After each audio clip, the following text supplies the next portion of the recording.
Hello. All right. Let's see here. I think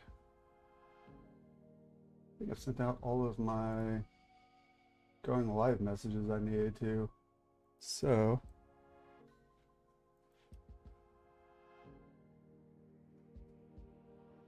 don't worry, Brooks. We are going to be starting here in about 10-ish minutes, probably. I'm going to give a little bit of time for people to filter in, and I'll be sitting here talking to you guys between now and then.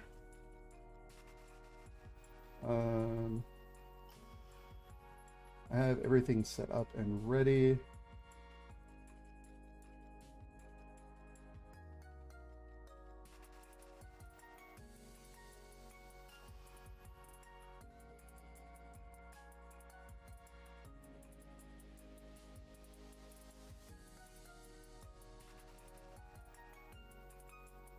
To clarify, the critiquing is going to start here in about 30 minutes. Don't worry. If you are...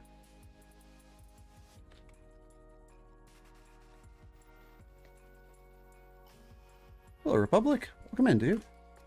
All right. I'm doing my best not to get the Foley from my chip bag all crinkling. Uh, the yeah, the plan right now is here around 12:20, 12:30, depending. We will actually dive into the live critiquing. I actually...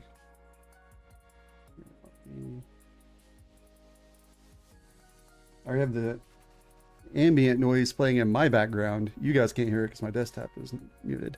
Oh, hello, Ari. Welcome in. Welcome in. Yes. So, I think... And hello, Ray Ray. Or Dre. As the case might be. I was actually messaging my publisher shortly before I went live about the issue with the multiple Amazon listings and them not being correct. So hopefully that will be corrected soon enough. Fingers crossed. That's weird. All right, so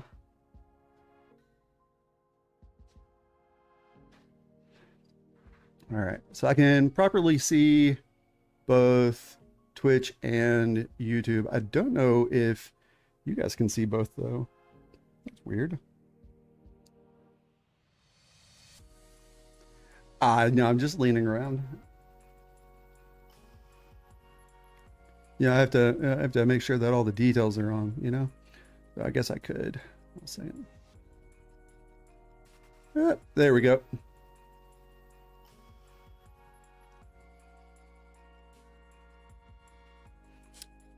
Nah, you're fine. Is Brooks okay?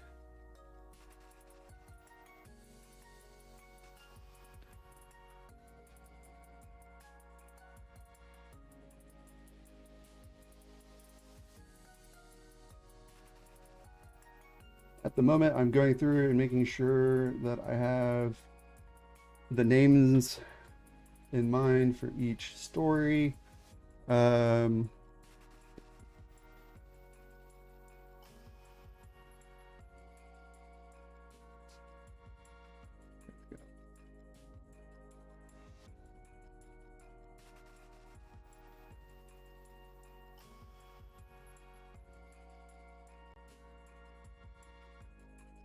Also, it being a 8-hour stream, I will do my best to remain as high energy as possible throughout the entire thing.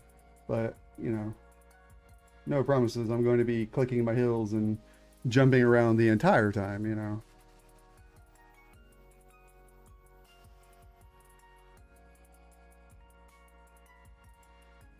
Don't worry, Brooks. The important part is willingness to improve.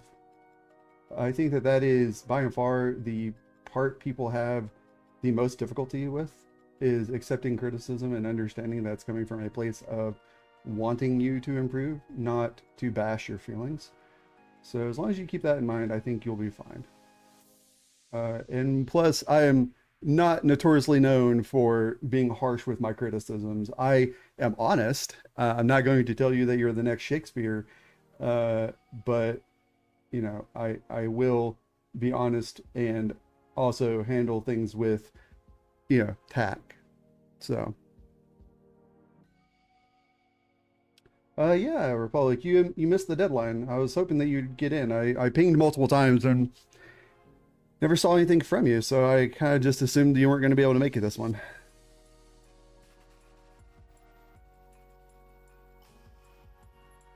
Oh, Republic, I didn't see yours submitted within the. Did yours submit it within the thread? Hold on. You oh, the last daughter. Yes, I do have yours on here actually. I'm currently looking at yours because yours is the one I had to make sure the translation notes. I am not pronouncing those words. Just putting that out there. I will fuck them up if I try. So I actually considered like, you know, control Fing and trying to, you know, put the translation in to the story. Uh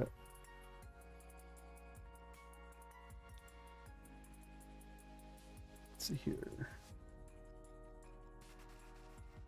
And I think for the most part, most of them are whips. I don't think you have to feel bashful about that. I think most are whips, and the ones that aren't were were either done previously or were done by prompts, and so you know they had a plan going in, so to speak.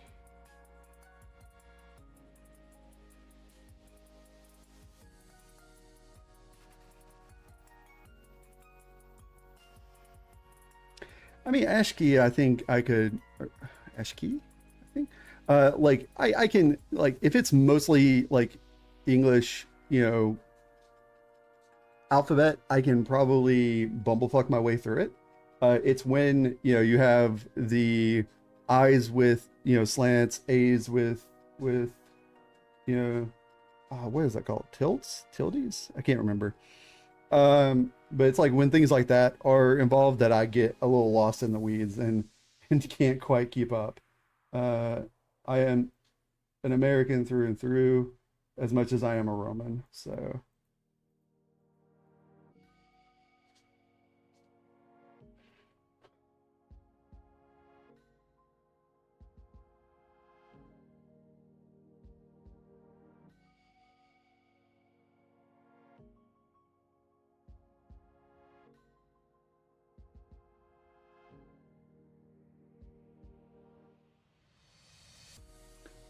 I'm not worked up since it's only practice.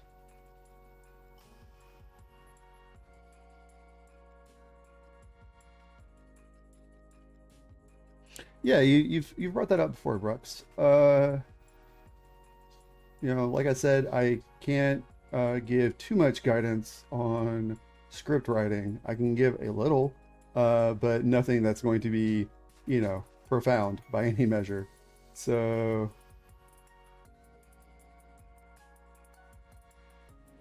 you know, I try my best to stay within my lane of understanding.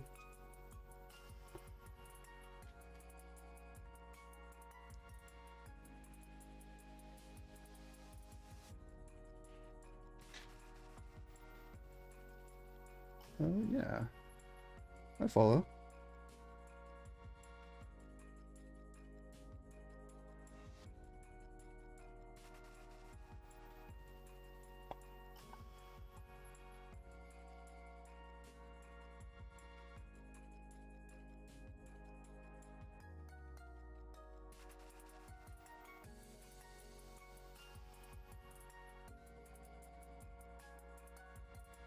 So, uh, oh, the joint chat. Joint chat's always a little bit laggy because it has to pull from two different sources. So anything coming through from YouTube typically is going to arrive a little bit slower.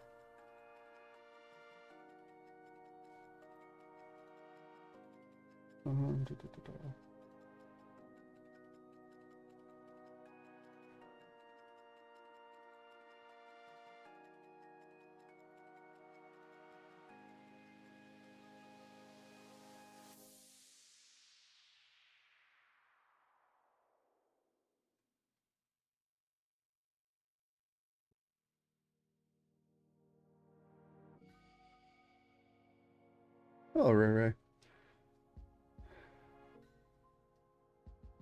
How's post-graduation stuff going?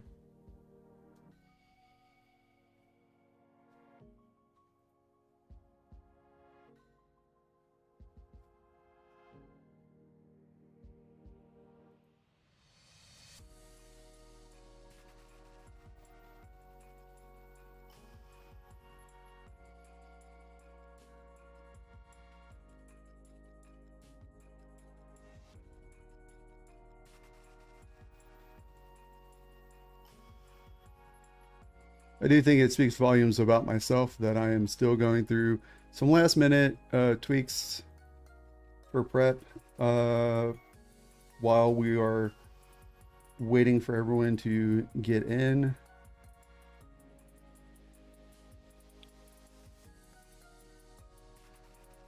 Which I'll take partial blame for, but I think that's also partly just my chronic pain issues, making it where I don't want to get up and moving and doing stuff.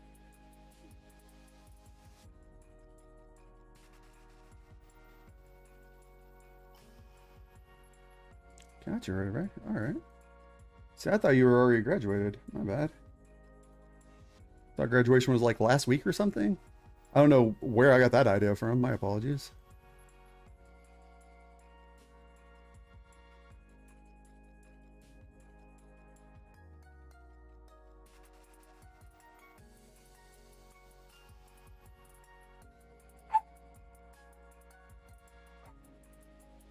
I'm sorry about my little hellhound.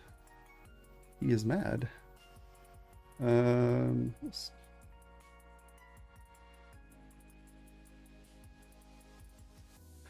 okay, so it wasn't last week; it was this week. But I was I thought that time was coming up. I wasn't sure.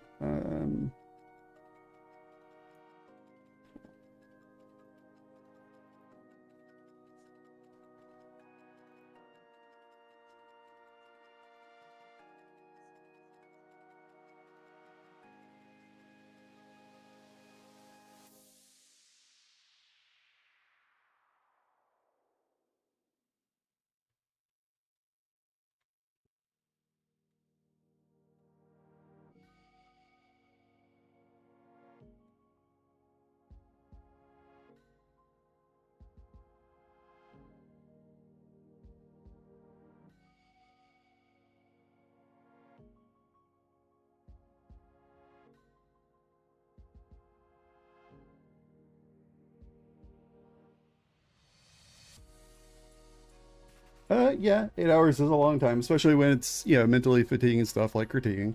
But I mean, I used to regularly stream for like 10, 12 hours, so I don't think it's beyond my ability by any measure. Uh, but we shall see. And worst comes to worst, if I have to cut short, I will make sure to save whatever I didn't get to and come back to it later. Yeah, Brooks, I'm fine. Don't worry. I've streamed. I want to say I hit a 72-hour stream once during one of my anniversaries. Um, Hello. Your bleen is mine. I'm not sure I want you to have my bleen though. But I think 72 hours is my record. I've done 48 a few times, but I think I actually did 72 once. Like slept on stream and everything. Bleen. So this is a live critiquing. So here in about 10-ish minutes, I'll be swapping screens over, and we are going to do live critiquing of some community stories. So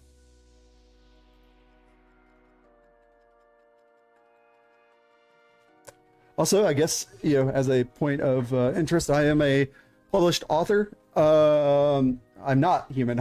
I'm a Roman demigod. It comes with the territory.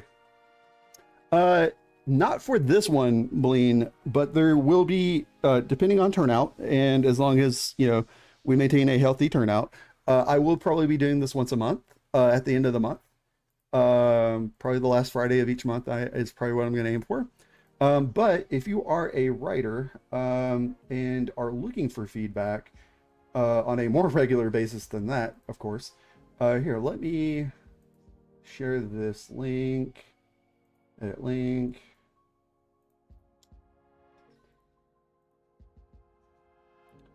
There we go.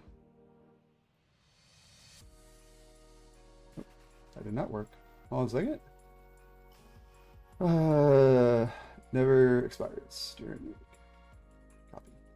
There we go. So this Discord, this is the writing Discord that I manage, where all these stories were submitted from.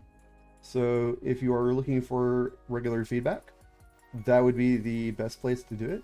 This is, like I said, probably going to be once a month, so long as we have a healthy turnout. It's okay, Ray Ray. But yes, as I was saying, I'm a published author. You can find my work at thebitterverse.com. My first book is called The Bitter Question, and is something I'm very proud of. I am currently trying to add a command for the writing Discord so that the writing Discord also gets popped up every once in a while instead of just my streaming Discord. Normally I just use my streaming Discord. Let's see here. Nightbot dashboard. There we go. All right. Commands. Don't think I have a command for writing yet, so we'll do that. Writing. Join the Writers Haven bookstore at BAM for a community of writers.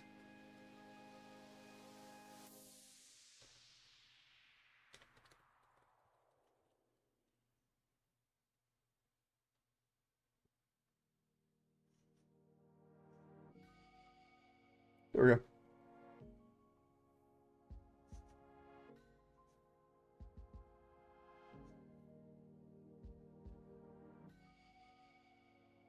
All right.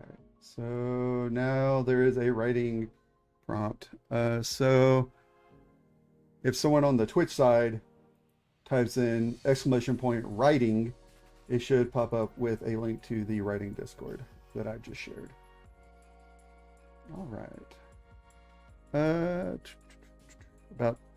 Let's give it about 7 more minutes, and then we will hop over into our first story. Hopefully Val will make it over here in time.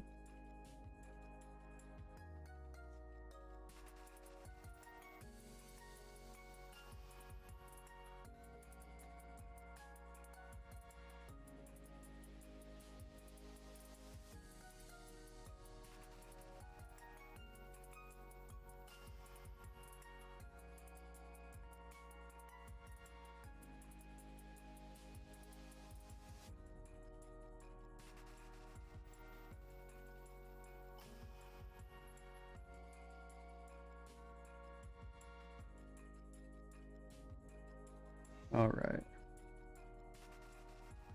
I also have my lunch sitting here next to me. I kept meaning to eat before stream, and I kept putting it off. So I am going to be sitting here munching on a burger. Hopefully my gain is low enough you guys won't hear me, but here we go.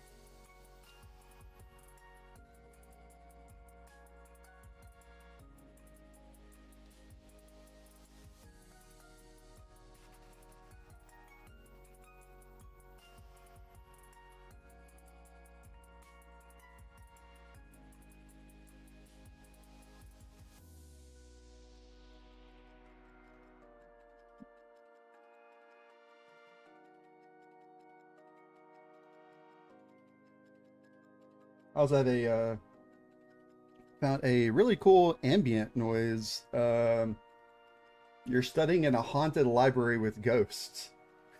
Dark academia. So that's cool. Hello, Val. Hello, Husky. Welcome in. I hope you enjoy your stay. Uh, I think.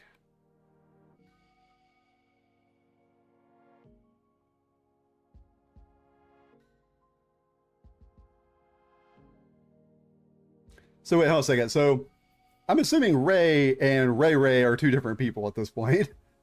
I was like, how does Val know Ray? That's wild.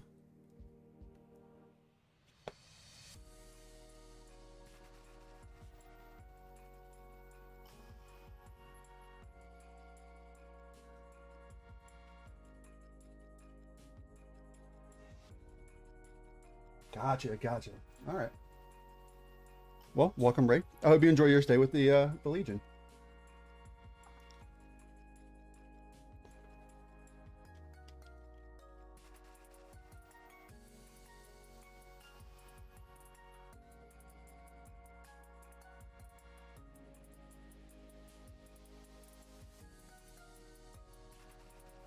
It is. That's Ray. Yes.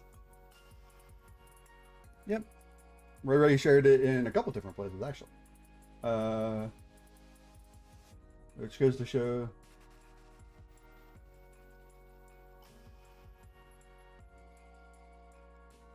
Goes to show that I'm a good sport about such things.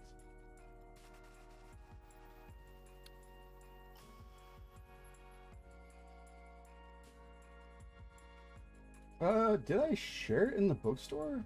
I might have. Hold on a second. Where would it be? I think it would have been in general if I shared it.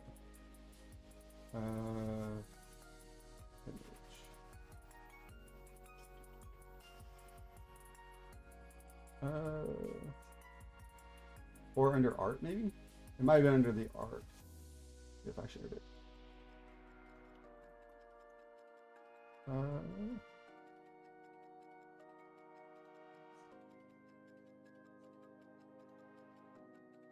I guess I didn't share it in the writing Discord. Surprising. Huh.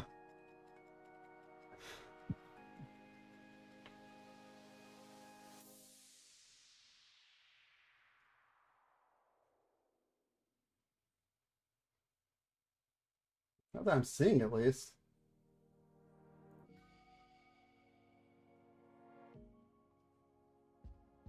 But again, thank you, Val, for buying a physical copy of my book. It was, as the kids say, super poggers of you. All right. So I guess I will share that in the. Where is the art? Oh, I still need to. I need to. No, I'm not gonna share an art. I'll just put it in general. Because it's not my art and I'm not looking for critiques of it. But I need to. I still need to update the critics corner. I've put that off again. I need to be better about that. Let's see here. Assets, art. There we go. There we go. Oh, I just posted in the Journal of the Book Club. All right. So here, give me a second, guys. I'm going to finish munching down this burger really quick, just so I can hop into the story as soon as we hit 12:30.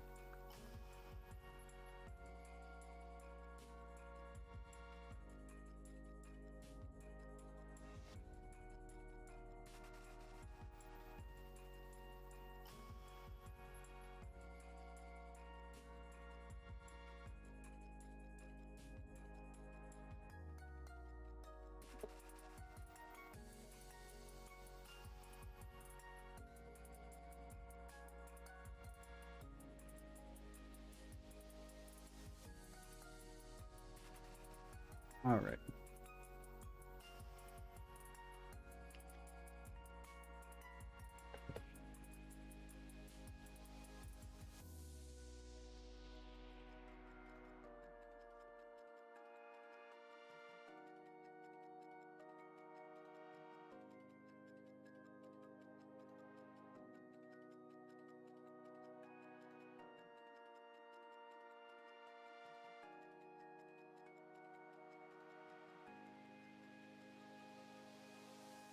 Welcome back, Rebellic. Sorry. Caught me with a mouthful.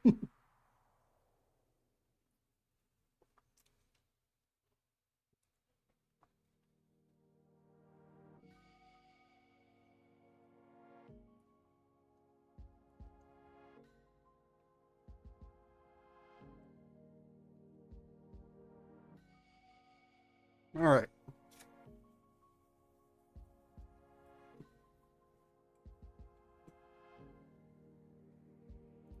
Burger Vanquished. Yeah, so Sam did my author's photo.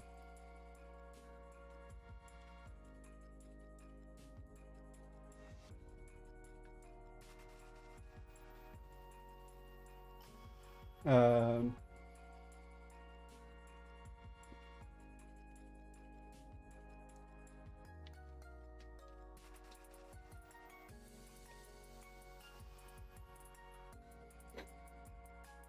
all right. You know, I think we have enough people here. Let's just go ahead. I've got my burger down. Let's I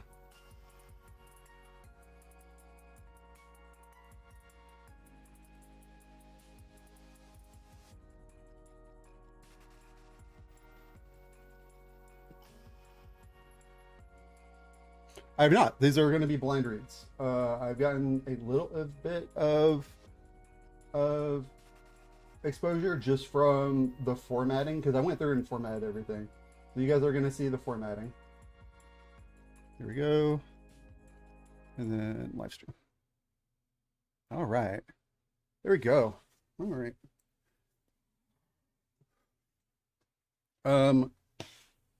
This is your friendly reminder. I am not a paid editor. I am not a professional editor by any measure. I am a writer and a storyteller. That being said, I do like to think that I have a pretty strong grasp of the art. So take any of my suggestions with a grain of salt. I am going to do my best to give, you know, the high level view, I guess, of corrections. But at the end of the day, it is up to you what you may or may not take. Additionally, I'm not a voice actor, so I will not be doing voices. I will be reading in my normal voice, especially considering I'm going to be doing this for 8 hours, and 8 hours of voice acting is fucking wild. Um, so I think that's pretty much everything I need to stay outright. Before I jump into Val's story, so as you guys can see on the left side of the screen, these are the stories we're going to be covering today. The Book of Secrets by Val. What is this feeling? Which is Brux's. I made a deal with the thing in the forest, which is only part of the title. The title goes on. Very no sleep type title. I love that. And that was, I believe that one is, hold on, let me double check. Yep, that's Hypnosis. So, which I haven't seen Hypnos yet. Hopefully they, oh, well, thank you, Brooks. I appreciate it. Oh, oops. So yes, I made a deal is Hypnosis. Then we have The Last Daughter, which is Republics. Uh, Neighbors Next Door is Potato Chips, which I think I'm actually going to be moving down a little bit. If I can, why is it not letting me? Oh, because I'm suggesting that editing.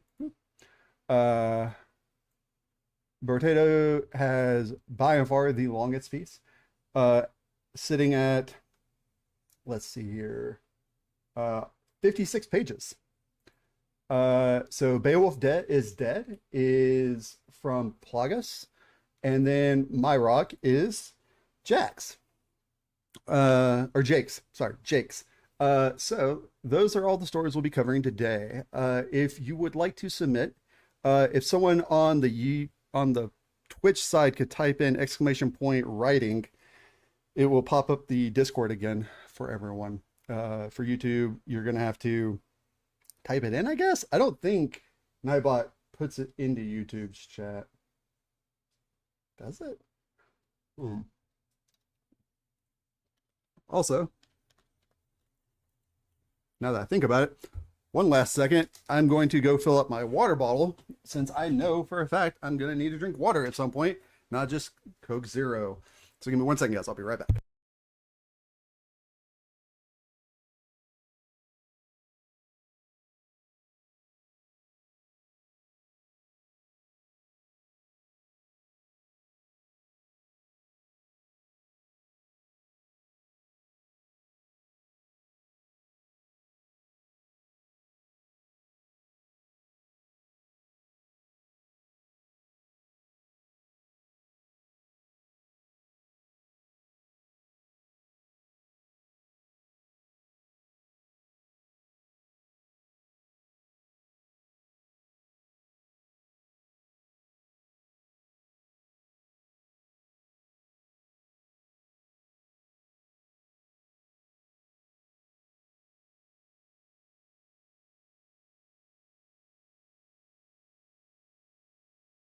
All right, guys, I'm back. Here we go. Water is filled. And I think we're all good, boys and girls. Let me just go ahead and do it this way.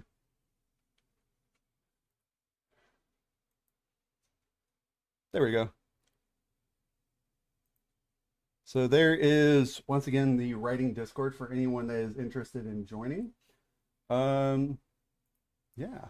So, without further ado, let's get into this. Actually, hold on a second. Where is my notepad? There we go.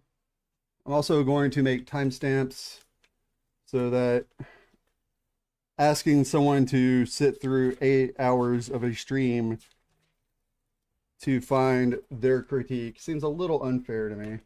So I will go ahead and put timestamps on here so people can find their stories. 0:36, which I guess doesn't matter because Val is here, but that's fine. All right. So first on the docket today is the Book of Secrets. So this story is coming from the Writing Discord prompts channel, if I'm not mistaken. Correct, Val?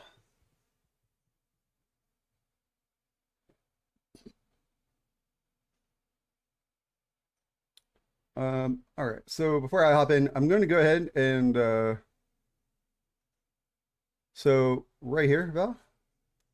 Also, I should not be in editing. I should be in suggesting.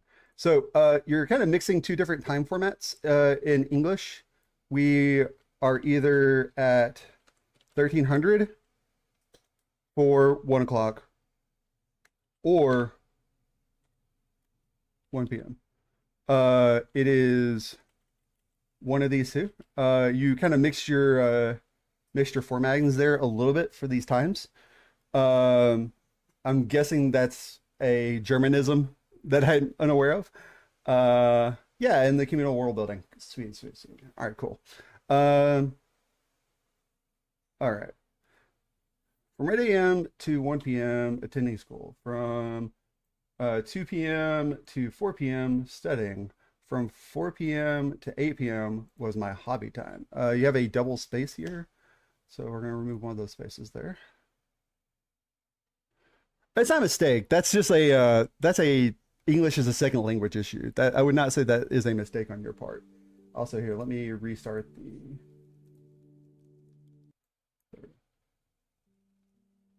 Oh, is the background music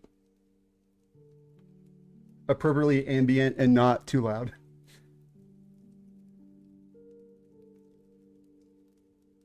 All right. Was my hobby time typically dedicated towards drawing and reading? At least that was the schedule I used to rely on to structure my day back. Okay, so at least that was the schedule I used to rely. So that's interesting. So you're not wrong here. It's just it could be read one of two different ways, which leads to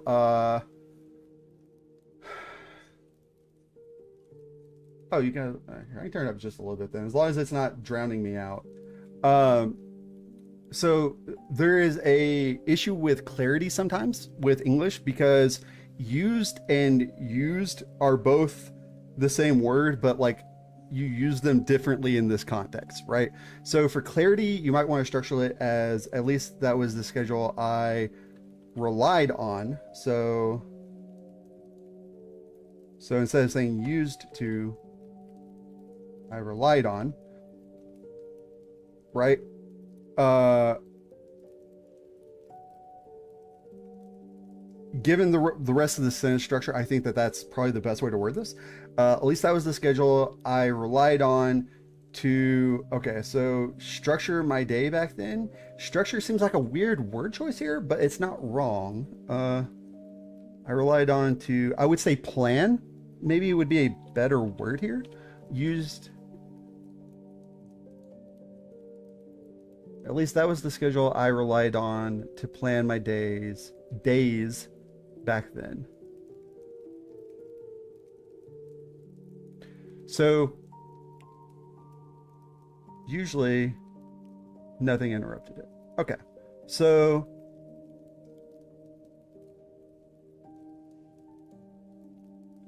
depending on how strongly you want this worded, because there's nothing wrong with the way it's worded right now. It's kind of passive a little. Usually nothing interrupted it. Is like, hey, the world is happening to me.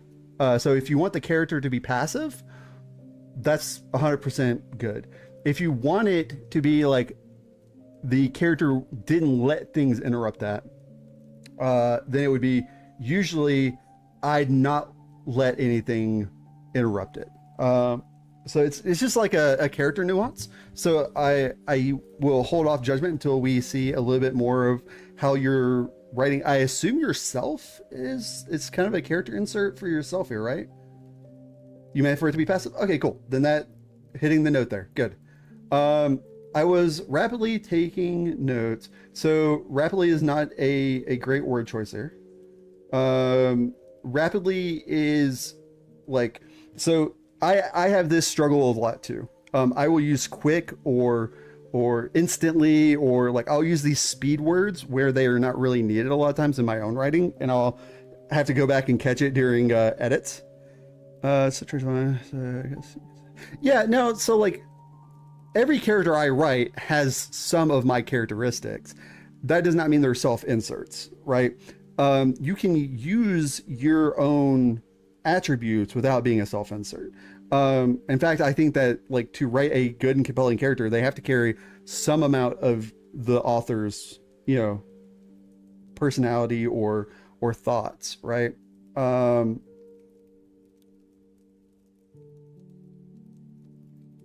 But yeah, so rapidly, I think, so if you're trying to get across, like they were jotting down notes, like they were like in a hurry.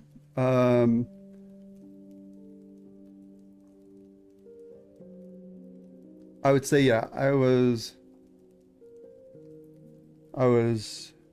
jotting down notes for an upcoming test, completely focused on the material. So here's the thing, right? ChatGPT has made people afraid to use the M dash, which I think is a tragedy, because the M dash is one of the best ways to convey flow, like a train of thought narration, right? And so far, like I realize we're only like a paragraph and half of a sentence in.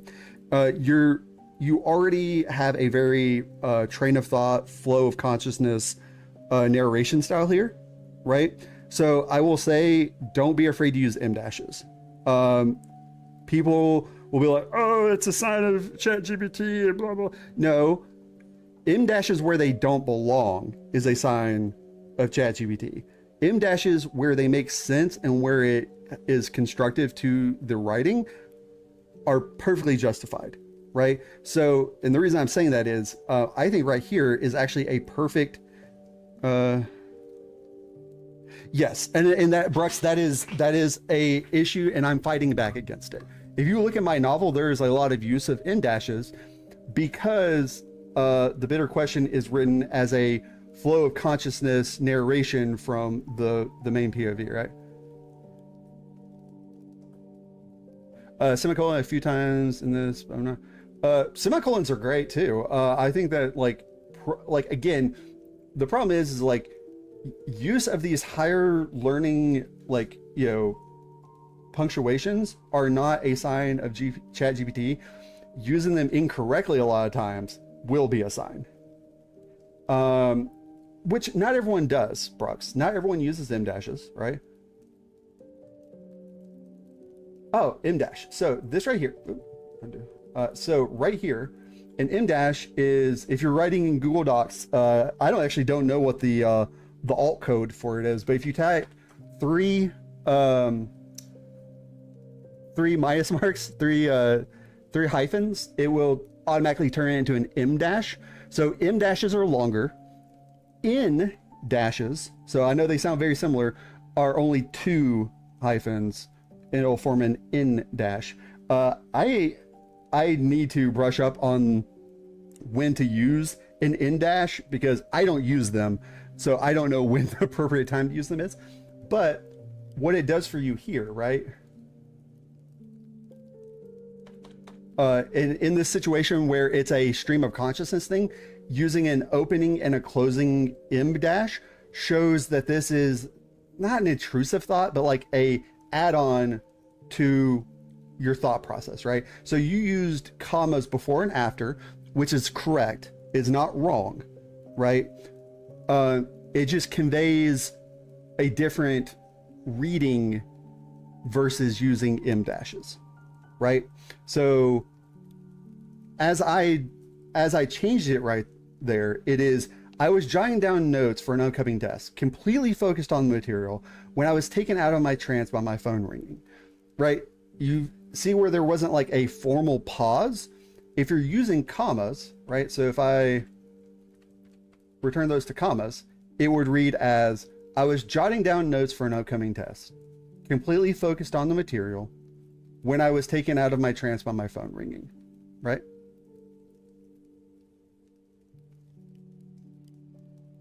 Yeah, I mean, Val, you're right. So we'll cover your stuff when we get to it, Brooks. Don't worry. There we go. But yes, typically italics is a good way to convey internal monologue and internal dialogue. So yes, that's correct. I did change the font. Well, I did, so actually out of everyone, so I put everyone to standardized font except for Brux's, because I saw Brux's had some stuff and I wanted to have a conversation before I made any changes. So ringing my phone. Calls weren't my preferred way of communication, but after seeing who it was that was calling me, I knew I had to pick up. So, okay, so calls weren't my preferred way of communication, but after seeing who was calling me, I knew I had to pick up. So, I think right here, the only issue I can really like ping you for here is it's just a little unwieldy. The sentence is a little unwieldy, but it does get across more characterization as like it shows that your character doesn't like taking phone calls, which I mean, that's most people don't.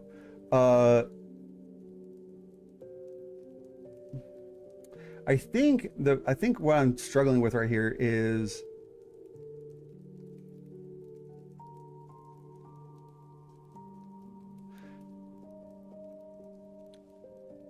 no, I think that's just your writing style. I think that's okay.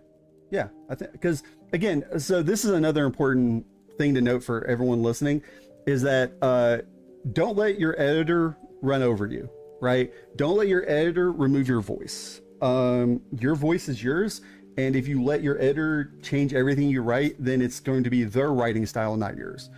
So I was sitting here thinking, I was like, I wouldn't write it that way, but that's how I would write it. That's not necessarily how Val writes, and I'm not going to try to over restructure what Val is writing.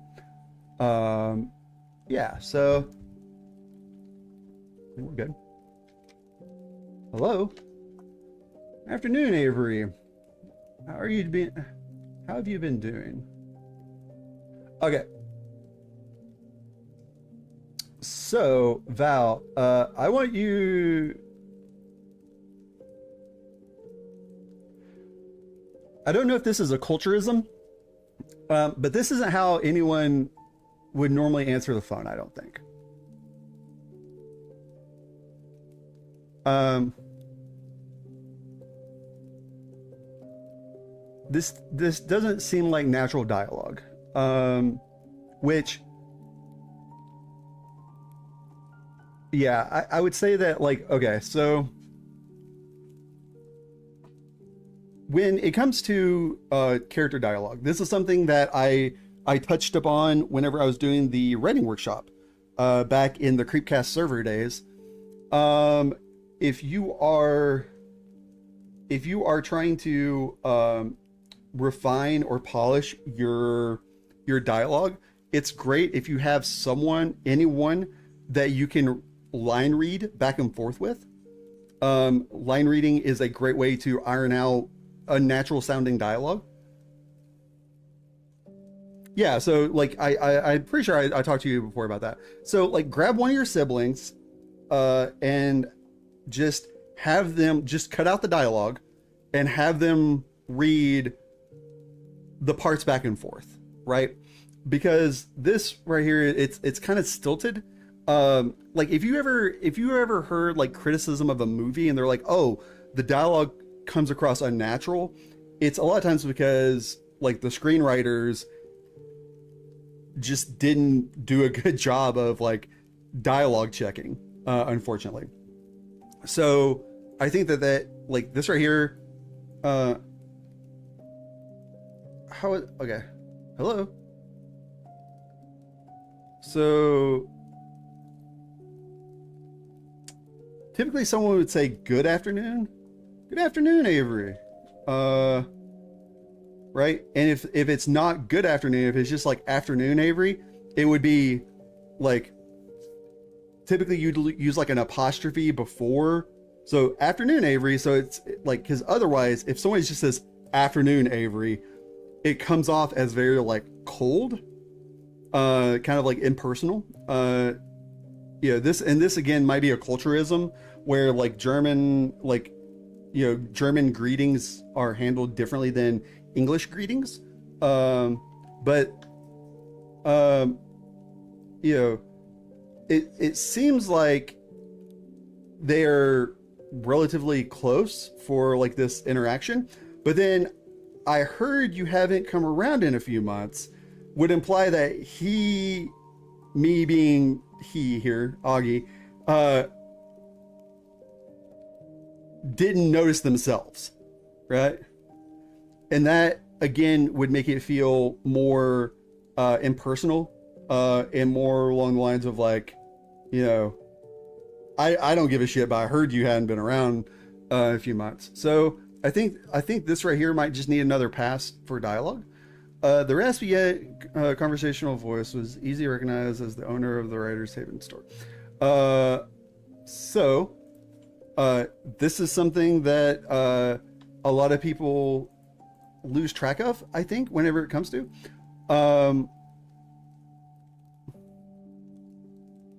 Yeah, that's true, Republic. So this right here is identifying who said this, right? To some extent. Also is describing the voice that this is being used in, right? So the raspy, like, is describing the voice. So you would want, you would want to remove the paragraph right there, right? You would want it to be like all on the same paragraph line, right? Because you're essentially like adding context to what was said in the dialogue, right? So, oh, hi, Augie, what's up? Curiosity overcame me, wondering what occasion I was called for. Yeah, so this again, curiosity overcame me, is adding context to the dialogue before it. So you would want to bring that up. Now, that being said, I feel like this is already implied. Like everything that's said in this line right here is already implied by the calls weren't my preferred way of communication, but I already knew I had to pick it up. That's already implying that, like, why am I being called, right? Like this is already implied. So if you are overtly stating it again, it should be for a purpose, for a reason. Now, if you are, then again, ignore what I'm saying, but it feels mostly like you added this here because you felt like you needed something there, is how it feels. And you don't. Sometimes dialogue just doesn't need tags. Like down here, you don't have any dialogue tags, and that's fine. You've already established the speakers. You know, who says hello at the start of a conversation? Whoever's picking up the phone. Okay, so this obviously is Avery. This person is speaking to them. Okay, who is it? Oh, hi Augie. It's stated right here who's speaking here, right? Like you're getting across this. So like you're already getting across all this great information. I don't think that this line right here is needed. So I'm going to recommend removal, but that's up to you if you want to keep that or not. Today's your lucky day because your special book order has been delivered earlier than expected, he announced. Okay.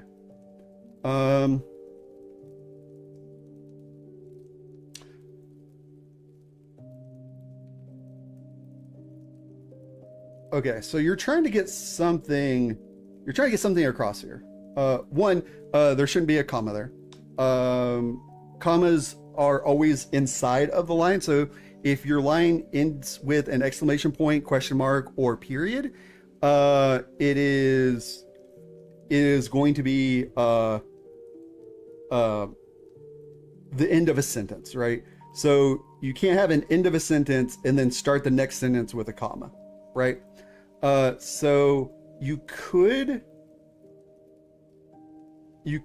reword this a bit, like he cleared his throat. Today's your lucky day. So like if you wanted to have a tag here for like continuing the clarification of who's speaking what, but honestly, I think just removal here is good. Now, admittedly, I'm a big user of dialogue tags. So like if you turn to any given dialogue in the bigger question, you're going to see that I use a lot of dialogue tags. If I'm using dialogue tag, typically it's to convey action or to convey like subverted emotion. Like, you know, you can't really write something and it come across sarcastic because sarcasm is so reliant upon how it is spoken. So you need to use dialogue tags to convey sarcasm, right? But him announcing something here, I don't think really flows with. So that's another good thing. So like afternoon, Avery, that's where you would put an apostrophe before the A. Not apostrophe, sorry. No, it is apostrophe. Yes, apostrophe. So you'd use an apostrophe before afternoon if you're trying to convey like a folksy like tone to it. If you're trying to convey like more properly spoken, it'd be good afternoon, Avery. And it just depends on which way you're trying to lean towards.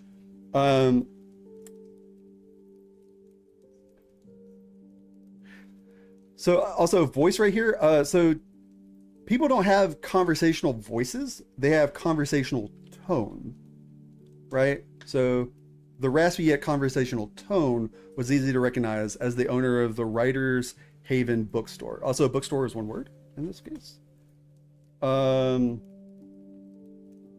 Yeah, I missed out on the first pass. Today's your lucky day. Cause, okay, so no one would say cuz here unless like if Augie said today's your lucky day and then Avery said lucky day, why? Cause you're a special book ordered, like then there'd be a reason for cuz here, right? No one would have cuz or because after saying today's your lucky day. So it would be today's your lucky day your special book order has been delivered earlier than expected, or today's your lucky day. Avery would say, why? Because you're special. Like, so does that make sense? Do you follow what I'm saying there? Like, this is a good use of accent. Like, this is a good accent use case of cause. So, like, you know, especially when paired with afternoon up here. So like, if you want to have the cause specifically to like, okay, so that's the question. Do you want the accent there explicitly on the page? If you do, I can, that's one type of recommendation. If you are okay with removing it, then that's a different. So which one would you prefer? Would you rather have the cause there or not?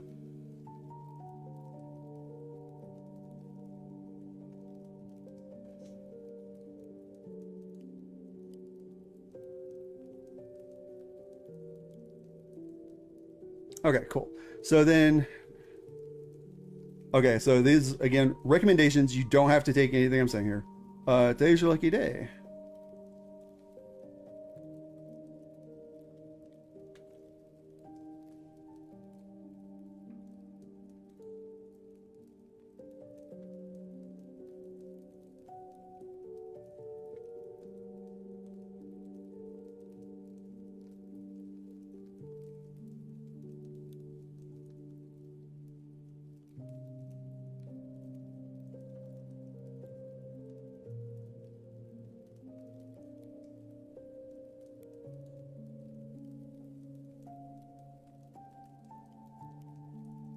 Okay, so that's probably a better way.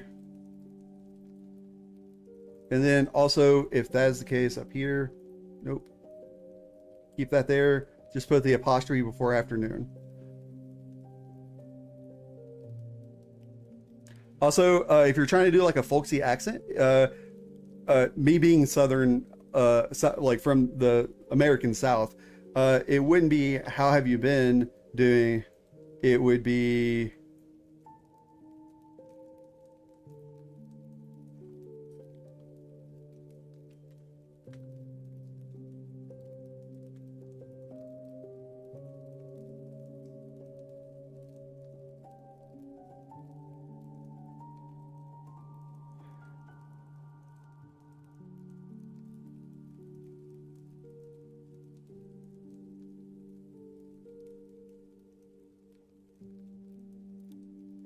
all right. So, given what we've discussed, I think that this is a better flow for the conversation. Hello, afternoon, Avery. How you been? Not seen you around in a few months. The raspy yet conversational tone was easy to recognize as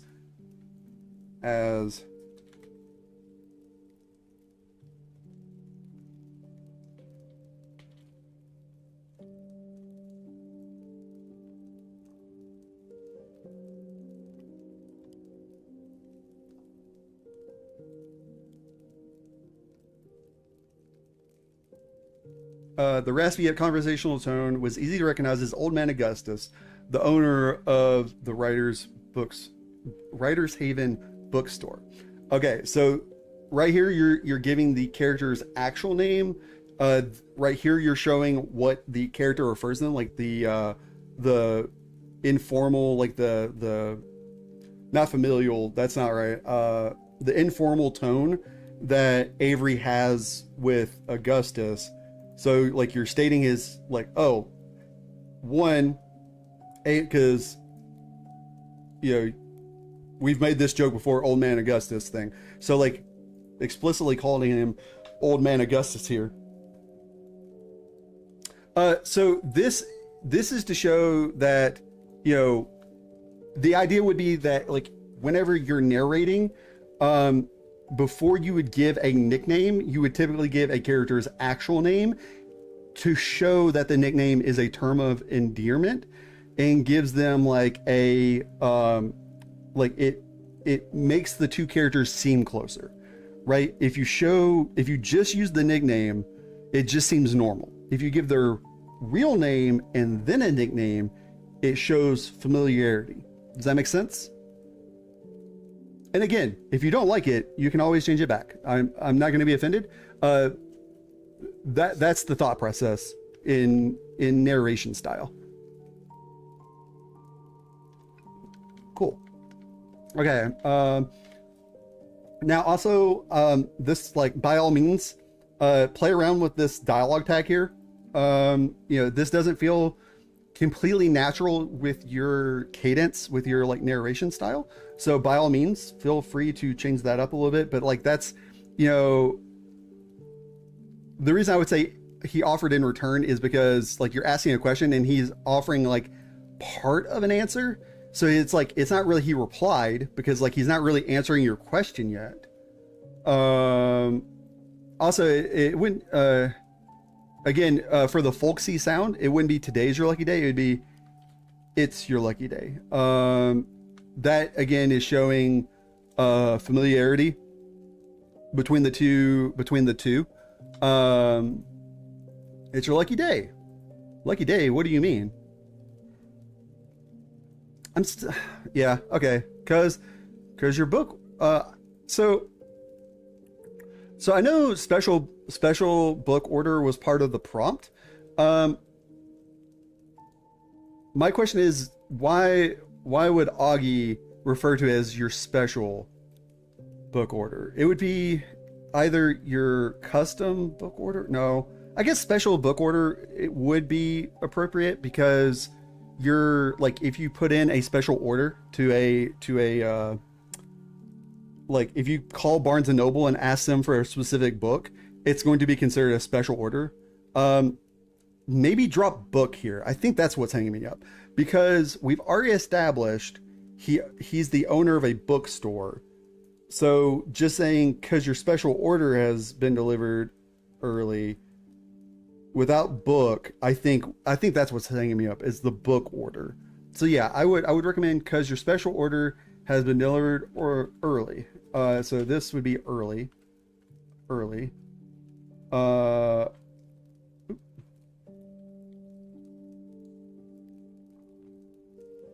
So, and with this, the way this is written now, you can actually return. Oh no, undo. Deny. There we go. He announced.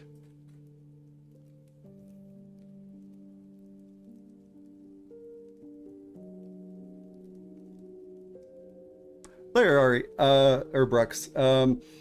So yeah, I'm not an editor. No, so what I'm saying is I'm not a professional editor. I am doing the job of an editor here. Like, I'm not a professional editor. These are amateur recommendations. Like, I am acting as an editor in this context. So I think, because your special order has been delivered early, he announced triumphantly, maybe? Like, what emotion do you think he would be announcing this with? For context of the story.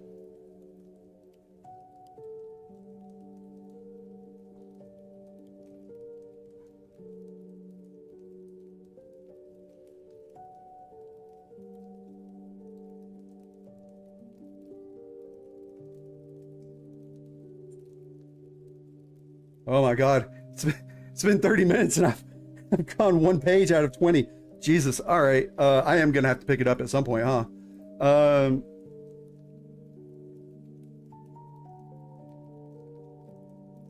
Triumphantly. Okay. My special order. So let me ask you this. So let's say that this was occurring to you, Val. All right. So someone like you, like a not a friend, but like someone that you're familiar with calls you and says this to you, and you reply, my special order. Would you pause there and wait for them to say the next line? Or would you say, my special order, I didn't order anything? Like, this is like a genuine question. Like, this is me asking, like would the character naturally pause after my special order, or would they try to clarify at that moment? Because this is characterization, right? This is like how is the character going to read this? Or, like, not read this, sorry, reply here.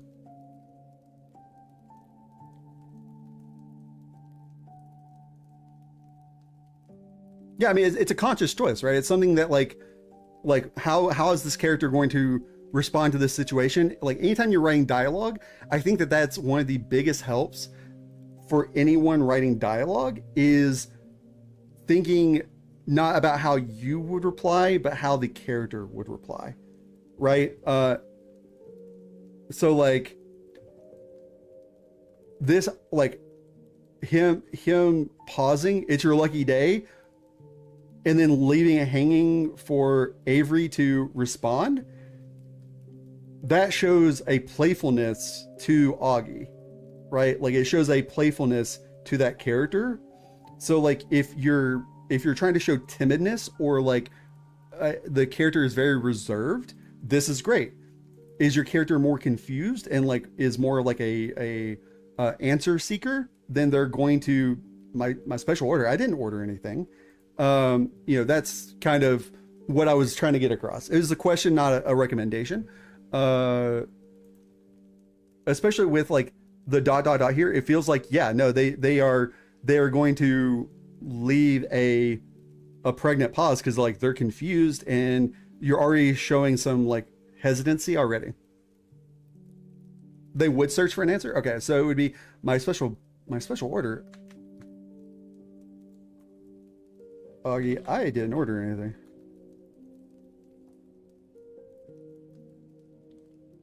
Or no, so would they say, Augie, I didn't order anything, or I haven't? Probably I haven't, right? I haven't ordered anything. Yeah, that seems right. Ordered anything. Okay.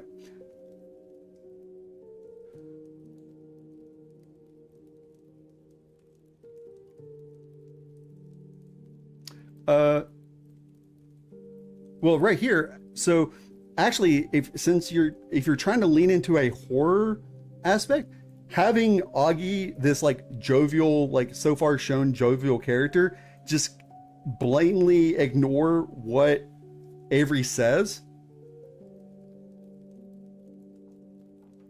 adds a level of like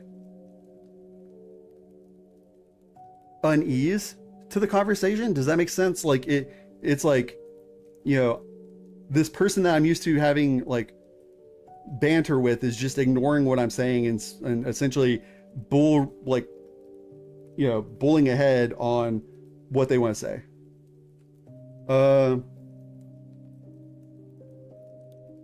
So here, so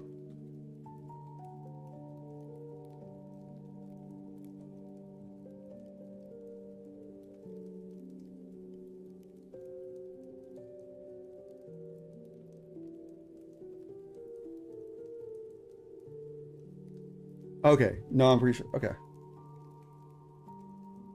Okay, so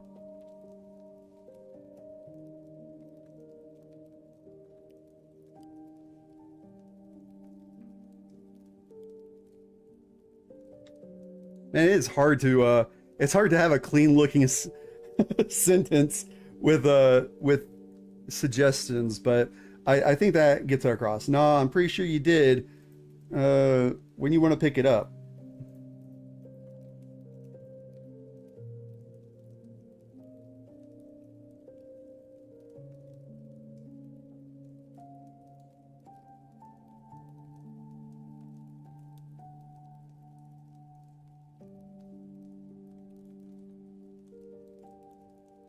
Because once I get done with this, I'm going to send your portion back to you with the recommendations.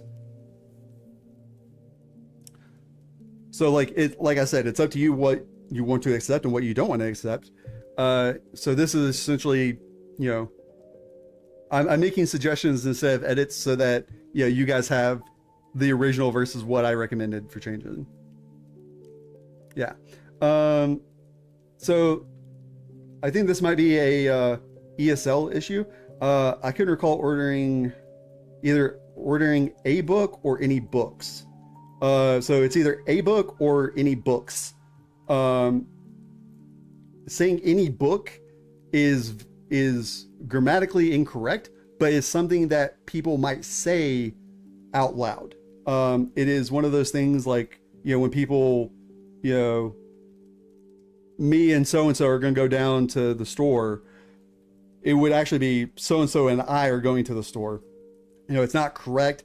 People might still talk that way though. So I couldn't recall ordering any books. I would remove this sentence because, naturally speaking, you wouldn't try really hard to remember. Like you would think about it for yourself, like I didn't order any books.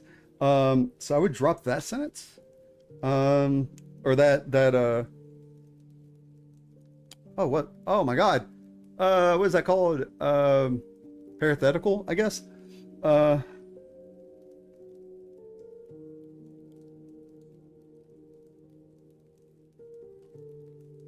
Okay, so sorry, there must be a mistake. There must be a mistake. So this is where either for how the person would be speaking, either probably a comma here, I think, would probably actually work there. As a clarification, I haven't ordered anything recently. Or actually, I'll say, sorry, Augie, there must be a mistake. I haven't ordered anything.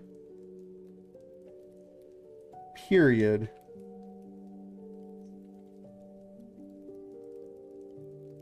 Not recently, at least.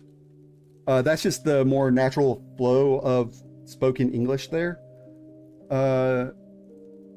Especially with Avery being on the back foot and a little bit confused. Okay.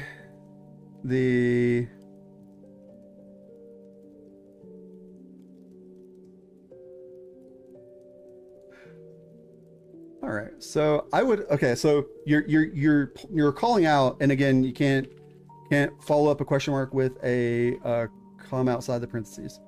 I would actually go ahead and add 2 O's there, and then you need to the O, honestly, and this is another time where an M dash, again, great use of an M dash there because it's a string of consciousness like addition. The O unnecessarily and unprofessionally lengthened. And then you can lead into this one with a comma here. Again, if you're going for like a folksy kind of sound for Og, give me a second. I'll be right back. That'll again kind of work in that accent that you're trying to push really well. So I would give this a beat.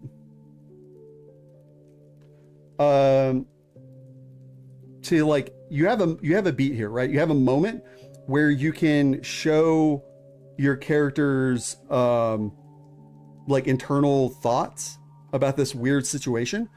How you want to do that's up to you. So it would either be like, you know, once he steps away, like in the silence of waiting, I racked my brain for any, you know, explanation, blah blah blah, right? So I'm going to actually just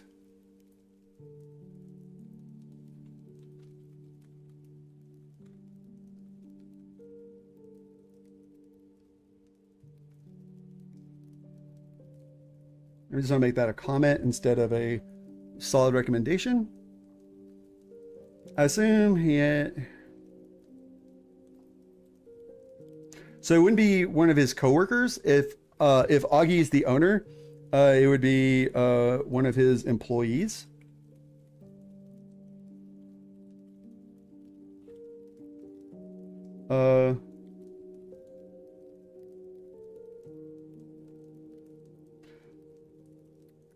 I don't think...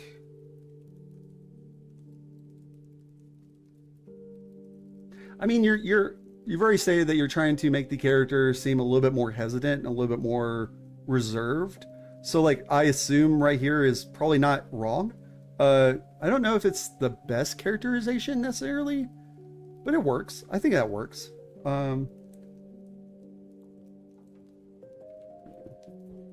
um, I thought was that well, so the thing is, he's not labeling them as employees. This is Avery's internal thought process, right? So it would be Avery knows he's the owner. Avery knows that they're his employees, right? She would have, or they would have no reason to assume. Yeah. So, but again, I'm not 100% sold on assume. I would say like either he asked, or he went to ask one of his employees, or, okay, I assume he asked one of his employees, or possibly, or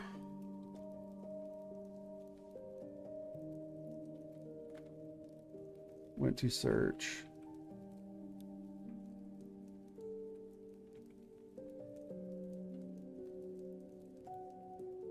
Or possibly went to search.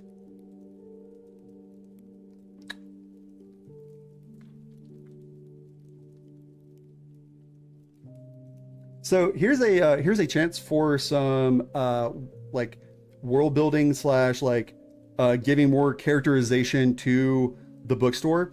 Is in like an antiquated computers, like one of those like old, the plastic's turning yellow, like is it an old computer, or is it something like, oh, he went to struggle with one of the new computers they recently installed? Like that's just a recommendation for adding like set dressing or like characteristics to the bookstore. But that's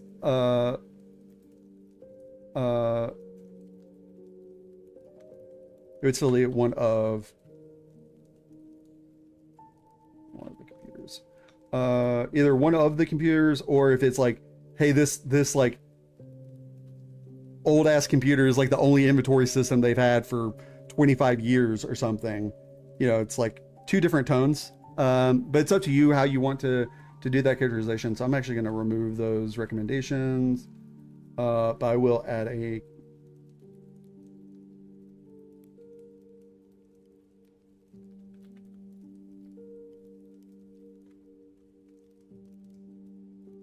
I'm just gonna write that. It can give personality to the bookstore here. Yeah, whatever. Since I could remember. Oh, but there you go, right there. Actually, literally the next sentence. So, or possibly went to search the order up on the ancient computer that had set on that counter for as long as I could remember.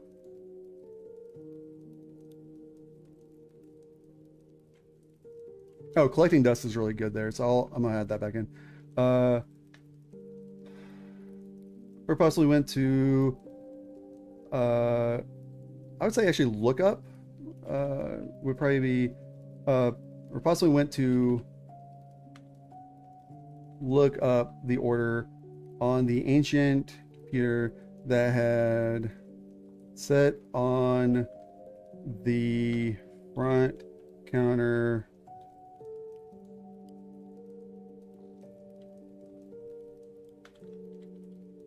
collecting dust for as long as I can remember.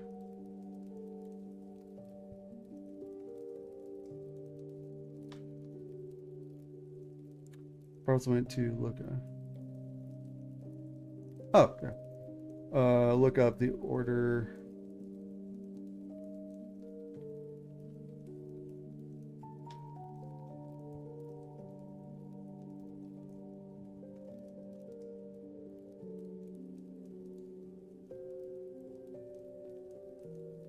So this feels, I mean, the American term is inside baseball.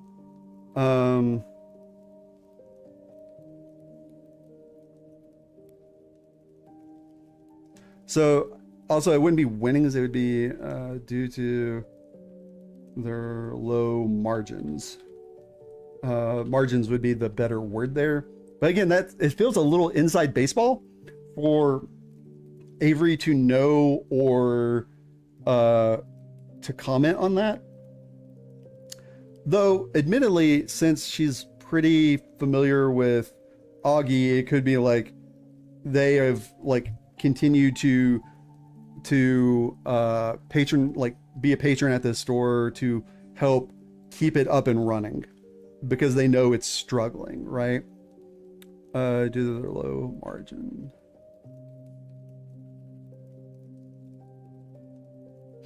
So actually, so I'm gonna do a little bit more of a pass on this. Due to the high overhead and low margins, a bookstore carried in the digital age. There we go. That way it feels less like indictment of Writer's Haven bookstore and more of a commentary on like paper, you know, paper media versus digital media. Again, that's up to you if you want to keep it that way, because that's again showing a characterization for Avery that I don't know if that's the characterization you want Avery to have, right? Today I'm surprised they so they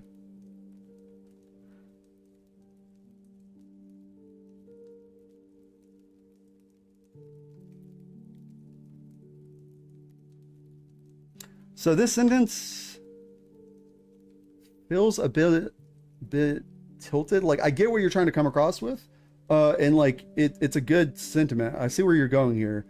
To this day, okay, so okay, I know what I'm thinking. So is this story being told with retrospection, or is it current ongoing thought?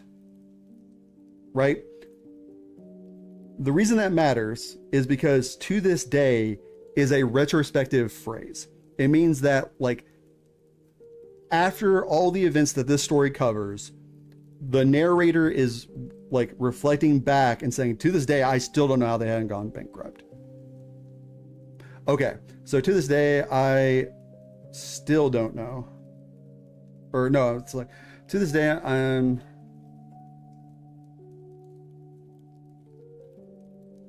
I'm still surprised they never went bankrupt. Okay. Yeah.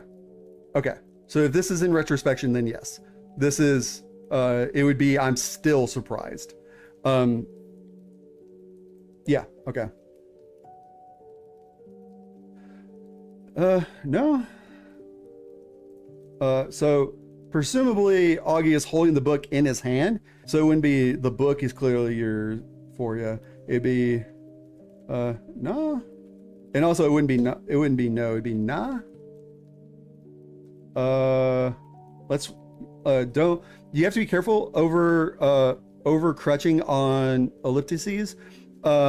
Like, you know, having it here makes sense because of the like unnecessarily long O.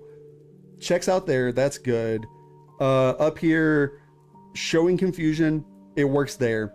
But you have to be careful with how often you use it. One, it lowers the impact of elliptices whenever you use them a lot. But two, it's also kind of an, for lack of better words, it's a fanficky way of writing. Because like right here, literally the next sentence you're using it. And I understand you come from the like fan fiction side of literature, and there's nothing wrong with that. But when it comes to writing short stories, there's some habits that you're gonna have to kind of try to beat. And like that's something that I've struggled with a lot in the back, you know, too. I know, but this is not fanfic. That's the important part, right? It's like, it's not bad that you write fanfic. And if like, so do you ever come across a piece of fanfic and you're like, wow, I don't know why, but this feels elevated. Like this piece of fan fiction feels more elevated than normal fan fiction. It's because there's like a lot of little things that build up over time that makes it feel less like literature and more like fan fiction. Well, like elevated as in the sense like you're reading the fan fiction and you feel like you should have paid for the book.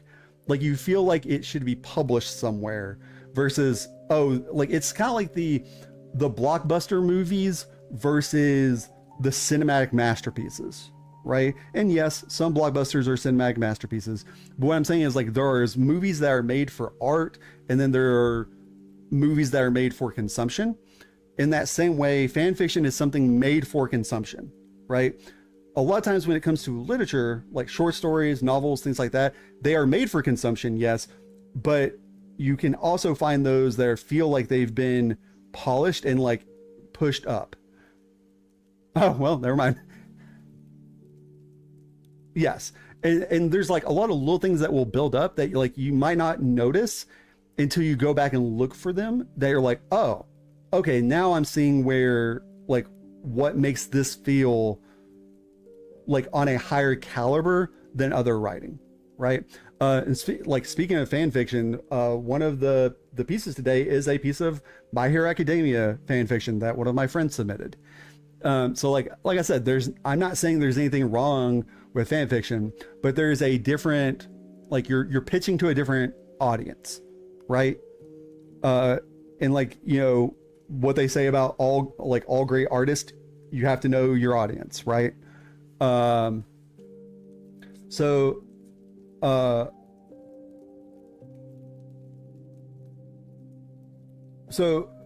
assuming that like Augie is telling Avery to come pick it up,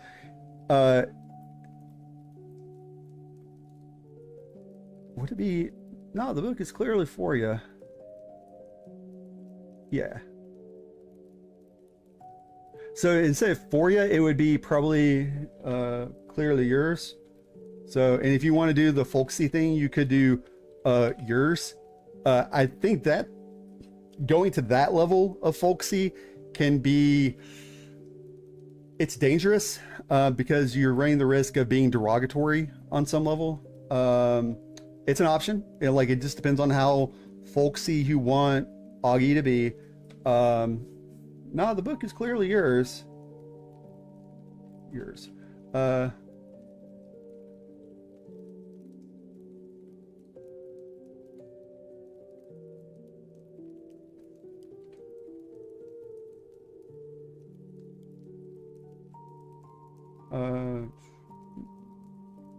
Or have it marked that you paid for it.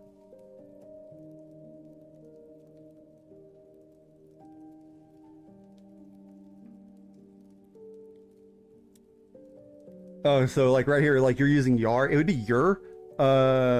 If you're like if you're enunciating it, it would be a U instead of an A. Because that'd be your name. Like that's a pirate, right? That's not a folksy sounding person. That's pirates. So it'd be your with a U. But again, you got to be careful with it. I don't see anything wrong with it though. Or have it marked that you paid for it. I would also say like it wouldn't make sense for the bookstore to cover delivery. If you're making a special delivery, you would also pay for the delivery cost. So I would say you paid for it, delivery and all. And this is another great example of when, there we go. Great time for M dashes, especially in spoken dialogue. I already have it marked that you paid for it. Delivery and all. Oh, actually, so here's a good example. You don't have to do an opening and closing M dash here.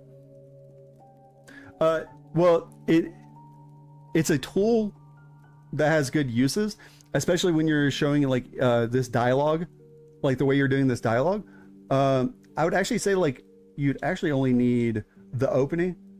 Already have it marked that you paid for it, delivery and all. Period. There we go.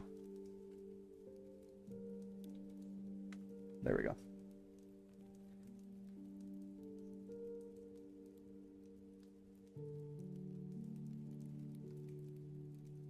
I would say I would remove the as a request under your name, or like as a request, and it's listed under your. Uh,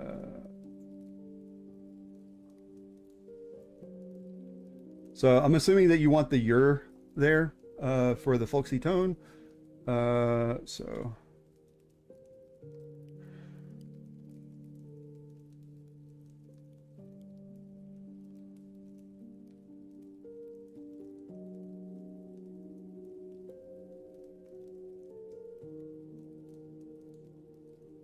So again, I think might be a ESL issue. You wouldn't say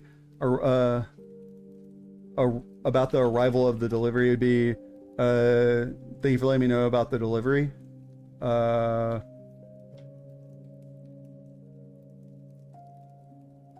Also, thank you here feels a little formal, given that you've already shown that they are pretty familiar. So it'd be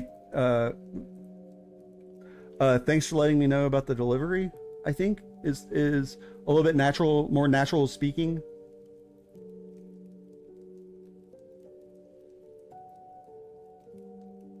I would. So I would bring this sentence up here, but also it would be a.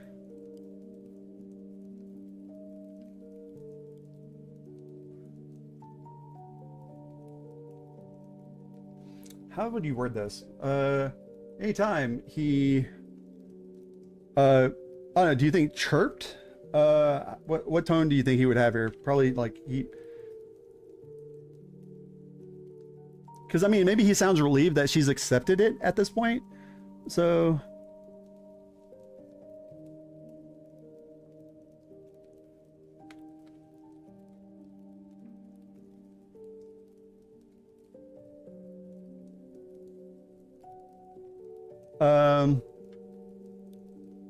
Oh, see right here, actually, like this right here. This would be a. This would be an M dash right here. So you used a hyphen there.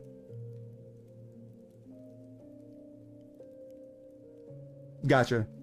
I've been stumbling around, not sure because it's not been totally clear, but I assumed they them because you said that they're loosely based off of you. So I feel like this sentence right here is not something that anyone would normally say. But I'm thinking about it. My intention had been to lie.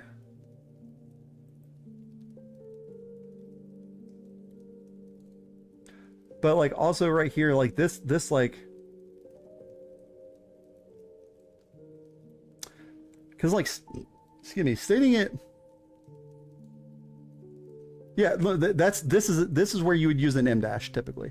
So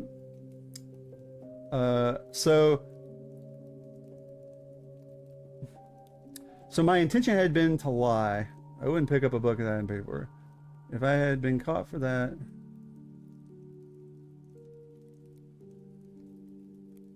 Okay, so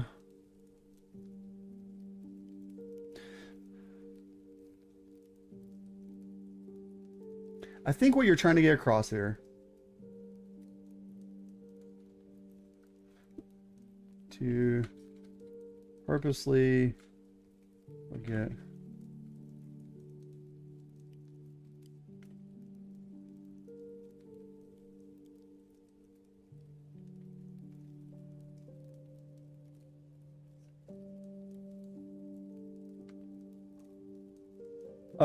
If I had been caught for that, I could have gotten into huge trouble.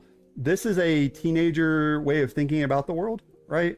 And I don't mean that as like a derogatory, but like if Avery is an adult, I can't foresee them thinking like that, really, because like, oh, they said it's someone's paid for it and they're saying it's mine, so I guess I'll go pick it up. Is one way of thinking about it, but like, I don't want that. Like, I didn't pay for it, and I don't want it. Like, you know, okay, so they are a teenager. Then that makes sense that they would think about it, and like that would be what they're concerned about. Because as like an adult, my bigger concern is like, one, I don't want it. Like, I didn't order something, and I'm not gonna go pick up something I didn't order, right? Or if I'm more paranoid, it would be, I'm not going to go pick that up. Someone's setting me up for something. I'm not going to waste my time and energy to go pick up something. Right? Like those are the kind of the two sides of that coin, I guess. But then being a teenager, that makes Avery thinking that way makes sense. So no argument there.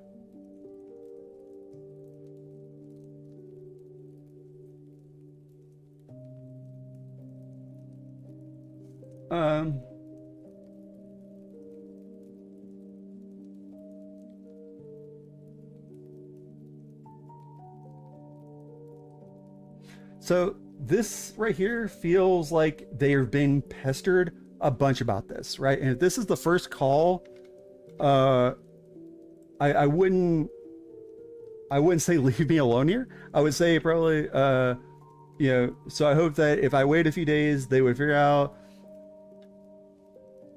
their mistake.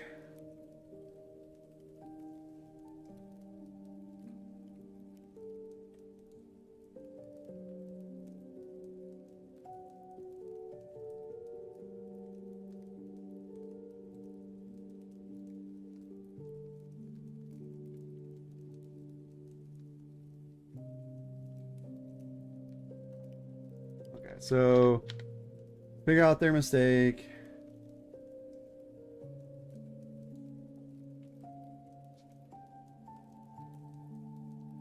They would, okay. So I hope that if I wait a few days, they would figure out their mistake and we could all act like this didn't, or like the call never happened. Does that make sense?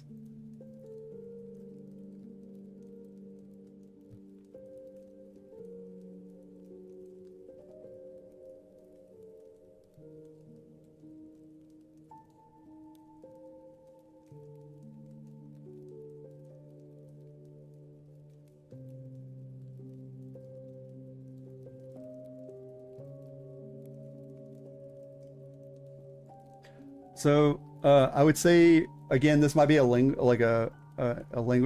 gap. It would probably be unfortunately. Unfortunately, that didn't happen.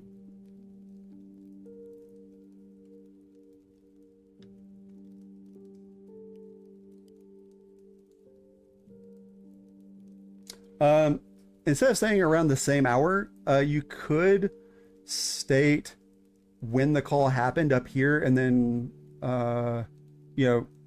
reference like that time, like from that day on, from then on, every day at 4:30 I received a call from Augie.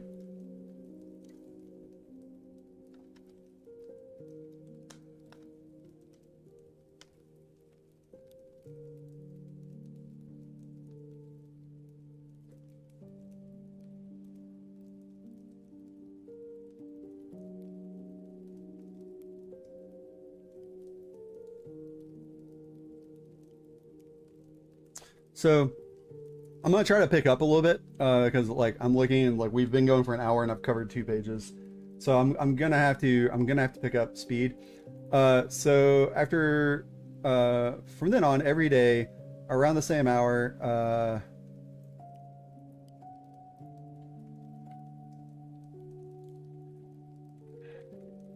specific time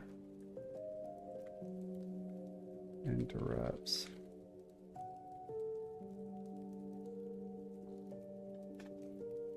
Okay.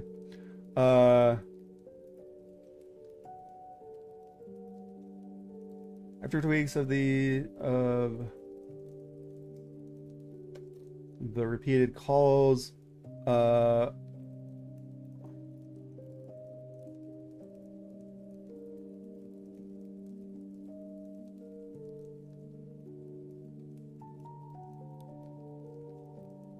so it wouldn't be said there, would be put an end to it to the confusion. I think, excuse me, after 2 weeks of the repeated calls, I would say well into.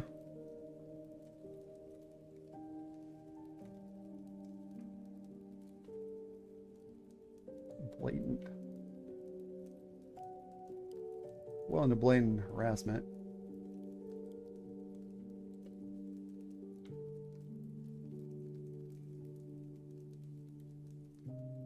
Actually, I just fully remove. After 2 weeks of repeated calls, well into blatant.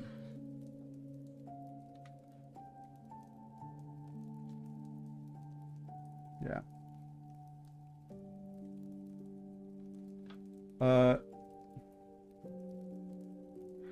Go to the bookstore and put an end to the confusion.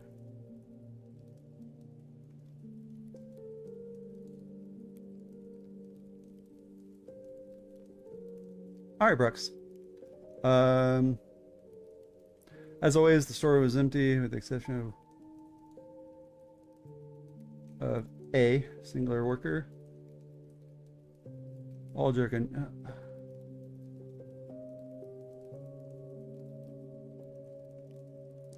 I would say the latest newbie.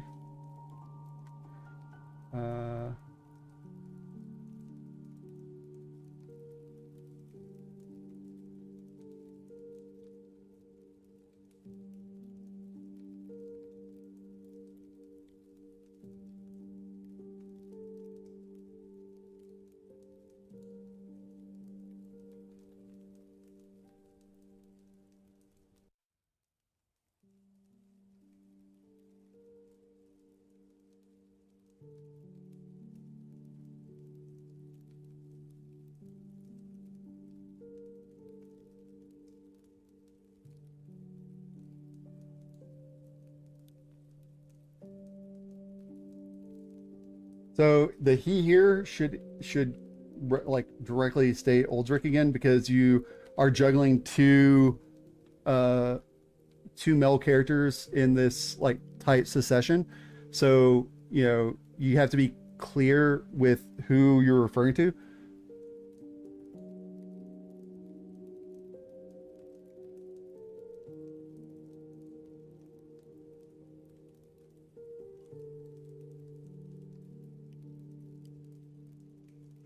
Okay, about how am I doing? So, I mean, that just sounds like typical small talk for like, you know, small businesses that are like more casual. That just feels like small talk. So I don't think that it would be worth pointing out as odd.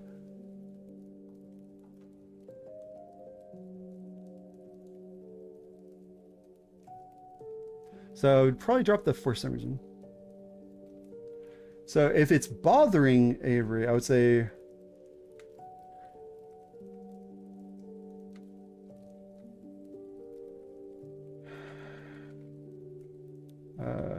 numerous questions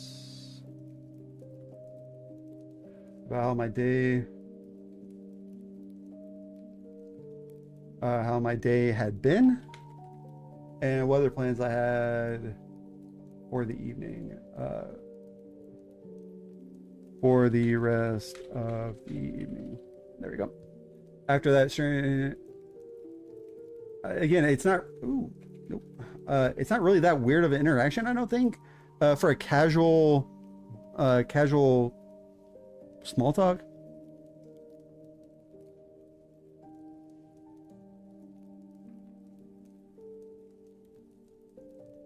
Yeah, like if it's not like normal small talk, I would definitely hammer that in more.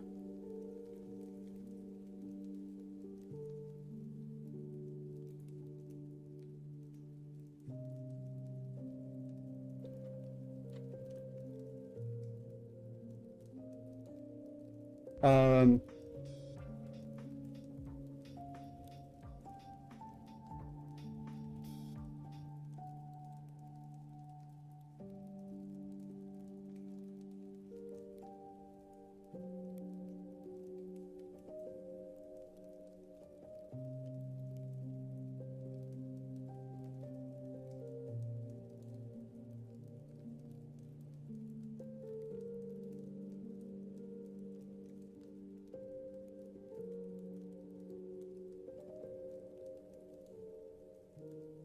Uh, so carefully here is not really carrying any weight, I don't think. Especially considering, like, at this point, Avery has been like annoyed by the badgering that I'm guessing Augie specifically has been giving. So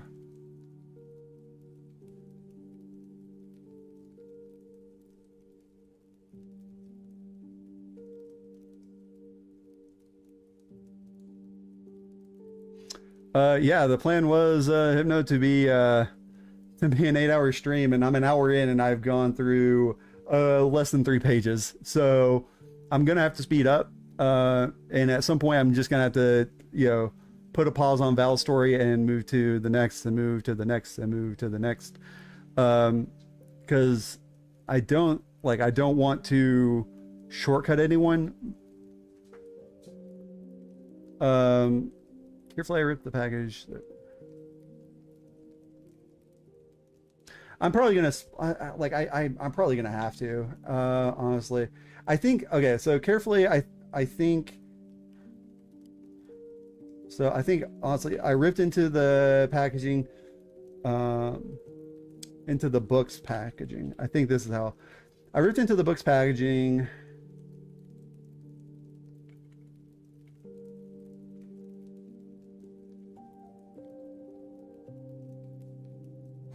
And again, so like you're essentially using M dashes, but you're using hyphens instead of M dashes. The text written,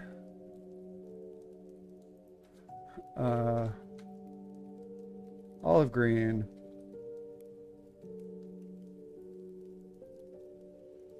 With the, so it should be with the title written in golden ink.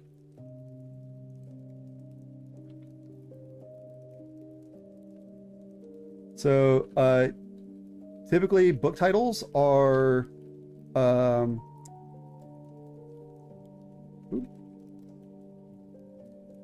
Book of Secrets, and they would be italicized.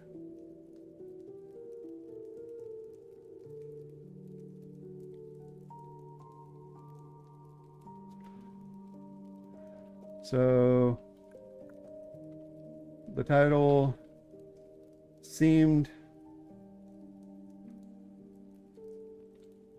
simple at first, comma, but after scanning it with scanning isn't wrong here, because like I guess you are scanning it, like you're rubbing it is what you're doing, but like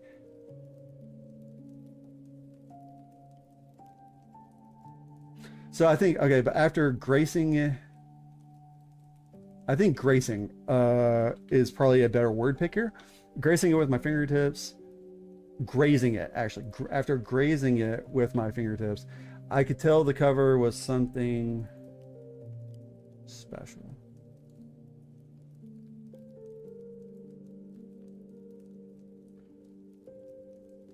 Similar to that of a Bible. To that of a Bible. There's something about the leather felt. Okay, so you know earlier I told you to like, hey, you have to be like kind of like sparing with your elliptices.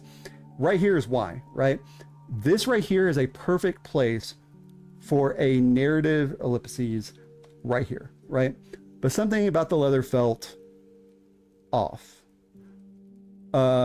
That right there, like, is a great way to show like internal hesitation to the narration, right? Just like where you can use M dashes to show like not intrusive thoughts, but like additive thoughts. This is a great place to show like a constructive pause, like a pause that adds something to the story. Does that make sense? I don't think contrary is probably so. Also, you should drop a line here because this is such a strong, this is such a strong ending right here that this deserves to be the end of a paragraph, right? It shouldn't be contrary to, it would be unlike. Unlike a Bible, though, the pages were thick and without. The pages were thick and without any.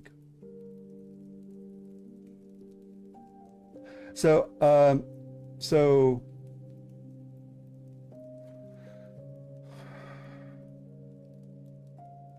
So, are the pages soft or are they cardstock? Unlike a Bible, though, the pages were thick, thick cardstock or parchment.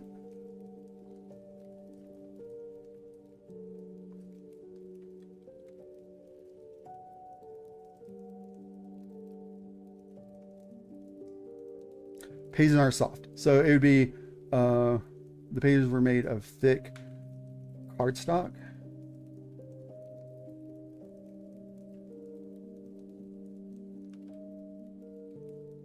And instead of content here, I would say something along the lines of, and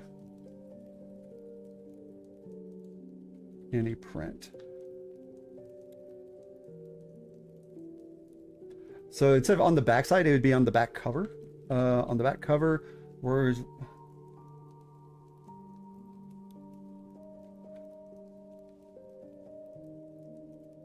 on the back side.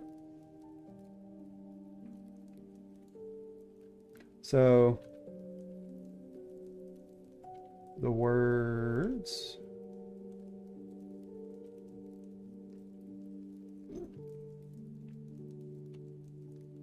were inscribed. There we go. And this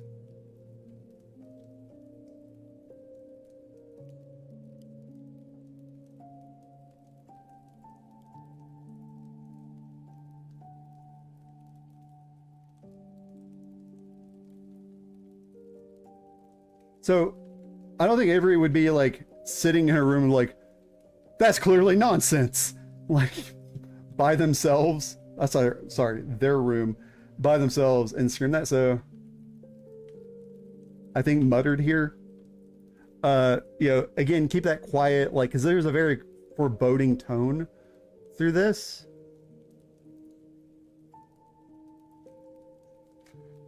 Okay.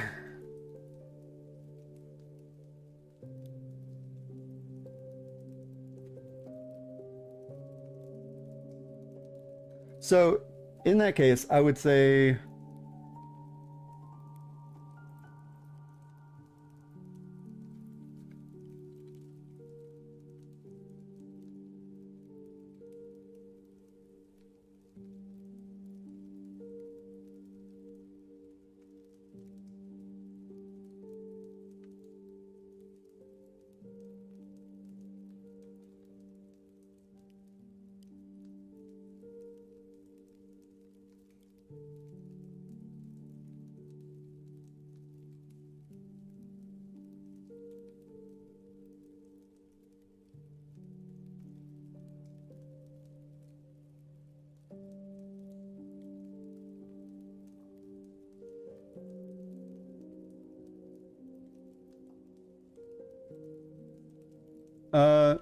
I would just say however he disagreed.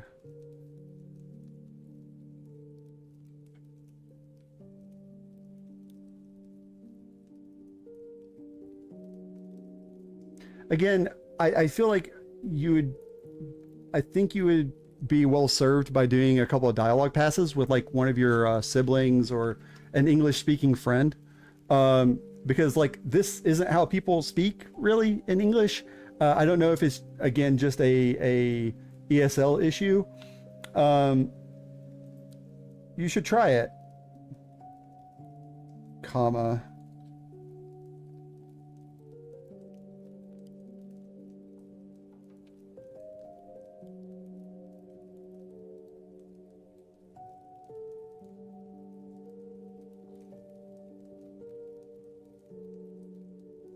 Uh, so there we go. All right.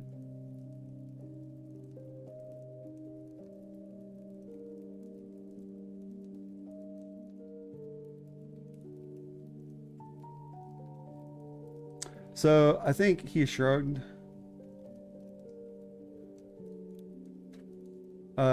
Again, attach your actions to the dialogue the person is speaking that's doing it. So like this is, you know, this is Thomas shrugging, so like have his dialogue attached to it. I don't think, are you nuts? Do you seriously believe that? Do you really believe that? Do you really believe what though? Right? Nothing's been stated really here yet. Like I understand what you're I understand what you're trying to go for here, but I don't think, are you nuts? I think I think this right here is more of a real conversational tone between two friends. Are you nuts? He shrugged. You got nothing to lose. Write something harmless down and see what happens. Maybe it's bullshit and nothing happens, but maybe something spooky will happen. Yeah, okay, that's good. Put my eyes over.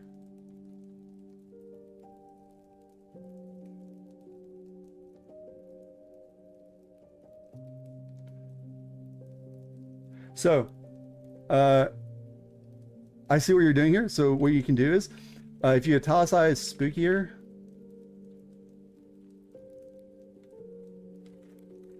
a waggle of his fingers, to show like, oh, that's how he's being childish, right?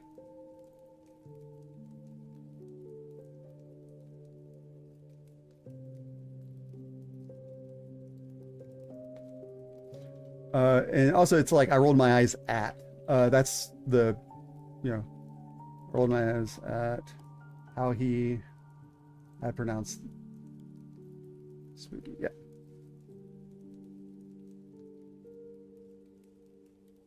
Ah, okay, that makes sense. Well, sorry for losing any apost or any italicize.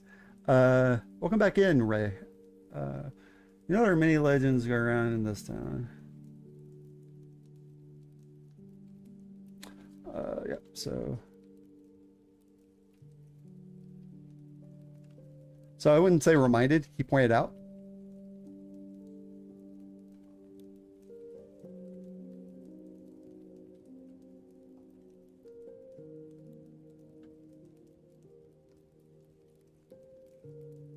Also, it would be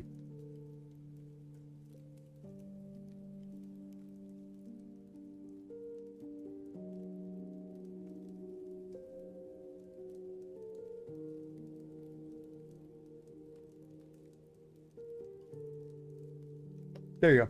So that like if you word it this way, where you put the action in the middle of the two sentences, you kind of remove the issue with having a comma after the question mark here. I'm guessing again. I'm guessing that's something that like in German that's more common, or is like grammatically correct in German, where it's just not in English.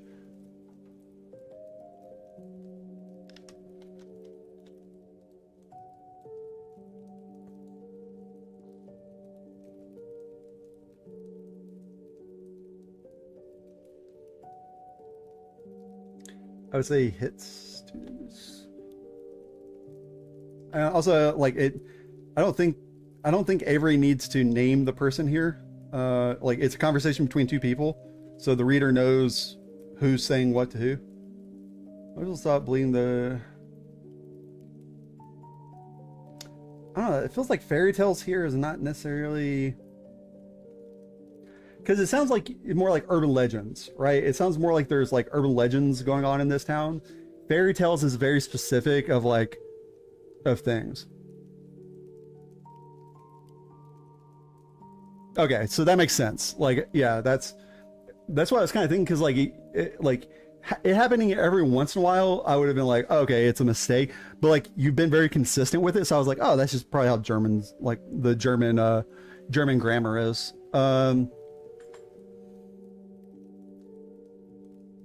But yeah, do you want to stick with fairy tales here, or like I'll just again I need to speed up. Urban legends question mark. As soon as their age hits 2 digits, is a more realistic way of speech there. Okay, so I think that okay, so I see where you're coming from, and I think that's a issue of pop culture, where like people throw around the term fairy tale so loosely, but no one would really use fairy tale in like day-to-day speech in that way. I don't think. I think something like, oh, urban legends, or like, oh, like those stories, those stupid stories, or something like that. Just saying something outright as fairy tales, like for an English speaker, when you say fairy tales, there is a very specific like connotation to that of like, you know, the Grimm's fairy tales, right? And like, even if the person's trying to talk down to the other person, it would be like stupid stories or something like that, I feel like. Besides being the protagonist of a supernatural story. So nothing but bad news.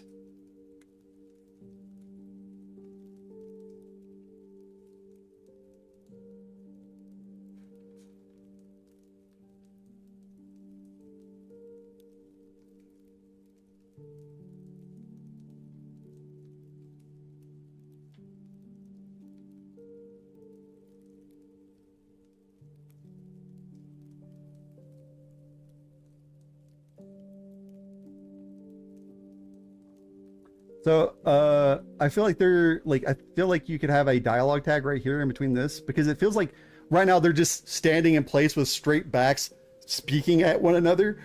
like like the dialogue is there. Like the dialogue is like you have a clear dynamic between these two characters, but like I said, it feels like they're just standing there with straight spines staring at each other speaking these.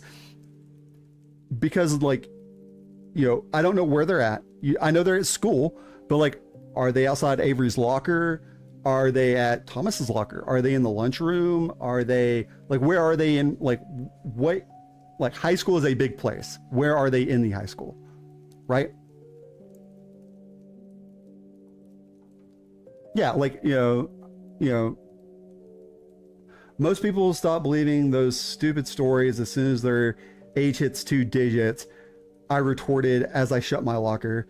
Besides, being the protagonist of a supernatural story usually means nothing but bad news. You shouldn't wish that upon anyone you care about. You know, just a little action there just to like, you know, make the scene feel more lived in. Like earlier with the conversation with Augie, it makes more sense because they are on the phone. So like you could show more of what Avery is doing while on the phone. Like, are they fidgeting with something, or excuse me, do they have like a nervous habit that they're indulging in? But like when the people are in like, you know, face to face, have a little bit of dialogue tags will help a lot. Excuse me.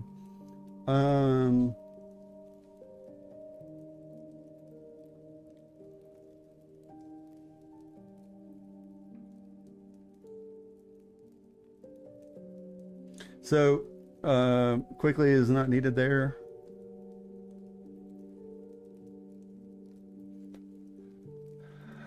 So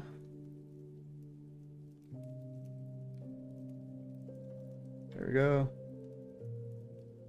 And if this is, I'm assuming this was in italics in the original. So after a few minutes,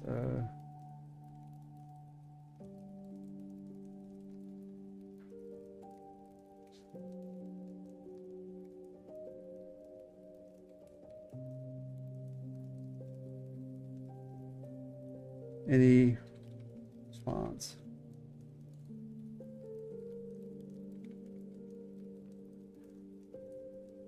So I wouldn't say it. So the turn of phrase you're looking for is I gave up. Like to say I gave it up is means like typically would mean something like I gave up smoking. I gave it up. Or, you know, I gave up drinking. I gave like, hey, did you stop drinking? Yeah, I gave it up. If you're just talking about like quitting something, it's like, I gave up. So that's the turn of phrase you're looking for.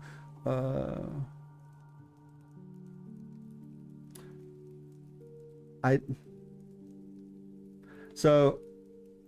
threw it blindly away from me. I think what you're trying to get across is I threw it to the side.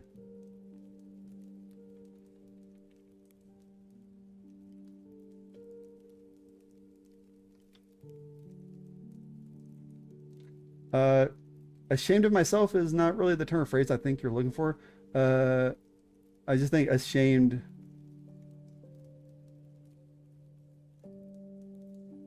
I expected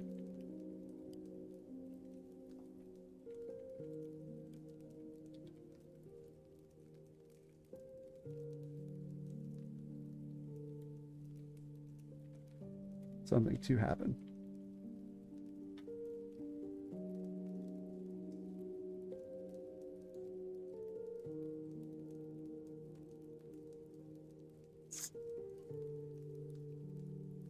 So it was clearly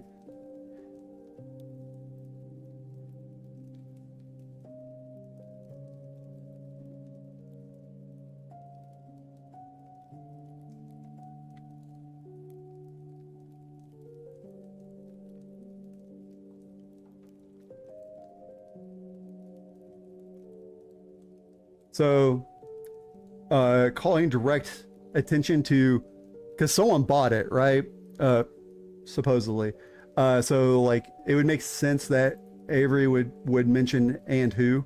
So why it was bought under my name and by who would remain a mystery, I supposed. This is past tense, right? You said that this is being related years later, so it would be past tense here. I moved on and continued my day.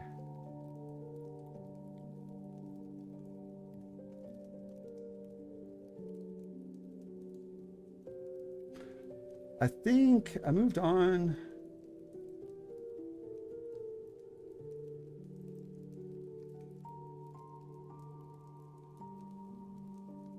So I think what you're trying to say here, I moved on. And continued my day according to. I don't think like, so like, I get that you're trying to call attention to like their fixation on keeping their schedule. Their schedule is pretty loose, all things considered. But like, even so, like, I just don't think this is needed right here.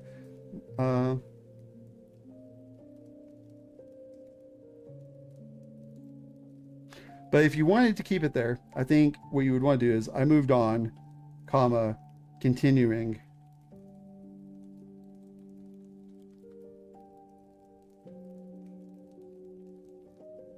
Continuing my day as scheduled.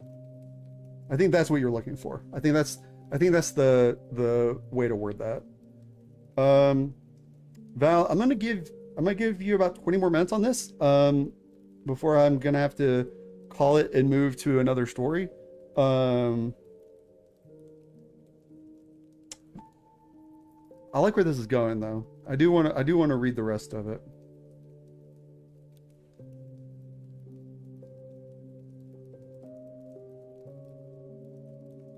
Okay, you know what? Hold on. I moved on, continuing my day as scheduled. After a few hours of drawing, I showered and crawled into bed, ready for sleep to take me.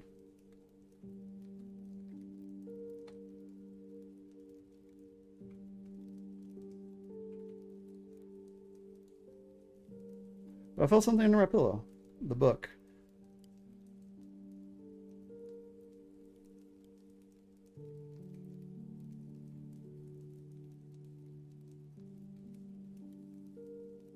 Out of is not needed there.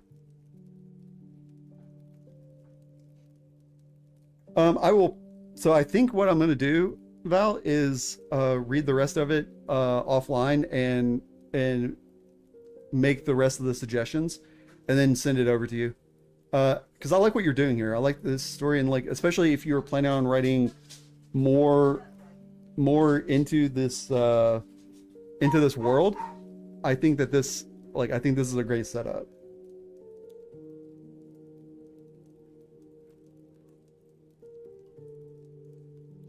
Um, I don't think this this doesn't seem like Avery to me, right?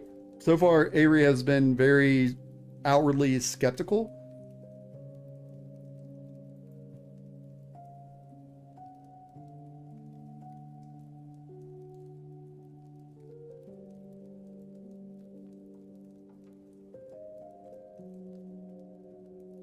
So I would have to look back at your original entry. I would say that like having Avery's handwriting in italics and then having the book's responses in like bold would be an interesting way to show like different like writing style.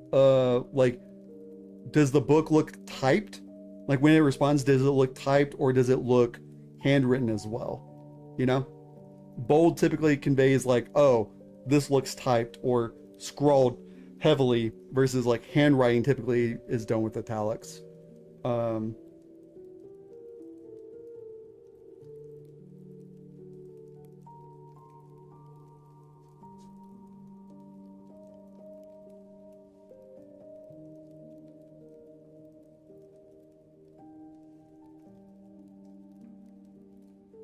well, I mean, you could just say like,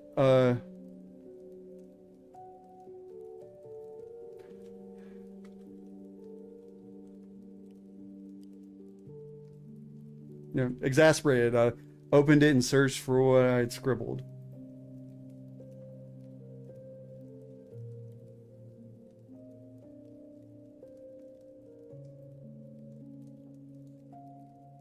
I would remove this what here. Um, I mean, I feel like this is just more impactful coming right after.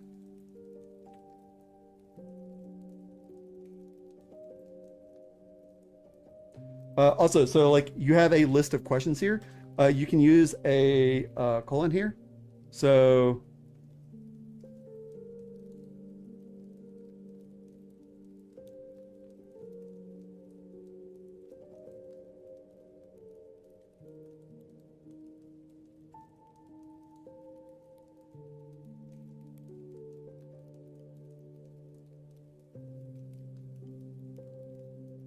I think this paragraph just needs a second pass. I'm not sure what you're trying to get across here.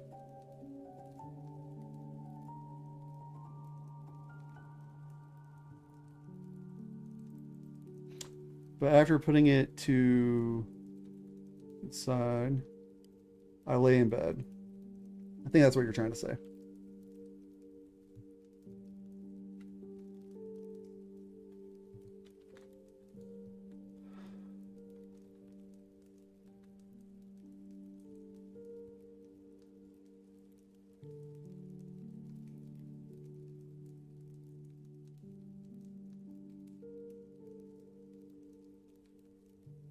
On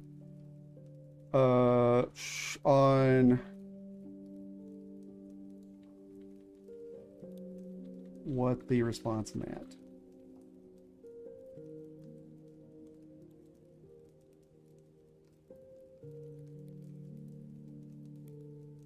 Hey Ray Ray, welcome back in. Ray Ray, are you in the writing server? I don't think you are you? Brux is praising your artwork.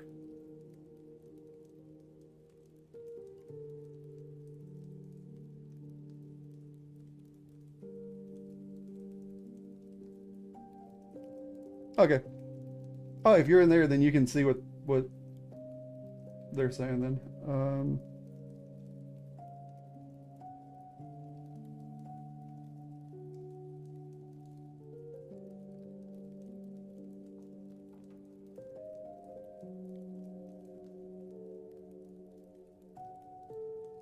So multiple right here isn't really carrying weight. It's just Thomas had been a part of my life for years. Birthday, small trips, studying sessions.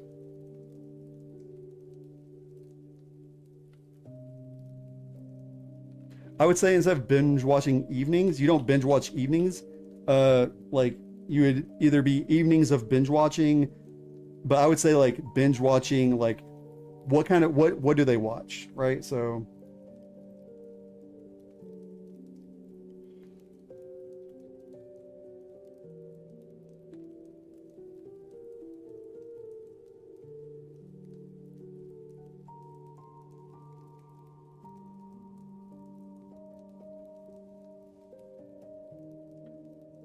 I had all this time I had appreciated him as my best friend, but nothing more.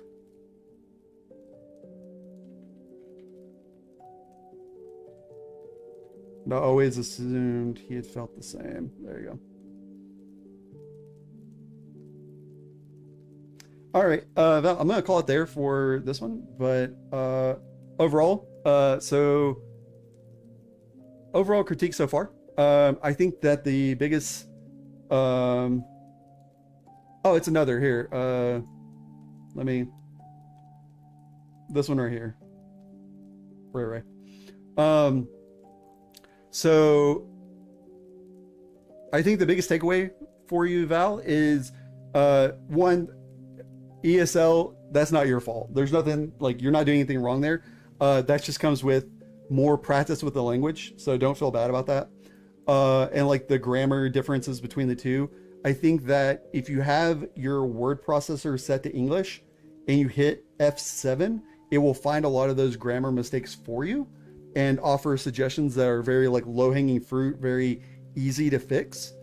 Your dialogue is a little stilted, like a little unnatural.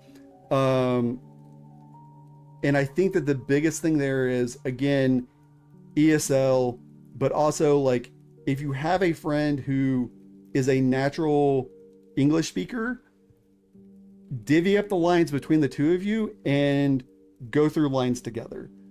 Reading just the dialogue. You don't need to do anything else but the dialogue, and you will find where the dialogue is weakest.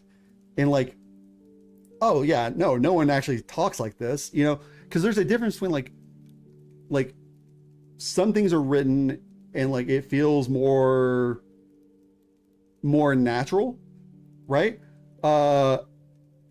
When you write it, but like other times, like when you actually read it out loud or hear it out loud, it feels less like real, if that makes sense.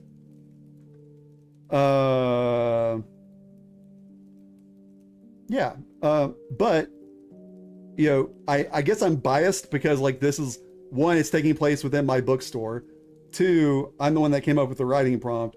And three, I get to be a curmudgeonly old man who annoys people. So like those are all things, you know, positives in my favor. See, like this right here, like this wants me to change not into haven't. This is a situation where you can ignore the suggestion because you are trying to have Augie come across as like a folksy sounding person, right? So don't just blindly accept everything that like it offers. Consider everything it says. Oh yeah, absolutely. So I got to page 5, or through page 5. So I will pick up on this in my private time, and give it a more thorough reading. I will go ahead and send you the changes I've made already. And if you want to invite me to here, let me take care of Ray real quick. Ray, I don't think Ray is a writer, but they are an artist. Yeah, I'll send over these changes. If you want to make a fresh document, once you and Ray singular go through and read some of the dialogue back and forth, and you make some changes, you know, let me know, and I can wait and finish it up then. because I don't want to go through and do a lot of like the revisioning and then send it to you, and then like that's paid editor work. I'm not getting paid. So like let me know when you're done, and I'll give your next draft a read. But I'll send you what I've already recommended and changed, so that you have a good jumping off point. Okay?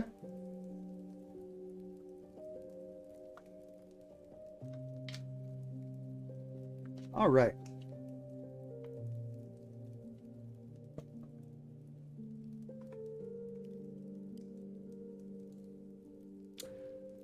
And thank you for writing the prompt. I do appreciate it.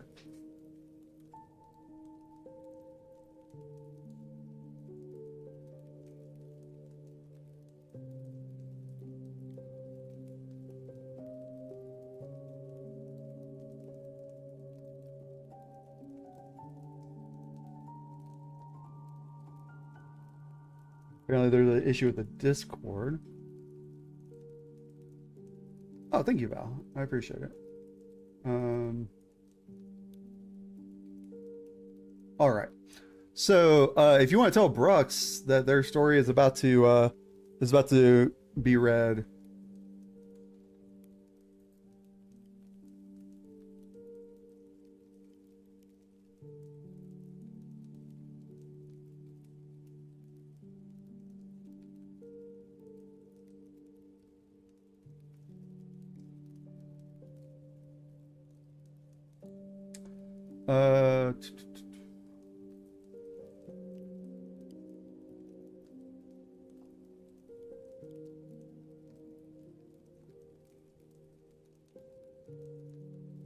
Uh, okay.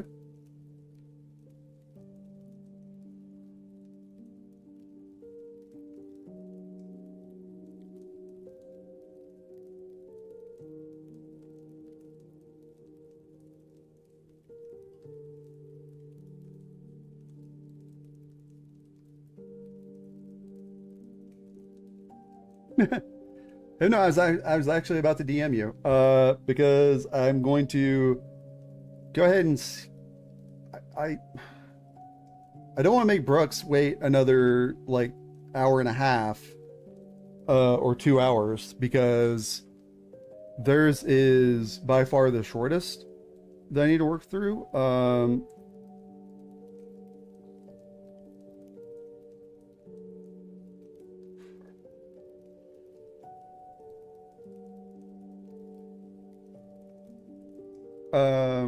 And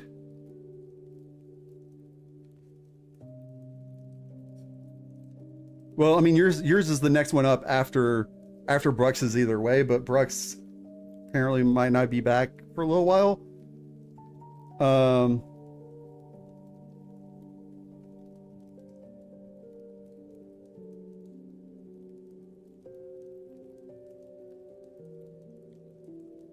So if Brooks is not going to be back for a little while, I guess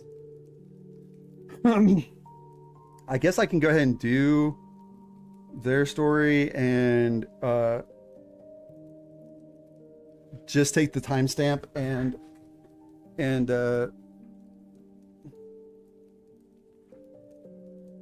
Battle Chi Comics, welcome in. Hope you're having a good day so far. Welcome to the Legion. Let's see, what's the timestamp? 2:28. All right. I will go ahead and do Brooks's now. Like I said, it's relatively short, so it won't take very long to do theirs, I don't think.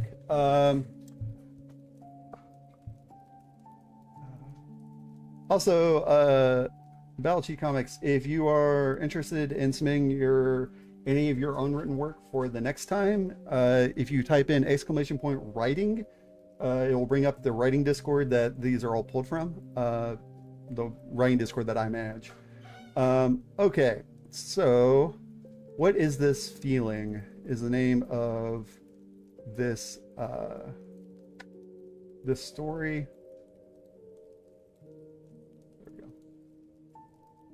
go. Well, this is a very early whip. Hey Republic, welcome back in, dude. So, heart attack? No. So this is my left arm is tingling. Why is that? Yeah, of course. So, oh, well, Biology Comics. So that is the streaming Discord. So if you're trying to submit for the live critiques, that will be at that.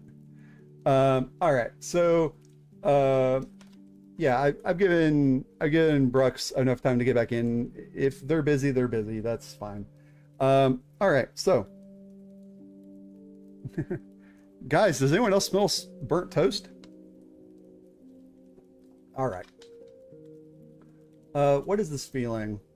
The sun's rays shone through the curtains, giving my room this warm glow. So I think giving my room a warm glow.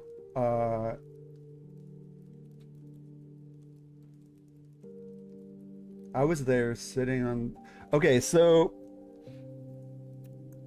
starting out,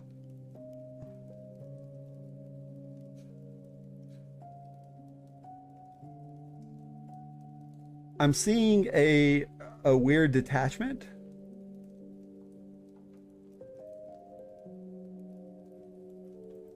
So this is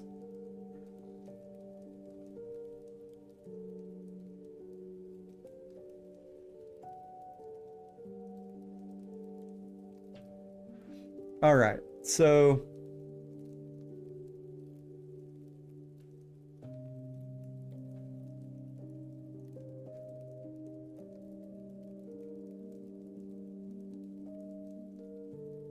oh, hey, Brooks. Okay.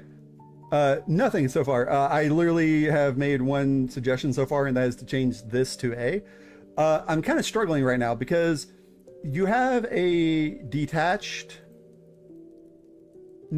to the narration here that I'm not used to.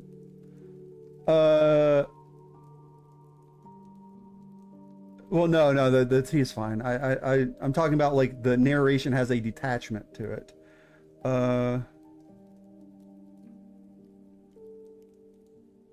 Because like, for instance, right? So instead of I was there sitting on the windowsill.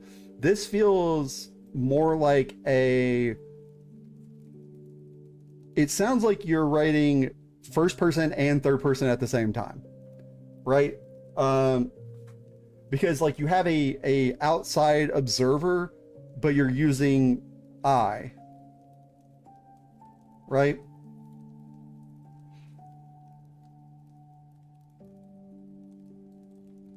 Also, it's present tense, and I don't do a lot of present tense writing. I do sometimes, but I'm mostly a past present tense writer. So also all alone,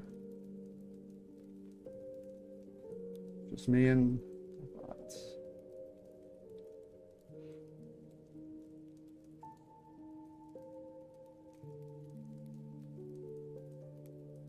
Her narrating versus her thoughts. I'm not sure I follow. So no, it's okay. I'm just trying to make sure I understand. So are you going for first person or third person?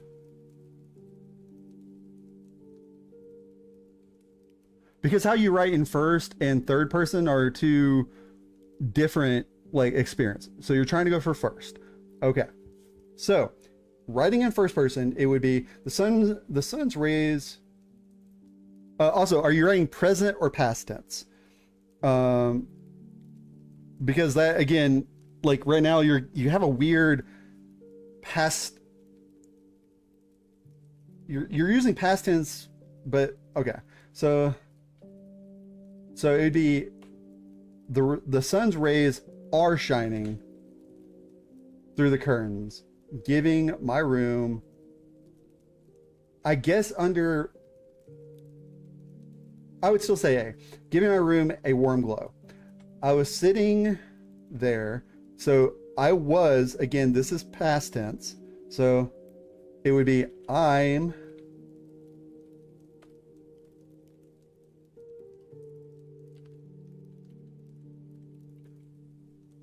sitting, okay, hold on a second. I'm sitting on the windowsill alone. You don't need to say all alone. Alone is enough. So, alone. Just me and my thoughts. I like it that way. Or I like it this way. It's better and much more, okay, so.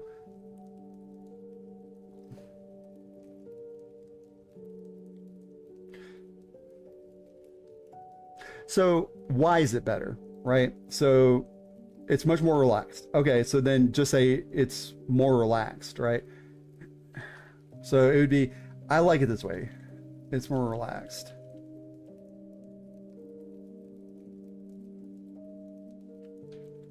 So it's not go, it's come. I always come, and it's not there. So again, if you're first person, it's, you can't be here and there at the same time.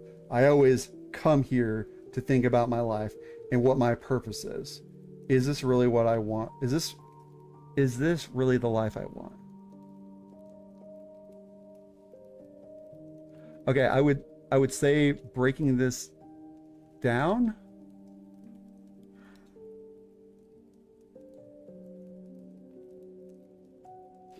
All right, so I'm going to, since yours is short, I'm just going to go into editing, right? Sure. I'm just going to accept all these changes I've made. And I'm going to give you the finished edit for it. There we go.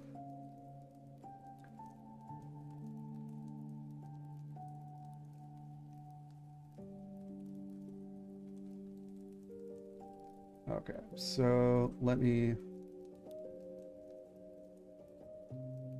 oh boy, let's do Times New Roman, 12 point, format, 1 point, actually no, let's do, all right, and then,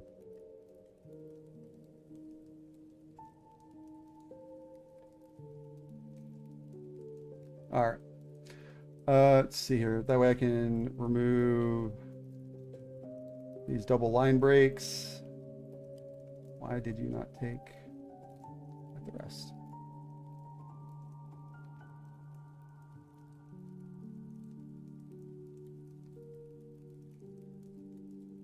Helps if I have my mouse sensitivity where I normally have it.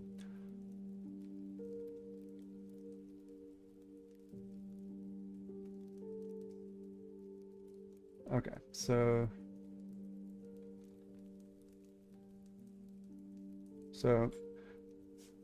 I'm going to go ahead and say blanket case. You need to do a pass for your present tense first person, right? I could really get lost in the weeds sitting here going through and editing all of this back. But I think that is just a big blanket statement of, hey, do this. It is something that like, so this is something I've told my community a few times is, hey, if you're going to ask someone to review your work, you should review it for yourself first, right? You should always like go through, before you ever ask someone else to read your stuff, you should give it a quality assurance pass for yourself, right? Now, admittedly, this was a work in progress that you submitted as a work in progress. And I 100% get that. So don't feel bad about this. What I'm saying is, don't rush something out, and then, because it's going to remove a lot of what I can actually teach you and what you can take away from this. If it's literally just me saying, fix your tense, fix your tense, fix your perspective, fix your tense. And if I just keep saying that back and forth over and over for the entire thing.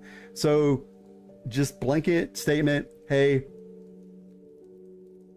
set your present tense, set your first person perspective, go through and read it and do that edit yourself. So I'm going to do more of like a content and thought process here. Also, from what I remember, you also said, hey, this isn't a complete story or anything. This is a snippet of me trying to figure out what the character is, like how the character thinks and stuff, which is great. That is something that a lot of people can benefit from, is better processing, like, hey, why are my characters acting this way? Like, what is the benefit of them, behaving in this way, right?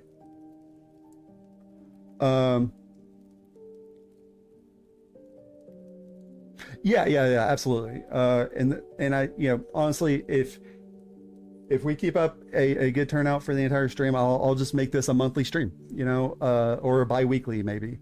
Because I like doing this. I like helping young writers learn, and helping like fill in the gaps that, like, because the thing is like, teachers aren't going to be able to give every student the level of attention to get them where they need to be, proficient.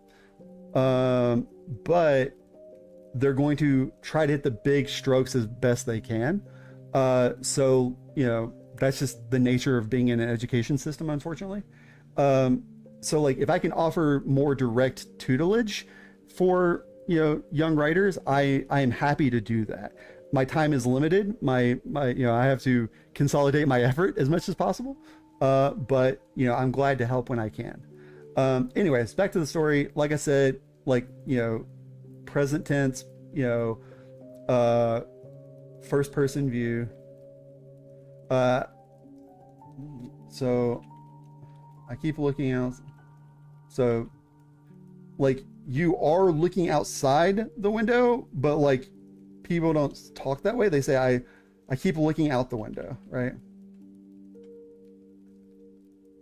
Again, is so lovely. So if the dialogue, so all of these bold italicized sentences are internal thoughts. So if the sentence that's breaking them up is connected to either of them, then use it as a dialogue tag between the two, because you can use dialogue tags for internal dialogue, for internal thoughts, right? But this right here isn't really tied, like, functionally to either of these. I wish I could look at this forever. Okay, so actually it is. So it is tied to this one. I keep looking out the window and the scenery is so lovely. I wish I could look at this forever. It's so calm and peaceful. Yeah, that's... so this dialogue tag fits here. The reason that I broke this thought down from this is a load-bearing thought. This is a load-bearing line, and it deserves, like, you need to think sometimes a line deserves to stand on its own, right? And this is something I can tell literally 90% of young writers. Sometimes you just have to know when your line hits. You have to know, no, this is a good line, and it deserves to stand on its own. So like, don't be afraid to have single line, paragraphs. Don't overuse it. It's very, like, I have that problem where I will overuse it. And if you look at my creepypasta writing versus my published writing, you can see how much more often I do in my creepypasta writing. So, see, that's a good point, Val. Except, what's the intent of this piece, right?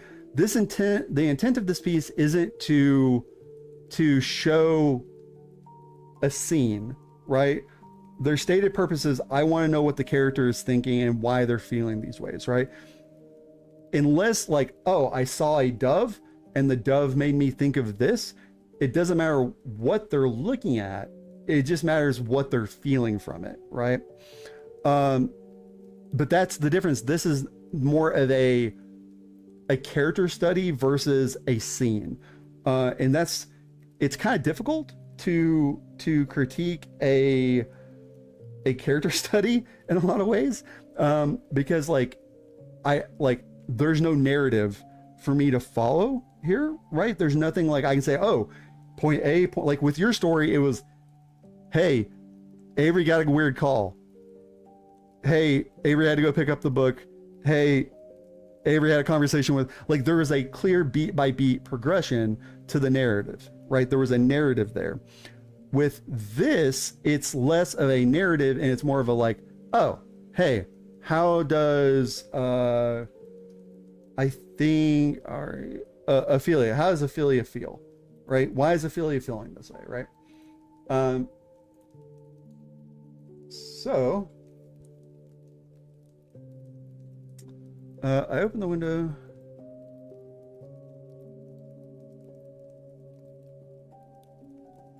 So you're overstating this, right? You've stated it already,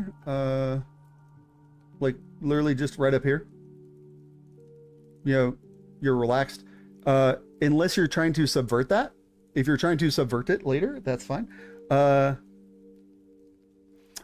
So I would say that you're never like, well, you might publish a character study, maybe, but more often it's something that a writer will do to better understand their own characters, to be able to write those characters better. It's more like homework, right? You do this homework so that you better have a grasp on the character, so that when you write the character is more believable. Like for me, I will write profiles upon profiles upon profiles for my characters, so that I know details that will never come up in the story. But I know that about the character, and I know how those details shapes the character, right? So like some writers do really deep character studies, but again, it's homework. It's something for you to do to improve your craft, not because you're ever going to show it to anyone. In most cases, you're never going to show a character study to anyone else. It's just important. Speaking action, whisper thingy. Yeah, I mean, like there's a right way, Ray, of like, hey, this is the grammatically correct way to do these things. So like if you're going to try to get something published, these are the ways you do them. However, in creative writing, if you have a purpose to break a trend or break a norm, and you do it consistently, then rules are there to be broken in creative writing, right? So like I would not recommend bolding and italicizing thoughts. Just italicizing thoughts is typically enough to convey, you know, that this is an internal thought. Like that is shorthand that a typical reader will understand that that is a internal thought, right? So, Miner, dude, how the hell have you been? Oh, you're at AnimeCon. I knew there was TwitchCon going on this week. I didn't know any major anime cons were around. But hey, dude, good to see you, man. It's been a hot minute. I hope you're doing well. You guys, Miner here was literally a day one. Was around whenever I decided to become a VTuber and start streaming. Oh, hell yeah. No, that's also something. Okay, I'm gonna get lost in the weeds. I need to focus. This is a really short little character study. I can get through it relatively quickly if I just focus.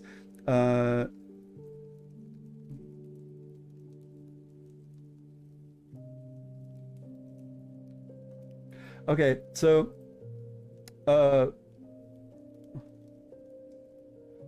nice, Miner. I hope you have a good time, dude. So again, this is a matter of, hey, your character is coming across as very like melodramatic and very like over feels their feels, so to speak, right? Which if that's the character, that's the character. Oh, that's cool, Miner. So that being the case, like, you know, you already said that they were a teenage royal. Like if they're royalty and they're a teenager, then like if they're in their fields, they're in their fields. That's how they be. No, Miner, that's absolutely cool, dude. Can you shoot me a message on Discord though? Because I want to catch up with you, man. It's been a hot minute. So like I guess again, I can't speak to, again, it feels weird to critique a character study because nothing I tell you to change here really matters because no one else should ever see this, right? This should be something that you are taking like note of. So like big brushstroke things that you can improve upon, set your tense and stick to it, set your perspective and stick to it. For the most part, besides that, it seems like your grammar is pretty good, and your syntax is mostly fine. So, like, as far as like written prose goes, this is not something that I would write, right? This is not how I would write a character. Not to say I wouldn't write a character study this way though. And that's where I'm kind of like at a loss here, because like if this is how they feel, this is how they feel, and you are accomplishing your goal. If your goal is to like, hey, I want to better understand how the character feels and why they feel this way, then it seems like you're doing that. So I can't fault you for that.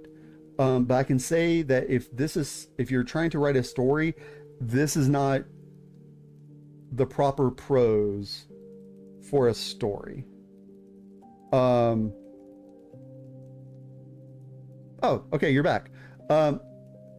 I think that you're just gonna have to go back and watch the VOD on this one, Brooks, because like what I was saying is like essentially this being a character study, and with what your stated goal of, I just want to know what the character is thinking and why the character feels the things they do. Like that being the case,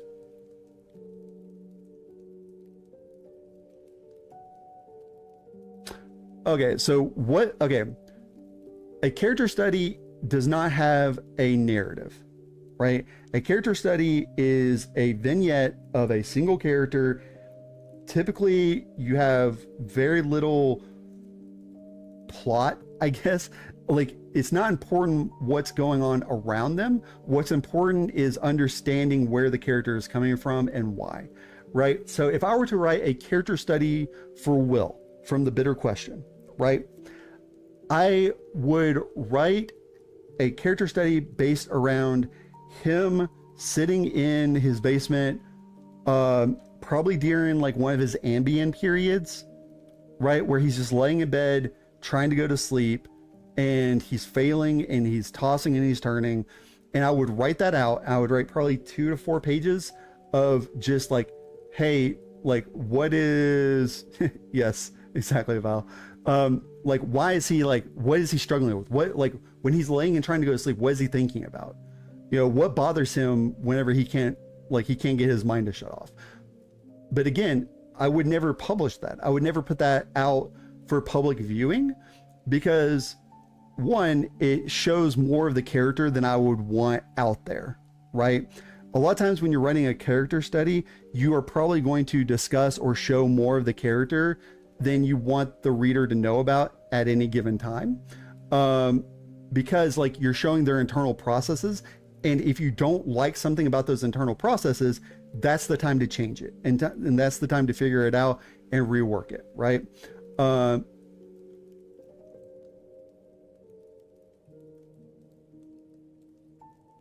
I think that like if you're going to like, if Brooks, if you were to try to write this into narrative, like prose for narrative, there's a lot of things that I would be recommending for change, but that's not what your goal was. So like it doesn't do me any good to paw around at those, you know, ideas. So again, my big takeaway is from what I've seen so far is, hey, pick your tense, pick your perspective and stick to them. You know, that is going to take a reader out of a story faster than, you know, most anything else, honestly.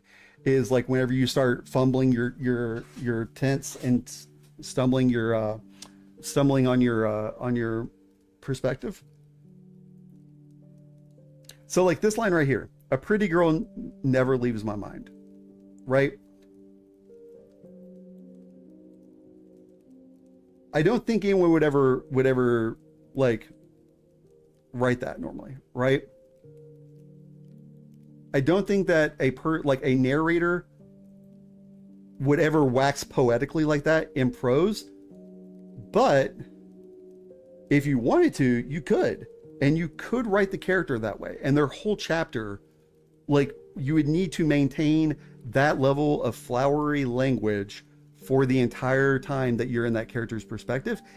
And that's going to get very tiring for a lot of readers, right? A lot of readers are going to bounce off that kind of flowery prose, right?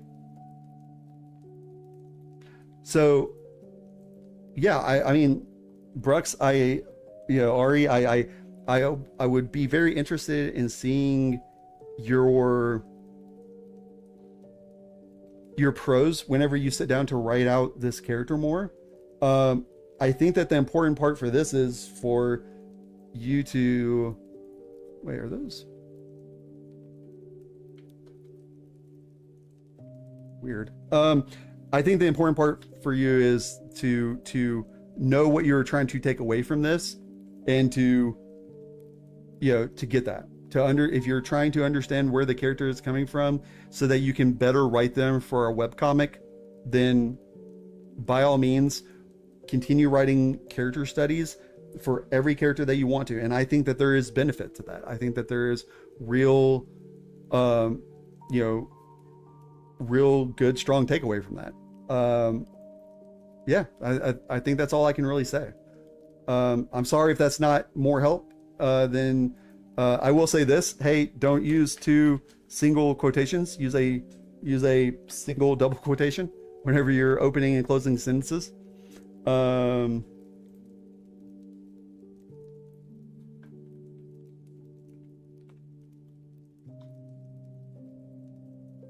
Yeah, no, I think that's it.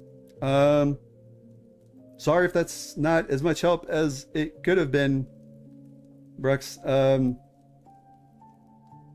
wish I could have been more help, because I feel kind of like I kind of stiffed you on the help here, unfortunately. I'm a prose writer, and this is not traditional prose, so I'm not like, it feels closer. Like, honestly, this feels more like poetry than prose. Which is interesting now that I think about it.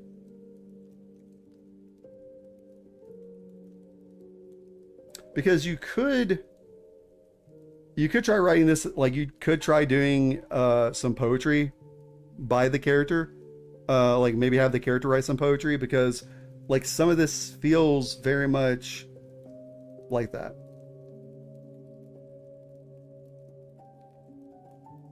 That makes sense, Ray. I mean, you're an artist, so that makes a lot of sense. I mean, Brooks / Ari has stated that their intent is to write a webcomic using these OCs, like using these characters. I'm not a script writer. I do know how to do good characterization, so I can look through a script for that and offer what limited help I can.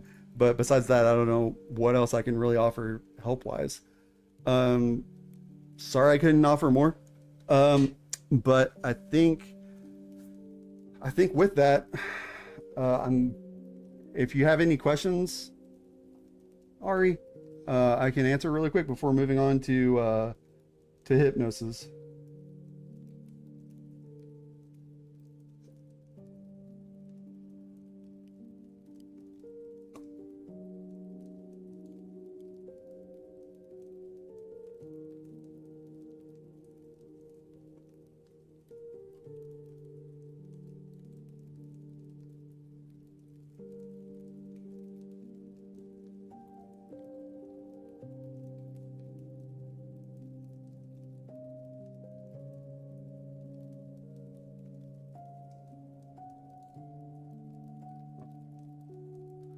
Also, I should be drinking more water. I can already feel my throat getting a little raw. But we are hitting the 3-hour mark. So we got about 5 hours left. And boy, oh boy, am I behind on schedule. I really overestimated how much I would be able to critique in a single stream, didn't I? All right, so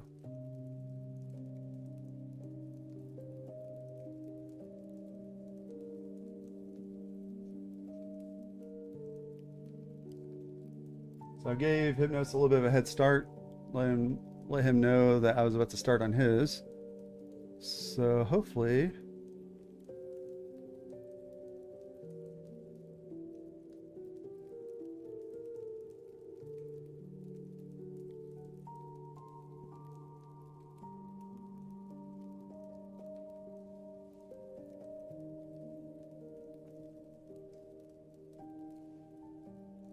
there you are, Hypnos. All right. Okay, so I made a deal with the thing in the forest after my crush broke my heart. So whenever I was doing the formatting, I saw that there are two parts to this, right? So probably going to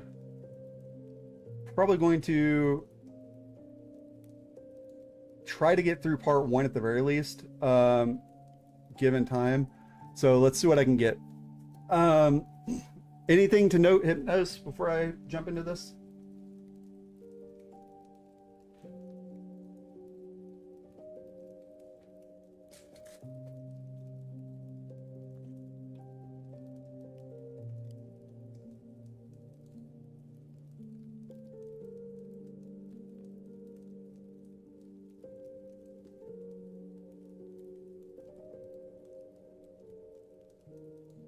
Not really? All right, cool. All right.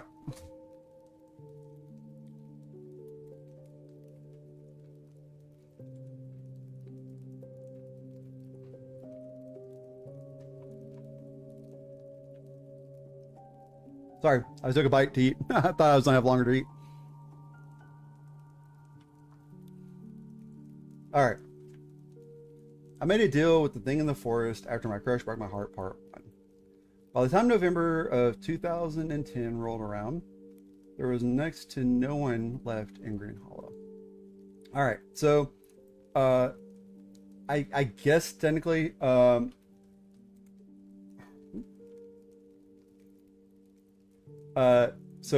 years are one of the only times that you're allowed to use digits in narrative.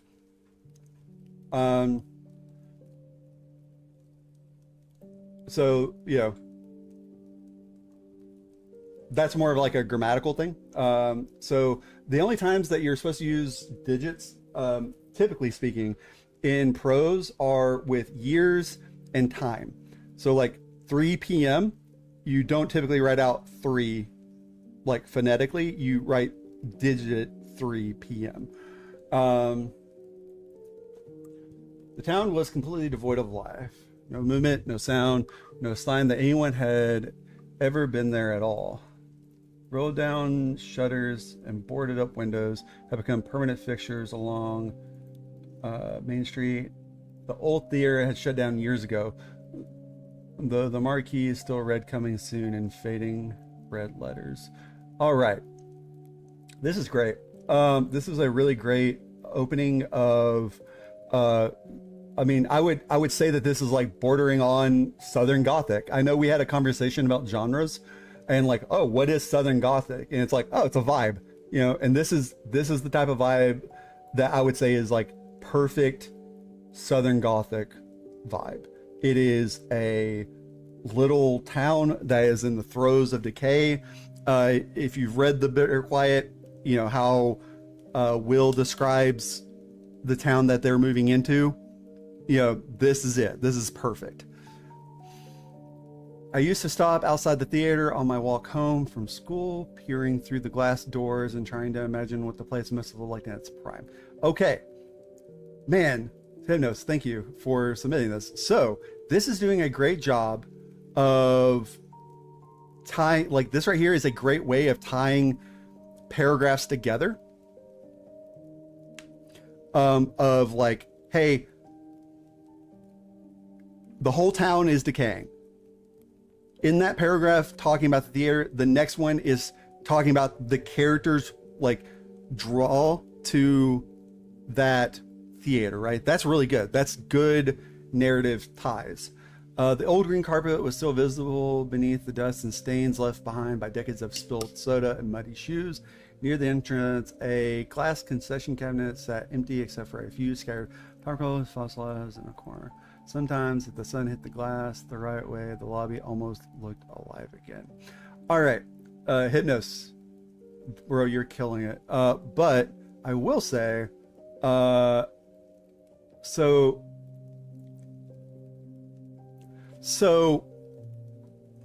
the old green carpet was still visible beneath the dust and stains. Okay, so I think I know what I'm trying to think of right here. So you're bringing up the dust and like dust, which is accumulated from like it's accumulated after the theater got shuttered, right?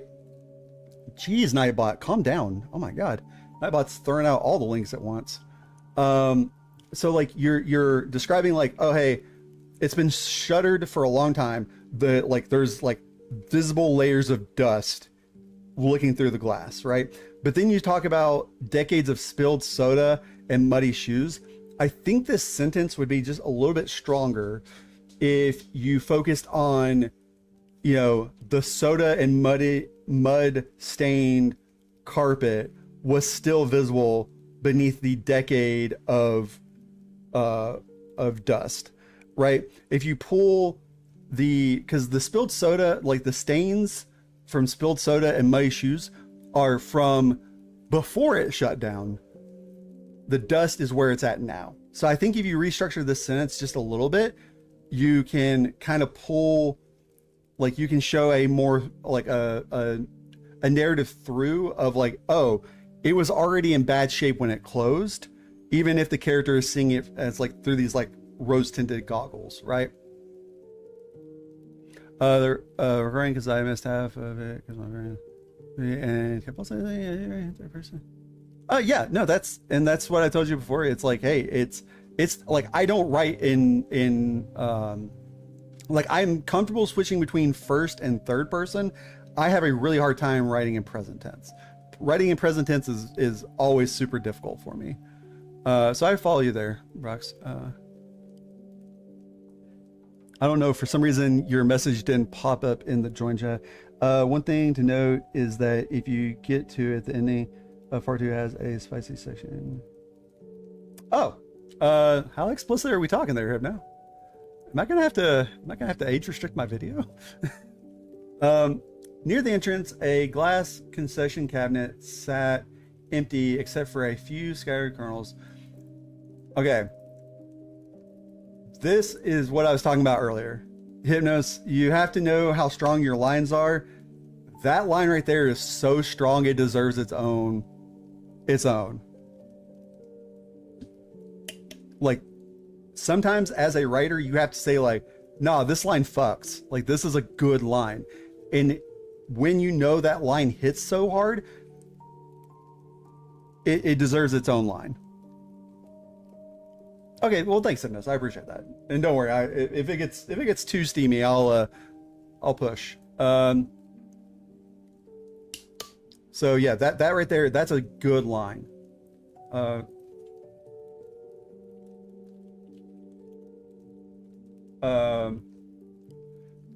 But not everything in the town felt dead. There were nights that the quiet emptiness was mournfully beautiful. Okay, so you're contradicting yourself a little bit here. But not everything in the town felt dead. There were nights in the quiet emptiness that was mournfully beautiful, especially when Nora Halpern was by my side. So you're saying like, oh, not everything in town felt dead, but hey, everything felt dead. You see what I mean? Like, this is very beautiful. Like this phrasing is very beautiful. But I would say it almost feels like what you want to say is, but despite the town feeling dead, there were nights that the quiet emptiness was mournfully beautiful.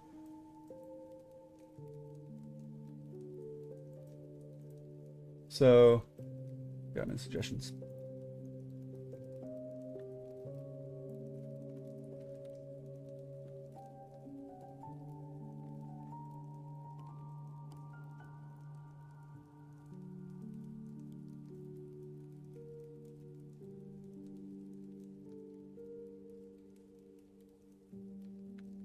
And I would like, I feel like by the town feeling dead, I feel like dead right here is such a cheap word for what you're trying to convey. Despite the town feeling so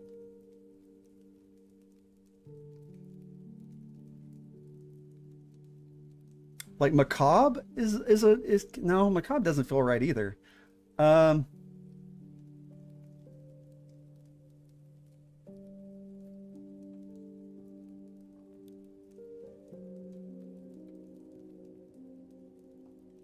okay, so this is close enough, but like,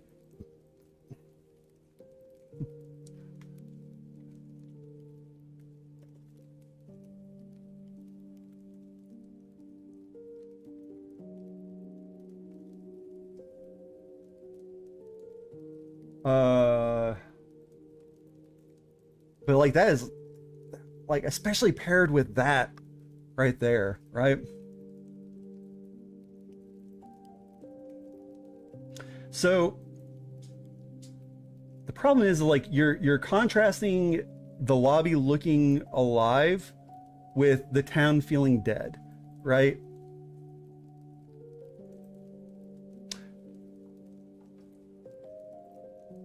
Okay, so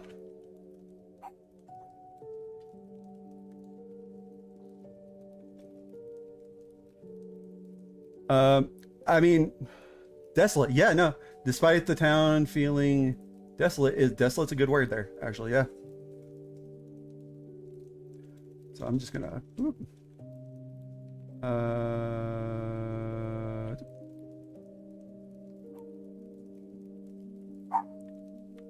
despite the town feeling desolate. There we go. Good word choice. Good word choice. So what I'm trying to figure out here is, uh, and sometimes if the sun hit the glass the right way, the lobby almost looked alive.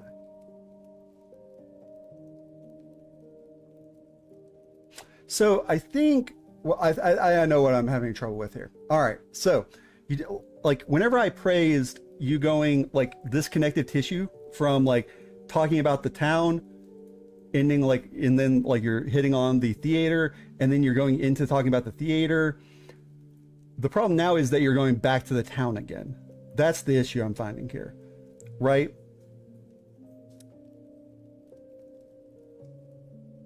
I think this paragraph here, or in this line and paragraph right here, might actually be better at the top.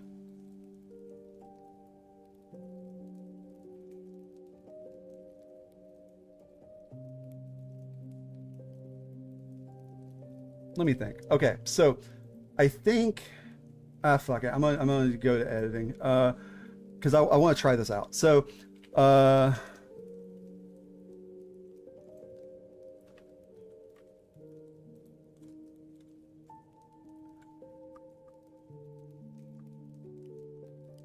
okay. The old theater had shut down years ago, though the marquee still read "coming soon" in fading red letters. And that's such a good line too. Uh, I used to stop outside the theater on my walk home from school, peering through the glass doors and trying to imagine what the place must have looked like in its prime. The old green carpet was still visible beneath the dust. And like I said, like I would rewrite this a little bit to like, hey, there it was already stained and muddy before it got dusty. Near the entrance, a glass concession cabinet sat empty except for a few scattered. I almost want to say stranded popcorn kernels, like, because scattered's not wrong, right? But like, if you're trying to like impersonate or not impersonate, if you're trying to like emphasize the like desolation, the like loneliness and stuff, having them stranded popcorn kernels would make that like would continue that air of foreboding, right? Uh, and sometimes if the sun hit the glass the right way, the lobby almost looked alive again. But by the time November of 2010 rolled around, Uh, but by the time, November. Okay, so this sentence is right, but I think it would read better. But by no, it's best the way it's written actually. But by the time November of 2010 rolled around, there was next to no one left in Green Hollow. The town was completely devoid of life. No movement, no sound, no signs that anyone had ever lived there at all. Road down shutters and boarded up windows had become the permanent fixtures of Main Street.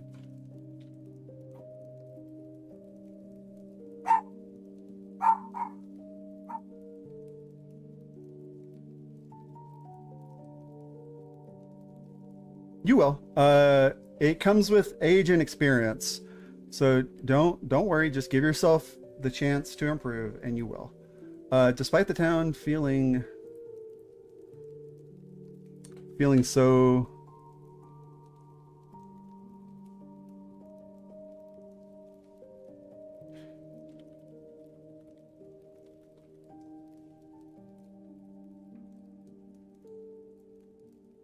how do you like that, Hypno? True, Hypno, but also reading. Reading helps a lot when it comes to writing. You don't want to impersonate other writers, but you want to take away from other writers what you enjoy about their writing and understanding what makes their prose feel good to you, right? How do you like this change, though? Despite the town feeling so ingrained in its desolate state, there were nights that the quiet emptiness was mournfully beautiful, especially when Nora Halpern was by my side. Does that bring the right level of emphasis that you want there?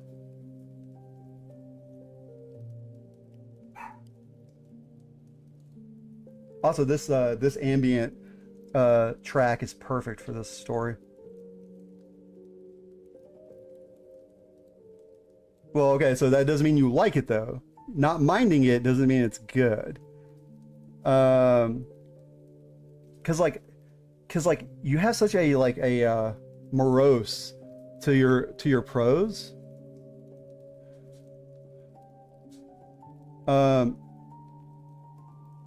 and it feels like you're not harping on it. That's the thing. It's like you're stating it in a way that feels fresh with every line, and I don't want to step on your toes and uh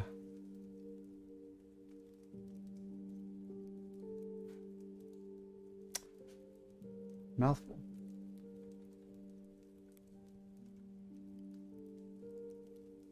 Despite the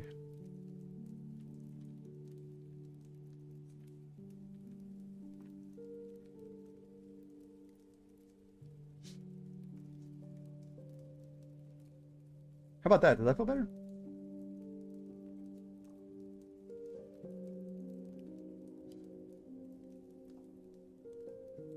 Despite the town's ingrained state of desolation, there were nights that the quiet emptiness was mournfully beautiful. Period. Especially.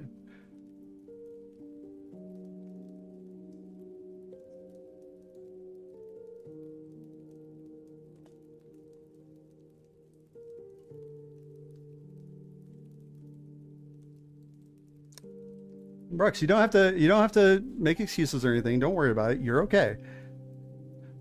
Like, just take a breath. You did good for what you had time to do, and I did the best I could to give you some pointers for moving forward. Okay, you got this. All right. I think I've harped. I'm gonna end up. I could do 4 hours on this piece. I can already tell. So I need to keep myself accountable. I don't remember when Nora.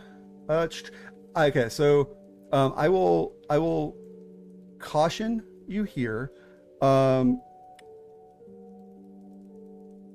The term "I don't remember" is kind of like it loses a lot of nuance, I guess. But like maybe I can't recall. I can't recall when. Does that feel better?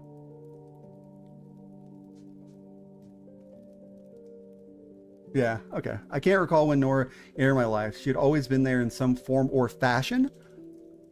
Or fashion. Birthdays. Okay, that's a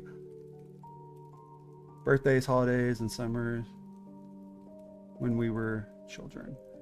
We grew up side by side the way people in small towns often do until it becomes impossible, where your memories end and theirs begin. Okay. This is so, oh man, see, like, I can feel myself falling for the trap of wanting, like, all your lines are such bangers that's like I want every single one of them to get their own like line drop. I think you have to do a line drop there, because like that is such a pivotal, or like that is the thesis of everything said. Like, even talking about the town being dead and the old theater feeling alive is kind of all building up to this line right here, right?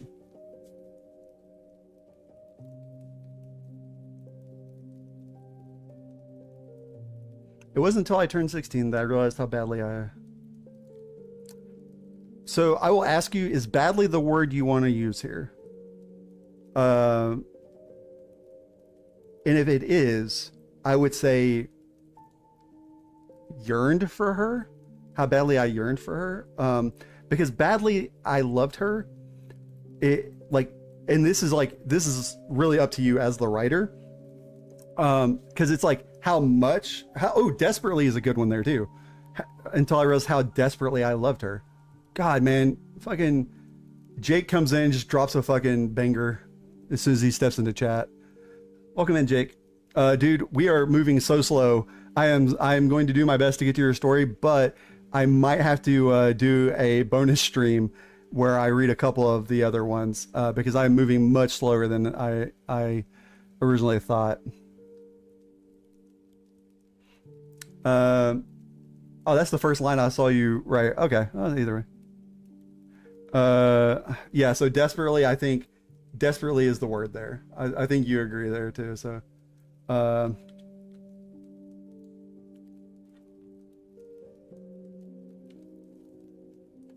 sometimes just hearing Nora laugh across a room was enough to make my chest ache.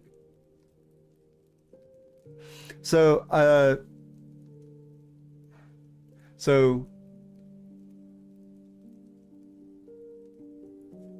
okay, yeah. To set my chest aching, I think is more like it has more impact to it. Sometimes, comma. Sometimes just, so also be careful. I'm seeing a reliance on sometimes, such as here. 2 times isn't too much, just of note, be careful. Hearing, in fact, I would argue dropping this sometimes and just saying just hearing her. So it's not like, oh, 5 out of 9 times her laugh would, it's like every time. Gotcha. Well, welcome in, Jake. Her dark hair.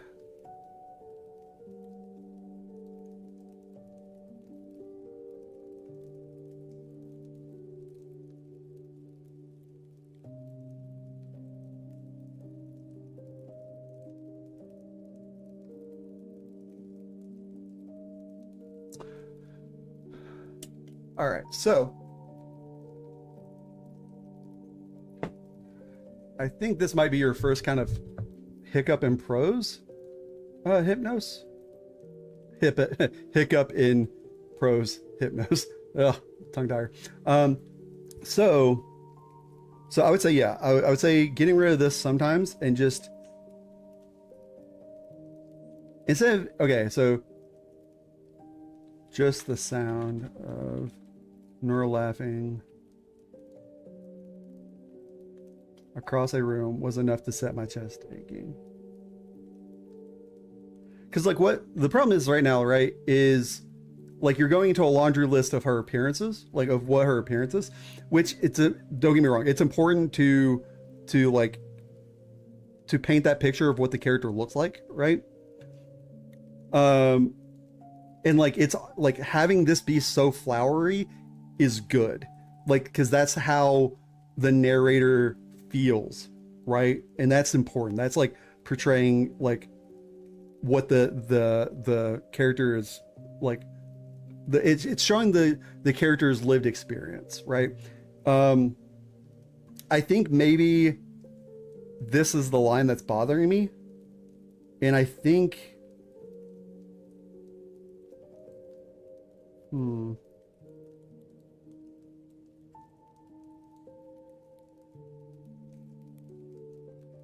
the thing is, like, it's so well written though, it's like it's hard for me to say like it needs to go, because it's like it's you have such a good cadence to it. Okay.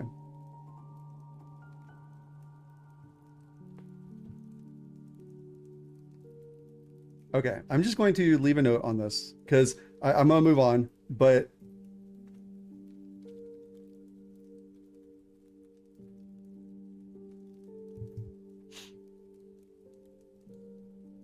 because like all these details are really great. Though I will say, so you only ever saw in, so you were writing very much in Southern Gothic here, so you're gonna want to say in the woods after a rain, or after the rains, or something like that.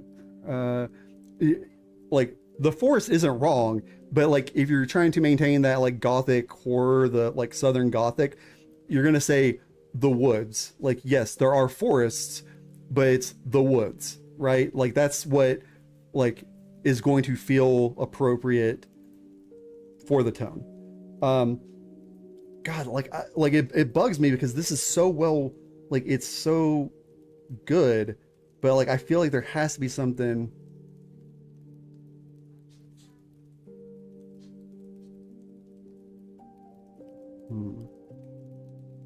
I don't know, Hypnos. Me and you need to get in call and talk about this off stream, because like okay, I gotta move on. By the spring of 2010, see, like you used 2010 right there. We were old enough that bonfires had stopped being just bonfires. They turned into parties out on back roads. Okay, so hopefully you didn't have bonfires in empty houses.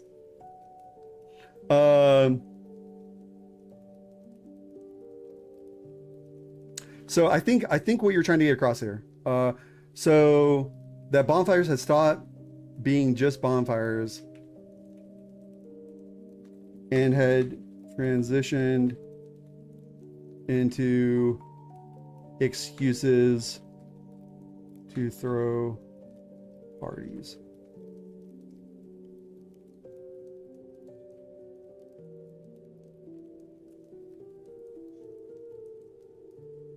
Yeah.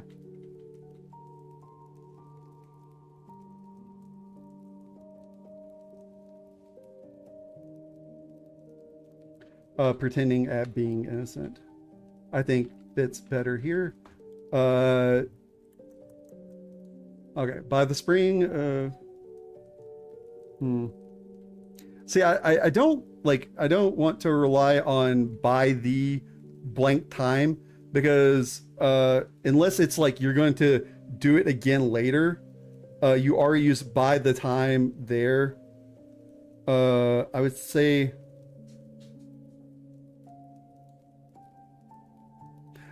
in, or no. Yeah, I guess in the spring. No. Oh, see, the thing is, by is the right, because you're talking about like, hey, by the time we reach this point.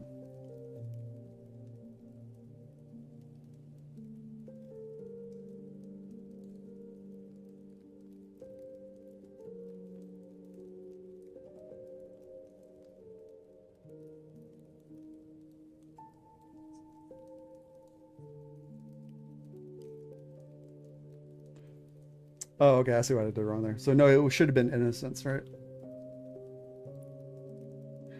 You're right, I was wrong.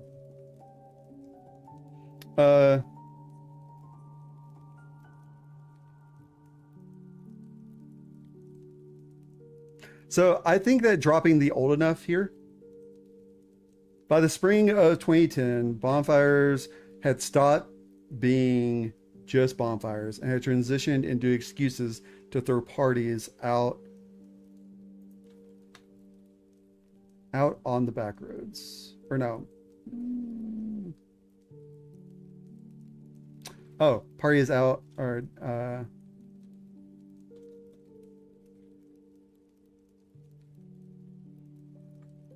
there we go.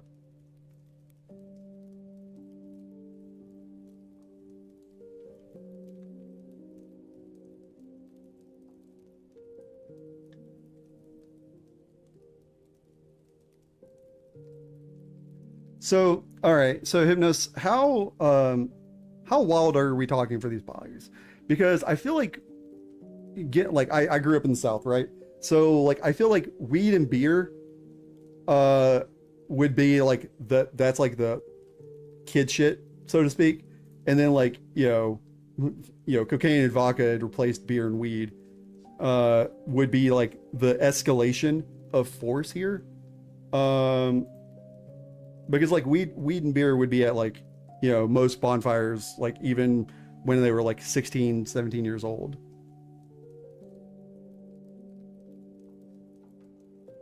So if not, I would think maybe weed and vodka replaced lukewarm beer. Might, oh, actually no, lukewarm is one word. Uh, I think like adding that descriptor to beer might be enough.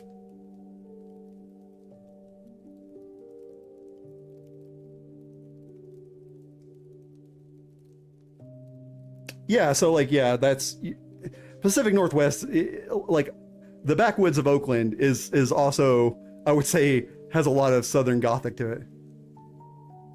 Yeah, yeah, that's what I'm saying though. Like you're trying to show like escalation of force here. So it feels like the beer and weed would have been the baseline, and then it escalated above. But I think weed and vodka replaced lukewarm beers.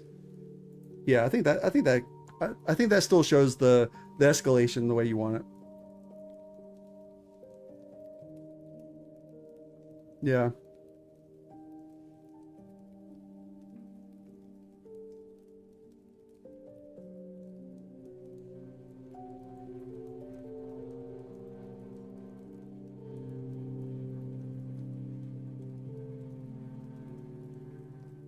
It was around then.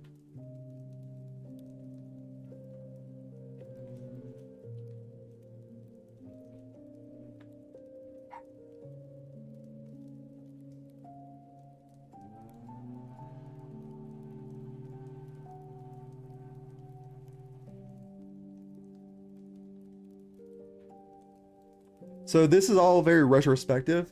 So most of those parties passed in a blur. There were usually one or two a week, and everyone knew.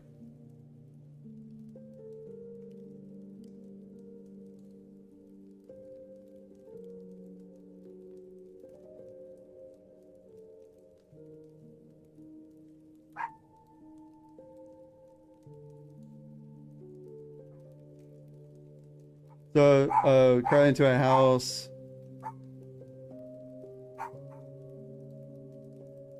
Sorry, my little hellhound is going crazy. Uh, so I would say crowd. Conan.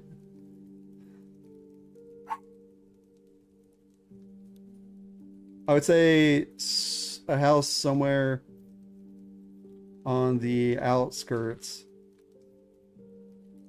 of town. I think that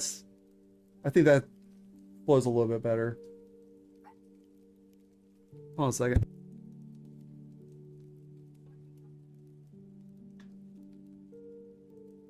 I don't remember most of them.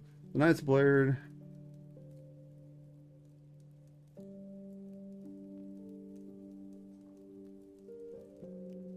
So, you already talked about the nights blurring together, right?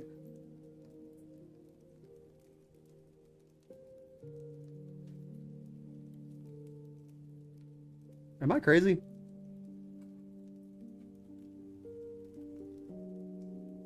Ooh, wrong one.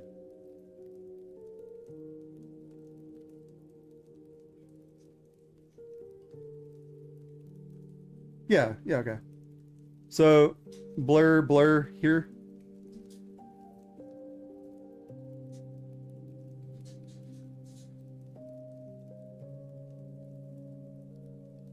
I think this one is the one to replace.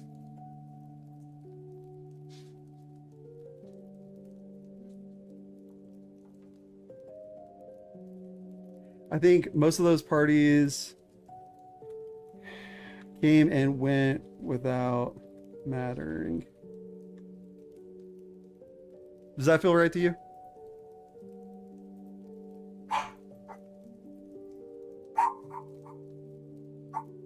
My front yard is getting mowed right now. My little dog is losing his shit. No, I do too. That's the reason like I was so quick with that Control F and looking for the word, because that's what I've had to do with my own writing a lot. You like that? Okay.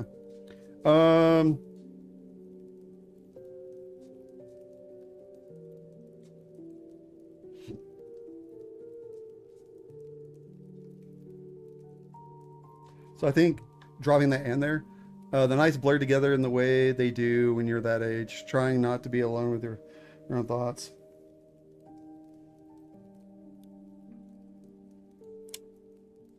So I showed up anyways, most of the time.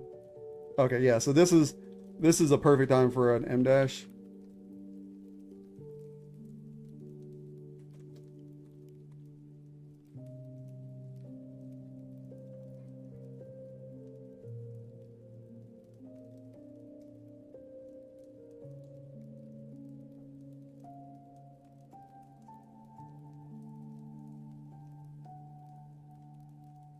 So I see what you're trying to do here, right? Like, I see that you're trying to throw a hook. Hey, potato chip. Oh, it's potato chip. Oh, I see. I get your name now.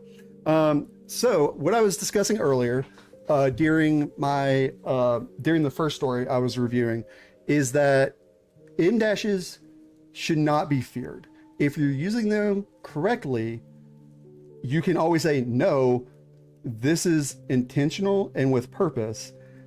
The problem is that ChatGPT uses M dashes in random ass places that make no sense, right? So like if someone tries to like point fingers at you, be like, how about you go read some Emily Dickens, then fucking tell her that she was using AI. You know, it's like, if you're using it appropriately, you're not wrong. And I think that this case right here of like, because so far there's been a very dreamy flow of consciousness like feel to all this writing so far, and this is the perfect kind of like, you know, there's obviously something going on at home that he doesn't want to be around, and this is like a string of consciousness, like this thought is pushing into the sentence in a way that makes sense. And if someone, Hypnos, if you post this and someone says that you used AI, tell them they can suck my dick. All right. Also, Potato, you are still a ways out, and I've been taking much longer than intended on these. So I will do my best to get to yours. If I don't, I promise you it will be on, I will do a bonus stream and I will cover yours. Again, Hypnos, like I feel like this line right here is just, it feels a little Chekhov's gun, like, no, that's not even right. It feels too, like, I would just recommend dropping this sentence, right? Or reworking it so that it's less like, oh, but this is where the spooky shit happens, you know, because that's like kind of what it feels like, right? You're kind of like, was it lampshading? It's not really lampshading, because lampshading is where you do something, you do a bad writing on purpose to point at it and be like, see what I did there? Yeah, too dramatic, maybe. Yeah. Melodramatic, I guess. Yeah, it feels a little melodramatic, I guess.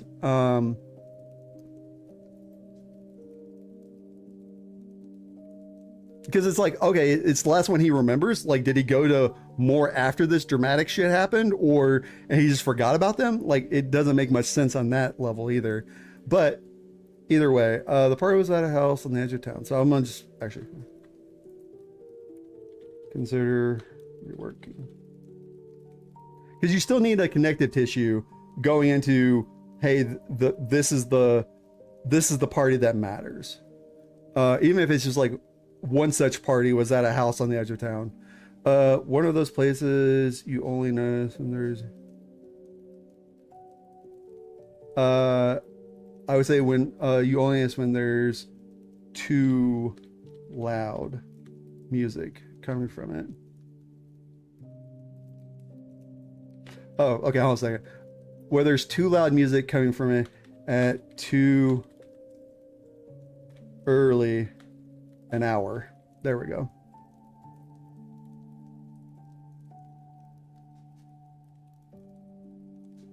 It belonged to a senior named Chad Bell. So yeah, again, this is a great use of a semicolon, or colon, sorry, colon, because wait, is quarterback capitalized? No, it's not. It's a role, not a title. Quarterback on a roll.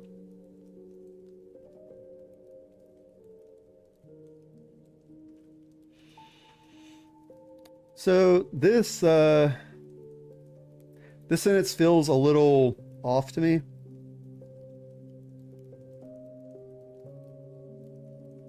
Why does this feel off to me? Quarterback honor roll.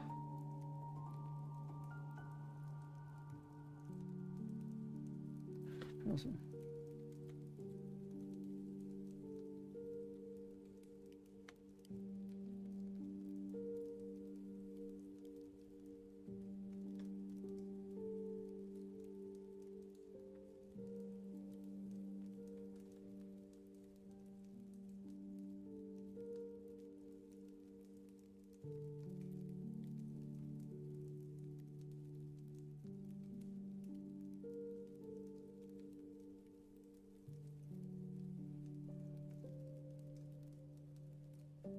How's that feel, Hypnos?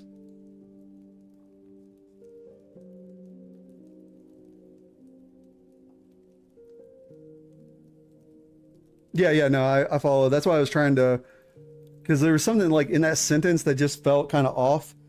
I think this might flow a little bit better. Yeah.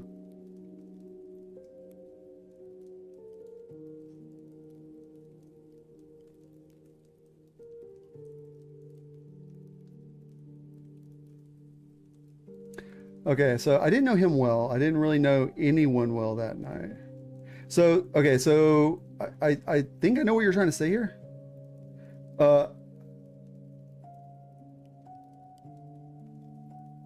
I think at that point. So, because it's like, you're saying it's like, because you said, hey, this is a small town. Everyone knows everyone. But I didn't know anyone at that party that night. And it's like, it felt a little incongruous, but this, I think, is what you were trying to get across. I didn't know him well. I didn't really know anyone well at that point. But I went anyways.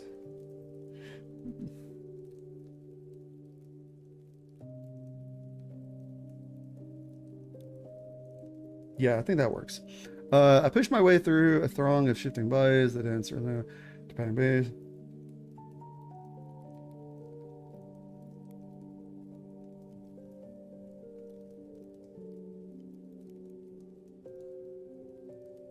Hello, Face.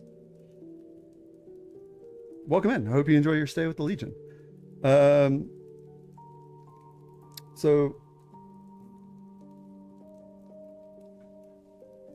go ahead and put that back out there again.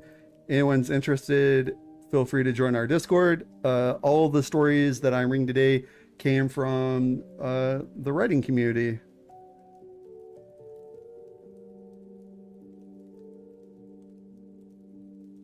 It is I, the people not knower weller. All right, so I pushed my way through a throng of shifting bodies that answer.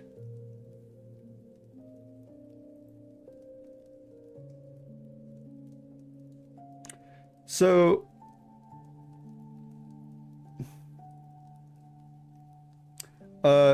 I mean, hey, I'm not here to judge.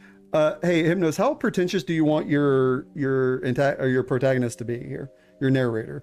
Because I see a potential right here of I push my way through a throng of shifting bodies that dance from alley to some generic, generic pounding bass line, to give him like a little bit more of a pretentious air to him. That's what I figured with the rest of the sentence. So like having him like call out that like some generic bass line is like kind of makes it sound like he's above caring. Does that make sense? Trying not to gag on the stench of sweat. So I would say spirits is a little lofty here. I think just liquor and hard liquor.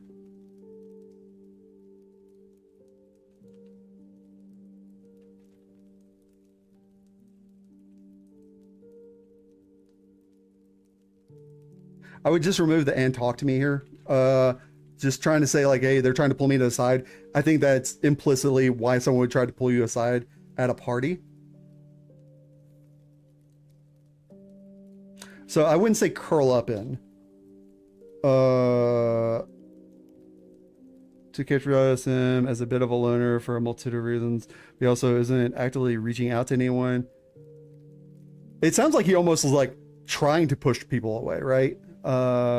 Which is great. I think that, okay, but I ignored them. Instead of a corner, I think what you're trying to say here is a corner to isolate myself in. Because like your whole thing is like he's kind of pretentious. He's kind of like a loner by choice, like the woe is me type of guy, even when people are trying to help him out, right?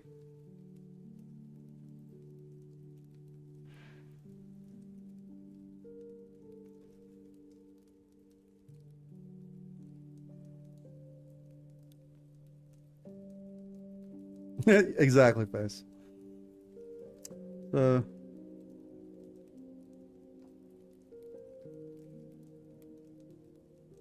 okay. So was there. Okay. Nora was there, leaning against the kitchen counter. Wrestle cup in hand.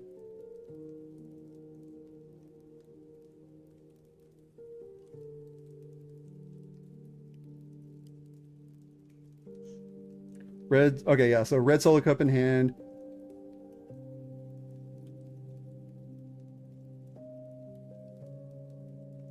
Hold on a second.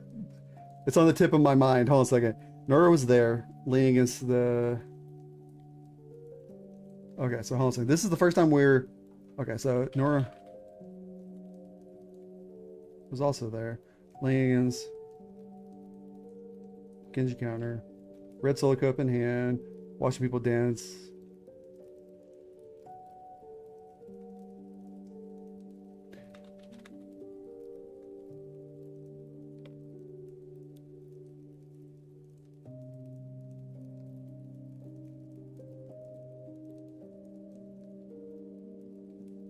Yeah, okay. Okay, yeah.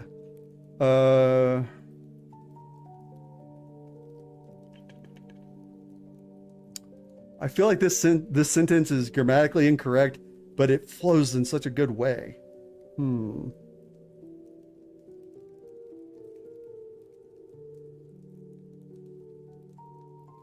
So smiling as I approached.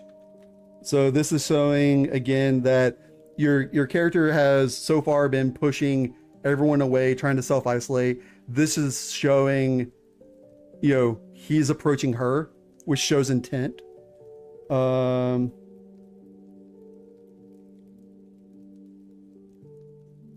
do you want Nora to be kind of coy or like manic pixie dream girl-esque? Because like smiling here feels like very genuine, and if that's the intent, great. If you want her to be a little bit more coy and a little less like forward, maybe grin. But it's up to you how you want to characterize her there.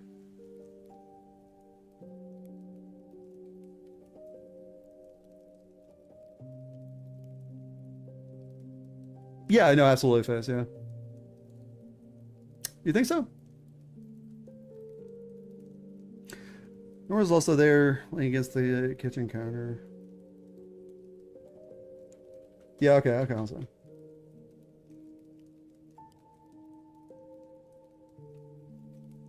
Dancing and writhing.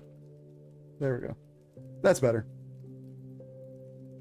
Okay, so it would be a genuine smile then. Okay, good. Okay.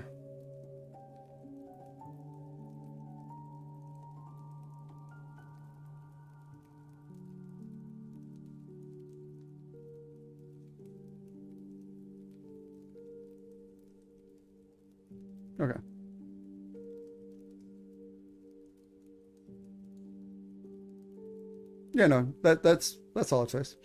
So to that end, so it seems like she's trying to actively pull him out of his shell here. So maybe instead of down, don't look gloomy.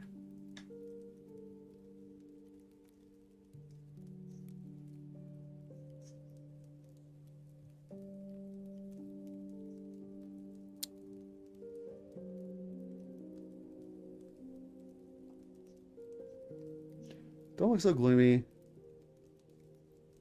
Okay, so this shouldn't be a period. This is definitely a like spoken. Don't look so gloomy.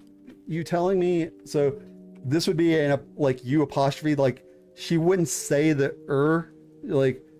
Don't look so gloomy. You telling me you're not having fun at all? There we go. Again, sorry for my dog.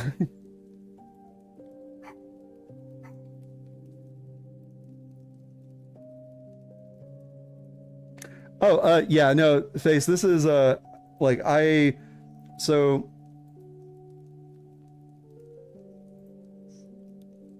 oh no, did I make it crash? Hold on. Yeah, so, like, I'm offering, like, a deep dive here. I'm not, like, I guess you weren't here for the beginning. I'm not an editor. I'm a writer. I'm published author, so on and so forth. I am not an editor, so anything I offer is literally just a grain of salt. These are not the original copies of their stories. These are just the edits I'm offering and like, hey, maybe consider this and take it with a grain of salt. Because ultimately it's not my story. Though honestly, this one is so good, man. Okay, maybe no apostrophe there. You telling me? No, I'm fine.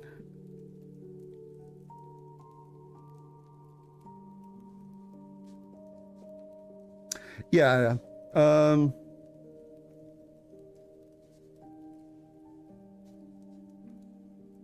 So, Hypnos, would this be insisted? I'm fine, I insisted. Just not really my scene. Because this feels like it feels like this is not the first time that they're having this conversation. At least that's the read I'm picking up on it, right?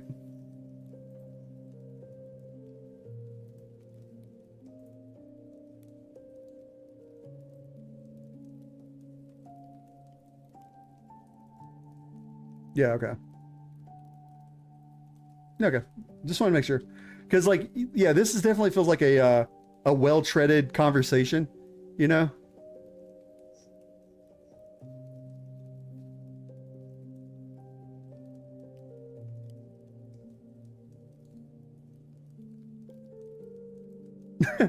Yeah, Face. And again, I'm not a paid editor. I'm not a line editor. I'm not a content editor. I'm just a writer, and I'm offering the best help I can.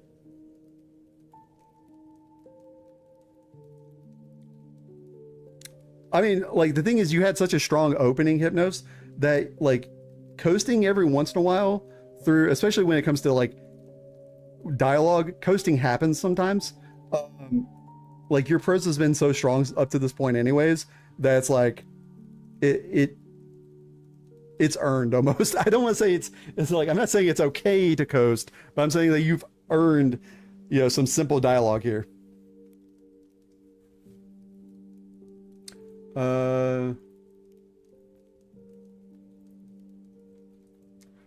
Yeah, actually, now that I'm thinking about that, that's not. Yeah, this. Like the thing is, like she wouldn't pronounce the your like the in your, but like I don't know. It is what it is. Because it's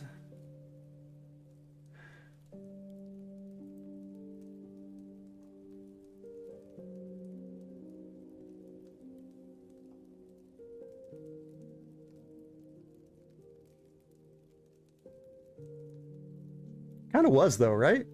That was kind of an answer. But it looks so gloomy. You're telling me you're not having fun at all? I'm fine. I insisted. It's not really my saying. That's not an answer. I assured. Not particularly. Okay. Yeah, okay. It kind of is an answer, but it's kind of not. I see what she's saying there. She's saying that he's being evasive. Okay. Yeah, that makes sense. She gave me a look, half amused, half accusing. Then why are you here? It's better than sitting at home and listening to my parents. Okay, so I can see their dynamic now. So, because like they have to be pretty good friends, right? For her to laugh at him bringing up that traumatic kind of shit. Though I will say that should be the line dropped and that should be brought up. Because you were tying her action to his dialogue. So just something to be mindful of.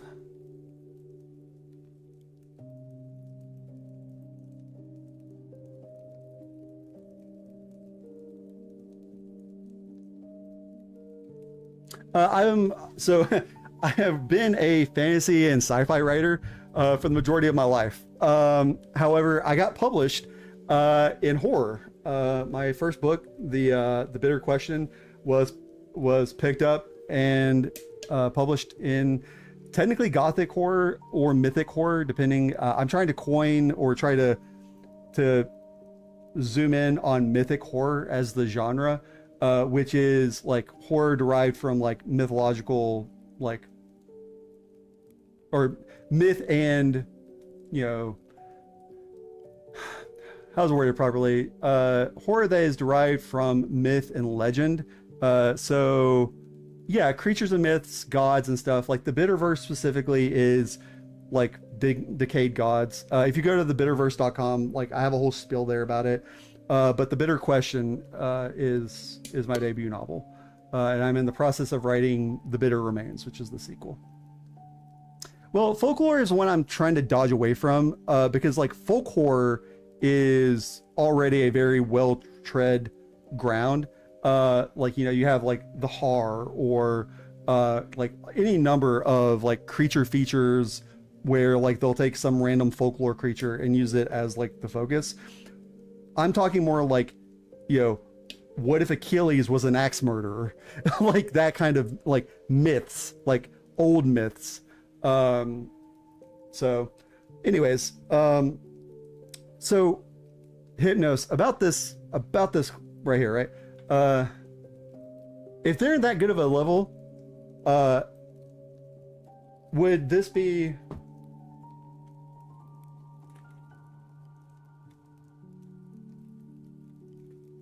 like that level of playful? Is that the type of playful?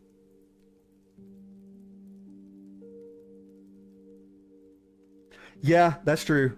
Face the so funny enough, the I don't even want to call it the antagonist, but the creature slash horror, mythic horror element of the Bitter Question. One of my friends can only imagine it with a big pair of titties on it now. It's very unfortunate. So, okay, cool. Because like the thing is, like the reason I was asking Hypnosis is because like this feels like a conversation I have had with some of my friends that I was like on that level of like friendship with them, and you've done a really good job of showing like, she or he is her friend. she is his soulmate. Does that make sense? Like you're like you're doing such a good job of showing like, you know, well, it's like she sees him as a friend. He sees her as the love of his life, right? And like you've done such a good job with that opening prose about that like it sticks. God, I'm only on page 3. Jesus Christ. All right. She took a sip from her cup, still watching me. I am sure. So I feel like this right here, instead of I am, is like I know. Like again, because it's like she's kind of poking at him, but they make sure I am, because like he's really trying to stick to his guns, right?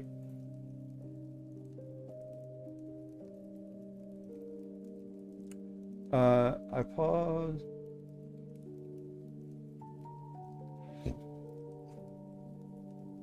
Stretched out between us. Filled with music from the living room and the beige.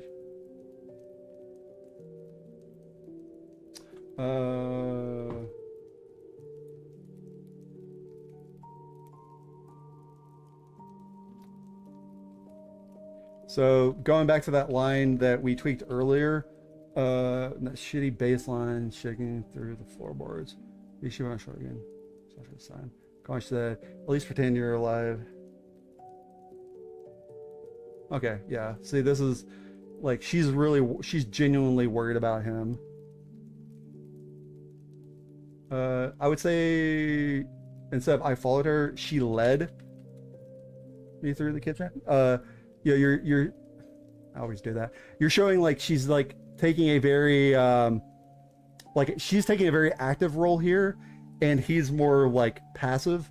So like it, you know, both are saying the same thing, but this feels more in tone with what you're trying to get across, where like he's not trying to improve, like he's not choosing to follow her through the kitchen. She's literally dragging him, kicking and screaming, trying to make him feel better, right? Onto the dance floor. So they shouldn't have a dance floor, right? This is a house, so maybe into the living room. Yeah, that would just be into the living room, right? Because like it's not like they're in like a dilapidated like disco club or something, you know.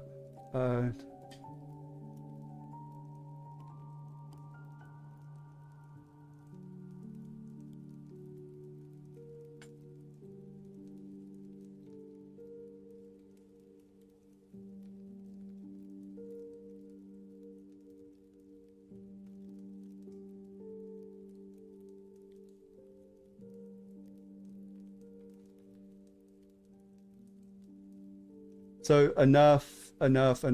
So I would just say,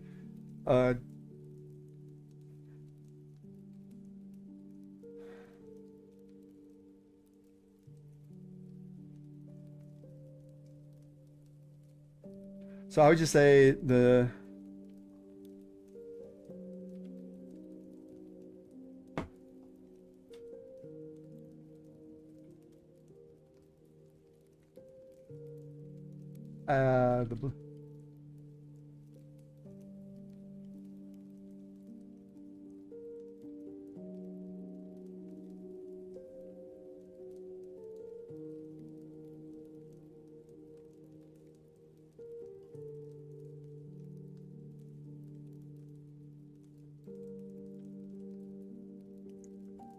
Yeah, okay.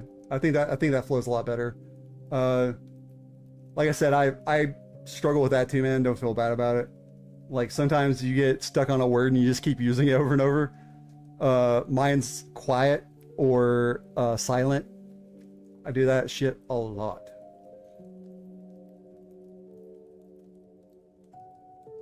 I would change this line. That's a very generic like, or not generic, cliche. A very cliche thing to say. Or you can subvert it and be like, you know, Nora danced like nobody was watching her, or rather like she didn't care if anyone was watching her. Like you can subvert it that way. Um, Again, something, so there was a recklessness to it.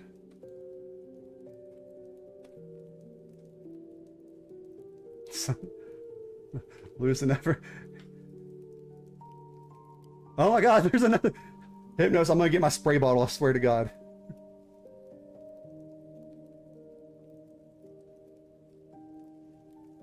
I think this something here is fine. We took care of the other one so that this something could sit. Uh,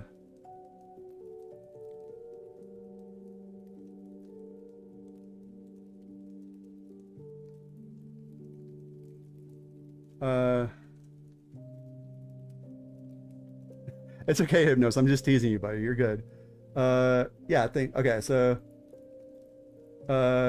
yeah, so Nora danced like nobody was watching her, or rather, like she didn't care if anyone was.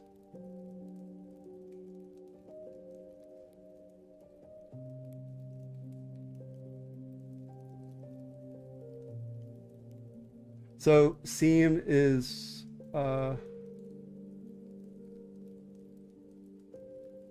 so you use seem a lot too, but like I do too. And the thing is, I haven't figured out a way not to use it because, like, for instance, in this, it's like it's not like she's actually warping space time around herself to slow everyone else down. So it's just like they made everyone around her.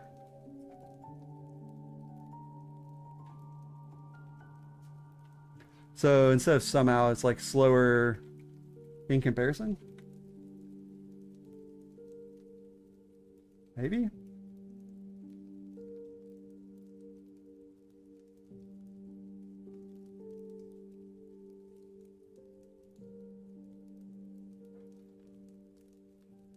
So you're nailing this point again. So it feels like the repetition is not necessarily needed here.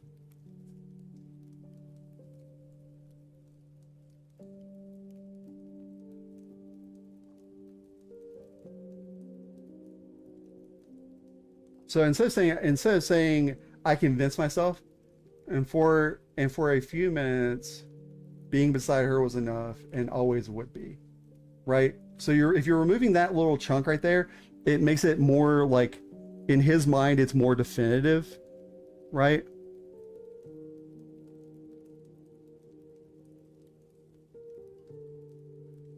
After a while, 10 minutes, maybe less. Nora leaned in close enough for you to smell the vodka on her breath and mentioned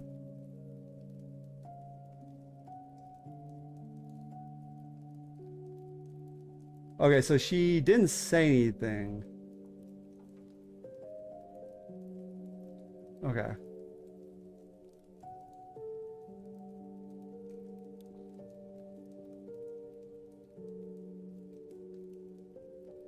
So, Hypnos, how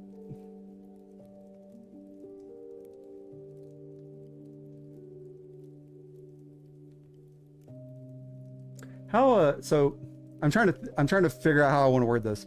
So you've already said like he's very passive, he's being drug along, very much like failure to launch, stuck in his rut kind of guy.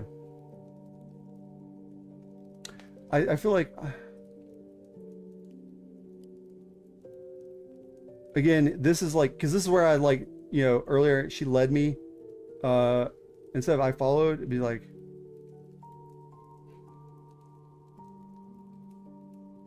I think just dropping this right here completely and just having it hard cut after she motions towards the back door and then hard cut to the porch.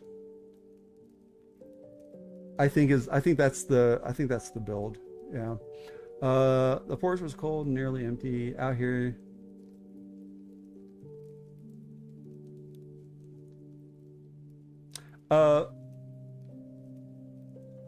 You said this is supposed to be in the Pacific Northwest, right?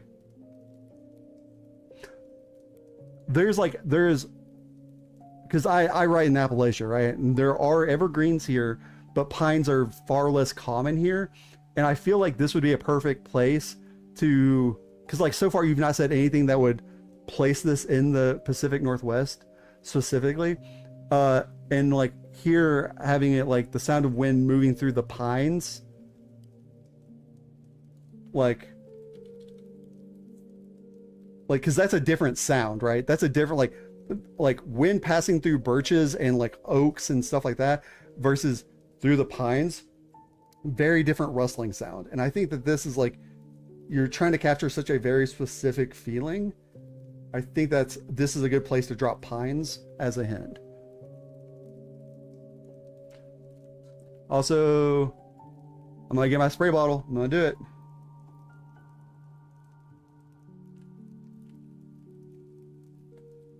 Deep in the dark.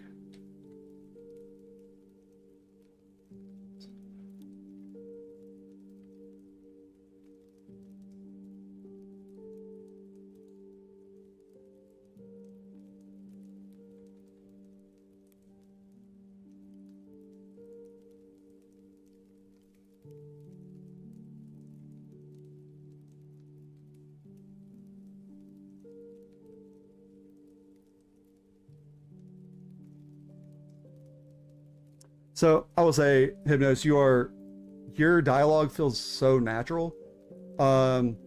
It feels like you actually read through this like with someone else, because this is what I was telling Val earlier, that like taking dialogue and like giving it to someone and like reading it back and Jesus Christ, Avatar. Like reading it back and forth, like line by line with someone, like not to yourself, like verbally reading out loud to someone back and forth is a good way to make sure that the dialogue feels natural.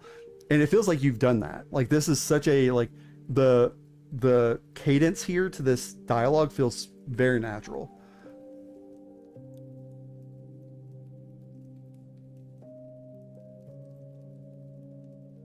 I'm gonna add just because I feel like I can see it in my mind already. Like she's here, but she's not here. Does that make sense?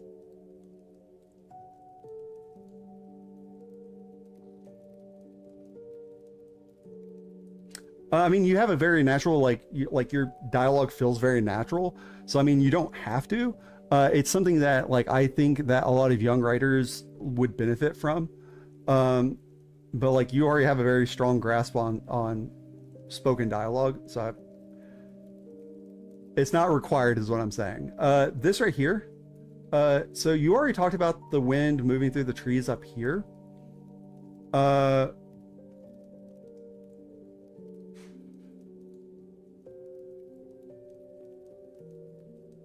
I feel like there's other sensory details you could go with here. Like I know you're trying to or not impersonate. You're trying to emphasize the wind here.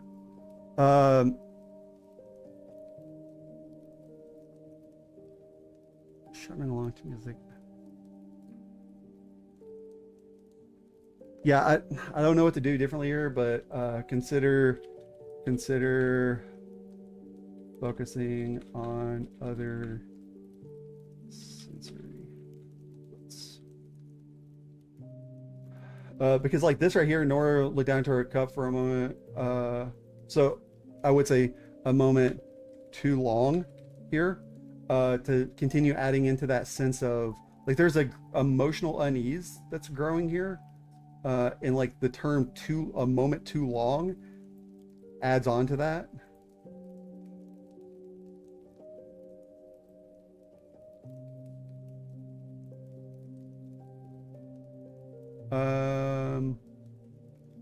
Again, I hate to say, like, just it feels a bit melodramatic. I'm not saying you need to change it. I'm saying that consider, rewording maybe.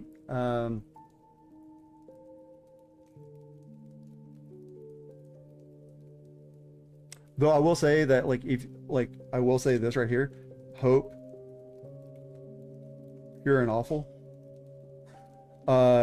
Like having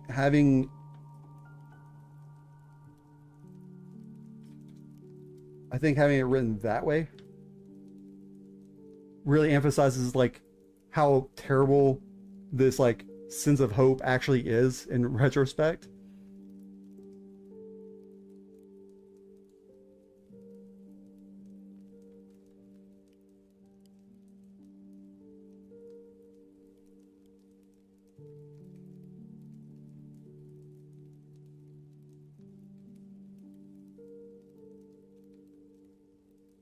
So again, giving him that like self-doubting, probably a bit too fast here, right? Does that make sense? You know, leaning into that feeling of like uncertainty for himself.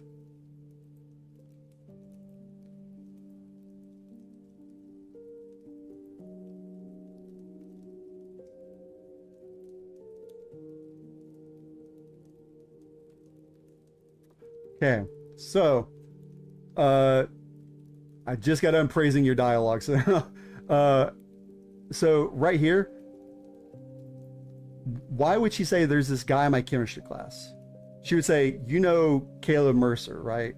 Because like everyone knows everyone. Like you've made that like part of the cornerstone of this story is like in this small town, everyone knows everyone. So I would say just like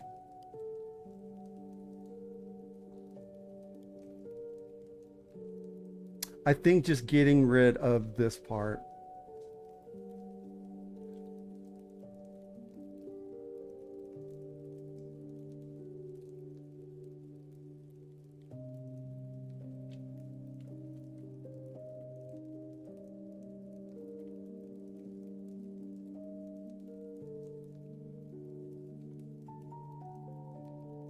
Drive safely, friend.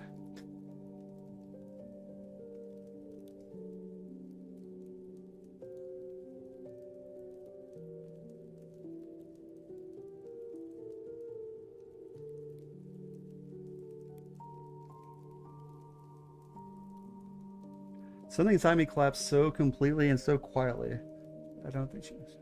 I think I I hoped she didn't notice.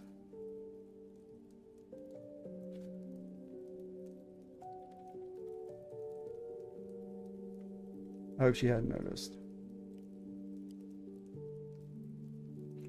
God, she laughed softly. Flying through her.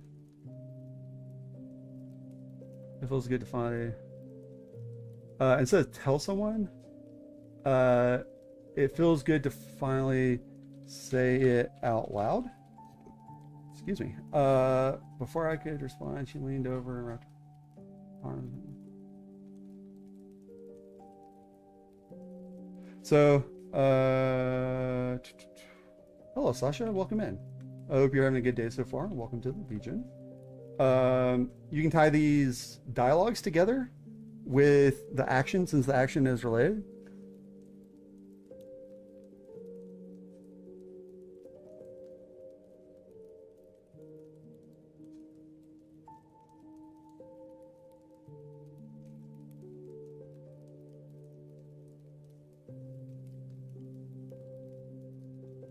Thanks, Face. I try.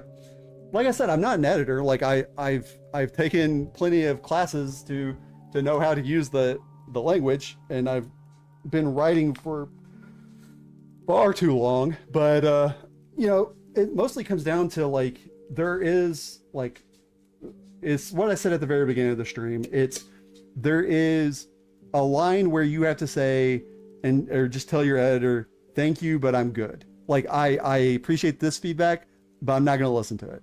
Like my editor, like Jaywalk and Adele both, who helped me edit the first novel I wrote but didn't get published, called Asset Cronus. Like they went through, they line edited it, and there were some times where I'm like, no, I'm keeping this the way it is, right? Because that's how I want it written, and that's like it matters to me that it's worded this way, right? Yeah, faith in your craft, exactly. Exactly.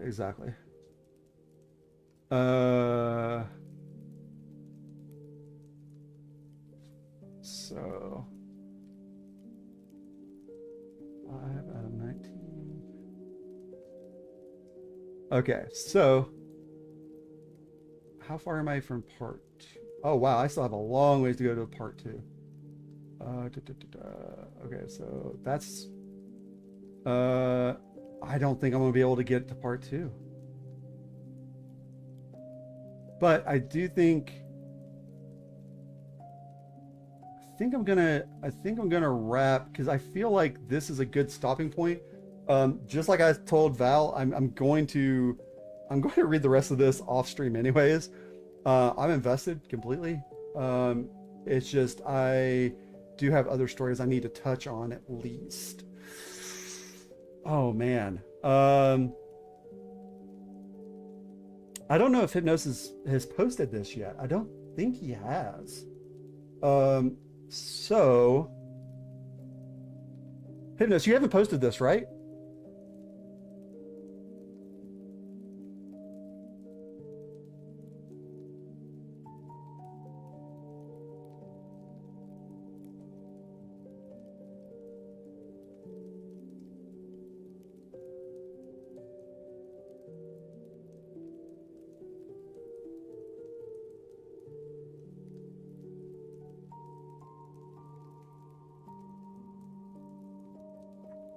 Oh, Face, did you have one submitted too?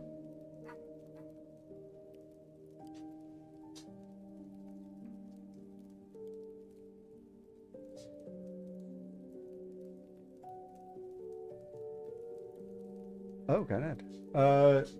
There was thunder just now. Scared my big. Wee bit more complicated, huh? Okay. Calling me interested.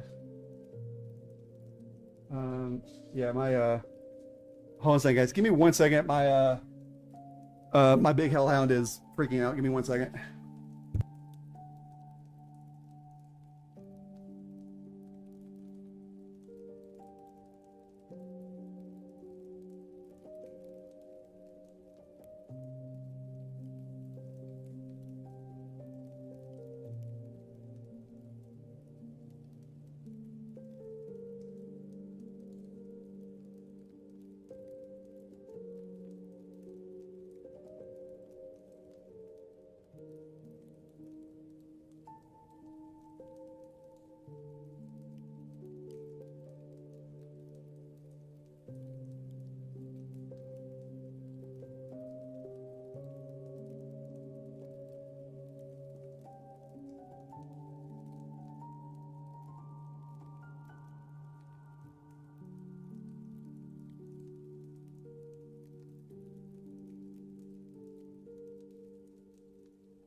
All right, I'm back, guys. Sorry about that.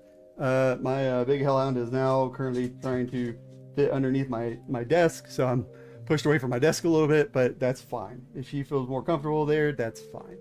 Let's see here. Though I was thinking about. Okay.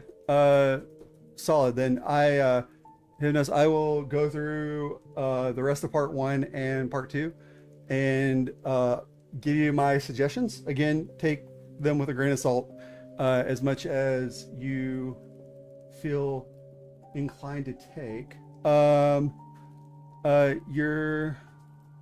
I mean, like, it depends on what you mean by complicated face. I mean, I'm a pretty competent reader, so I don't think it should be too much of an issue. And if, like, when you submit it, if I see any issues with trying to cover it on the stream, I would just tell you in the Discord before I got into the stream. And then check memes in the Discord. What? Oh, in the streamer Discord. Yeah, no, that's fair. Yeah. Ergodic writing. It sounds familiar. You're gonna have to refresh my memory though. Who is? Oh, okay. So Republics is the next one up. Oh, yeah. So like, where the no, it's a nominal writing, essentially, where like you use the medium itself for as part of the story. For 27.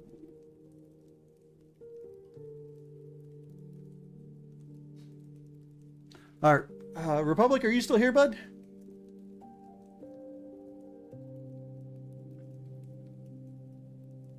Non-trivial effort to understand. Oh, okay. So it's not like, I don't know, diegetic, I guess, would be kind of like how it sits on the page matters. No, not diegetic. That's not right. I don't know. But yeah, I follow what you mean. I mean, I've read some very difficult prose. Yeah, I think I'd be all right. I mean, if I miss something, I miss something. I'm not ashamed of being the dumb one in the room. Yeah. All right, cool. So I asked you earlier, so I'm going to.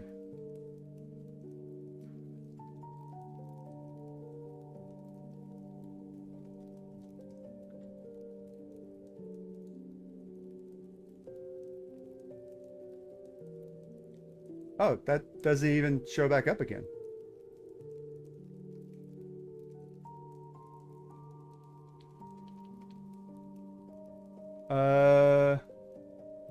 So Republic, that one might be vestigial, my dude.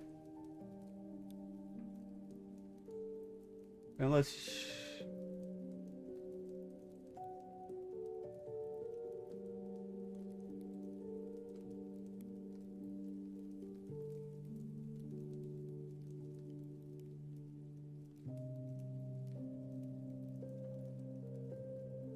Oh, so if you are in the writers Discord, you have to do your introduction. Once you get your introduction done, I will give you the appropriate roles. Speaking of which, there you go. There's Isaac's. And once you have your appropriate roles, there is a well, this one was in general, but now that I'm going to be doing this more often, I'm going to make a designated channel for stream submissions. Oh, gotcha. Okay. Then let's see. Is this one?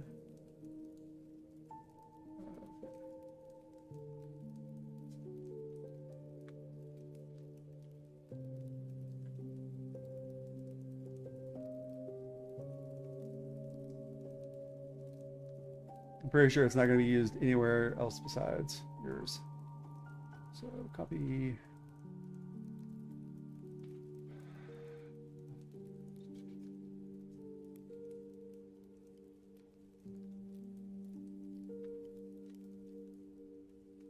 Daughter. It's all.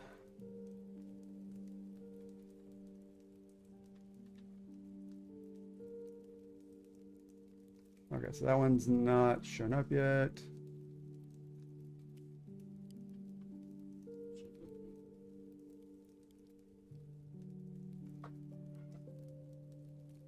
That one's not shown up yet. And then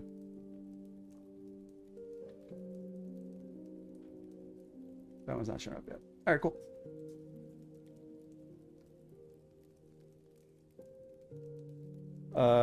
Yeah, no. Let's see here. Yes, you did. What is that one for?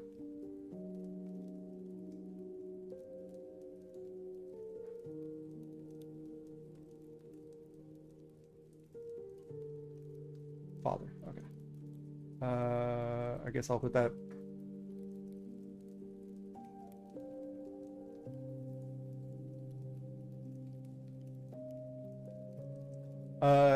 Dude, I'm 37 face. Don't feel bad. It's not father.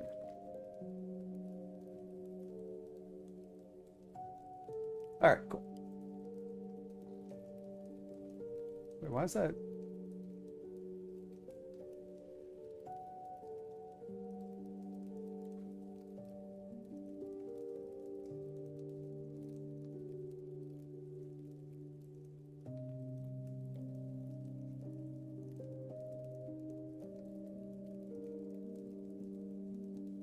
Let's make that a little darker.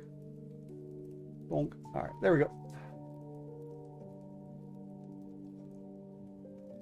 Yeah, it's the weather. It's actually storming outside right now for me, and my that's what caused my big hellhound to crawl up at my feet. All right, guys. So I guess I can update the timer. So 4:32. Boys, we're almost at 5 hours already. Oh my goodness. I feel bad for Brotato Chip. I have not gotten even remotely close to her stuff yet.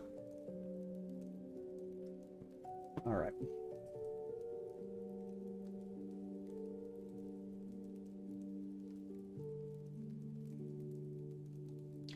All right. This is called The Last Daughter. We're looking at 22 pages. Oh my goodness. Probably not gonna be able to get through all that, obviously, but we'll see what I can get through. The Last Daughter. My mother used to ride through these pastures, a land so verdant and splendid that even on her fastest pony she could cross its beautiful sweet grasses. She who was my unshakable world stood among Siksaka, not as a warrior, but as a woman of the plains. In her I saw the spirit of our people. To compliment her heart, the Creator tossed my father down her way. My parents were an unbreakable unit, a kind and skilled warrior, and a fierce wind of compassion and discipline stood as tall as cedars. It was enough to secure my small world within a suit of armor. I was a small child then, blissful and unaware, playing in the cool, soft breeze. My adventures were plenty, innocent and content, and I could never imagine what I've become. Okay. So, for those unaware, Republic, as featured on Creepcast, is a native. I don't remember your tribe. My apologies, Republic. I don't think you ever told me, actually. But I can already feel like not a tilt, like the prose has a spoken tongue to it. I guess this feels like something being narrated at a campfire versus like a traditionally written prose, which is like great. Like I really like that. You know, if you did, yeah, an oral tradition, Navajo. That's right, Navajo. My apologies, I have forgotten Republic. But yeah, it feels very oral. Like, and that's in itself, it's very hard to capture that feeling. Like for instance, the Bitter Song takes place at a summer camp, and for it I wrote a campfire story that takes place at Camp Hollowvale.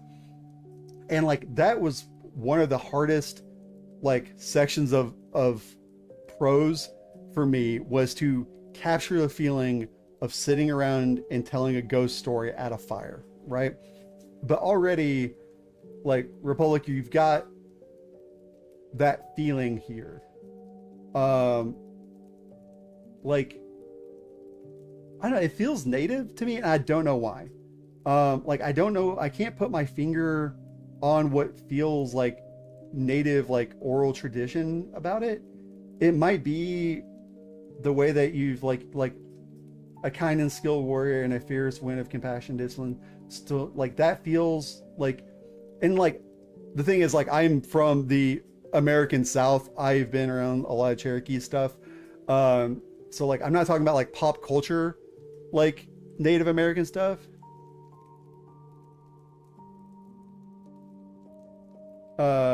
But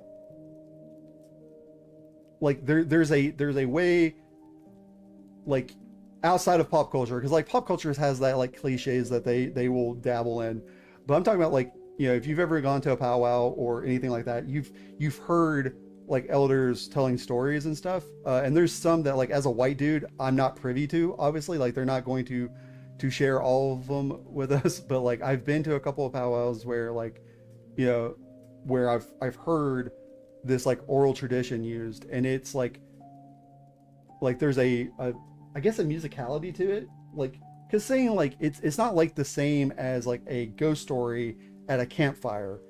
There's like it's more musical than that. And this opening paragraph right here, like no notes, like, and honestly I don't even know if I would be able to give notes on it, since I don't know the traditions well enough to be able to say like, because, well, okay, first of all, is that what you're going for, Republic? Thank you, Republic, I appreciate you, brother. I mean, you better, because like I'm your mentor after all. You've claimed me as your mentor so many times at this point. It's hard to look past.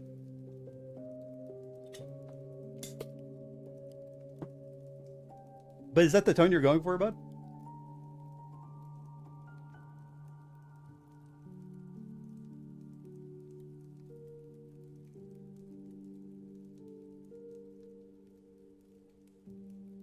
Because like I will say like the story that they read on Creepcast, for instance, right, did not have this same like musicality of like spoken lore to it. Like you did a great job of embodying like I'm guessing it was a buffalo. It never directly stated, but like given the context of the story, it feels like it was a buffalo.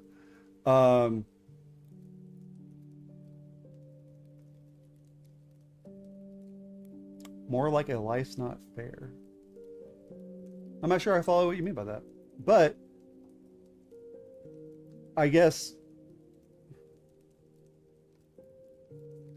Okay, I follow now. Okay, so it's bittersweet memories kind of deal. Okay, yeah, and that's kind of like, well, like definitely with that lesson, like I could never imagine what I'd become. Like that very much is fitting to that, like day, like the world used to be a better place kind of feeling. Quokka. I don't know what that is. I'll have to look that up. But either way, like what I'm saying is like this prose feels different. So like there feels like an intentionality to it, because the very first thing I ever heard of yours was that fantasy story that you submitted for Connor to read. And this feels more in line with that, but not the same. Like it's still very different. Oh, Quack, are those the things with the square shits or the cube shits? Is that what you're talking about?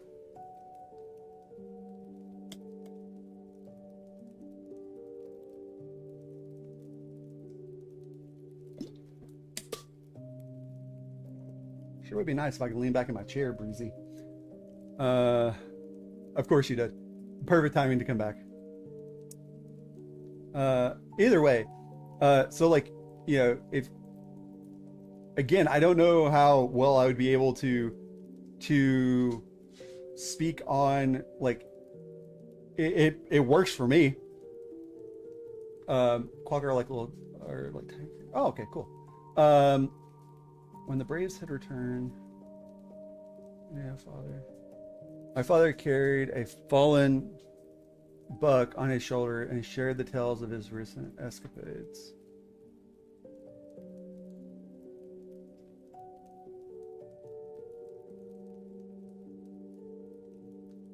Okay, so okay.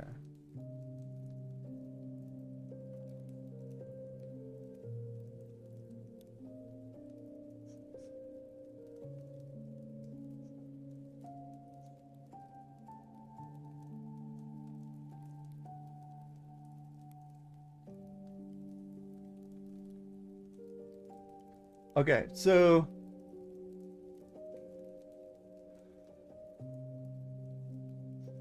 this is doing a great job of like showing the father's like personality. Like it's showing his I mean, Macabre Joy is like one way, like it's like you get this kind of high whenever there's like a when you have a near death experience, right? And then like anytime you tell the story of that near death experience, you kind of like, whew, yeah, I almost bit the big one there. And like I can see the father kind of coming through with that. I really hope my dog doesn't unplug my PC. Breezy, what are you doing? Yeah, yeah. Are you? Where are you going? Yeah, you're okay. Sorry about that. Father may not have been a poet with words, but he certainly did his best to relay information. I loved his stories, for they never lacked in action. He loved his tall tales and his embellishments. He always tried to keep to the truth when telling me his stories. A veteran of many wars, you never expect my young father seen his fair share of bloodshed. However, that was the case in his long history. So you're contradicting yourself a little here. My young father, his long history. Maybe storied history is a better word here.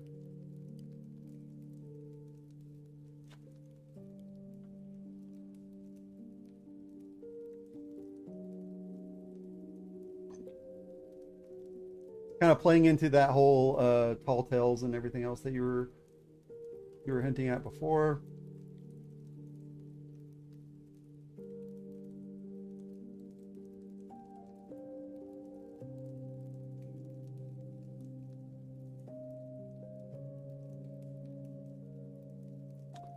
When Red Cloud summoned all the Lakota in Cheney, I answered the call as well. A handful of six sit up.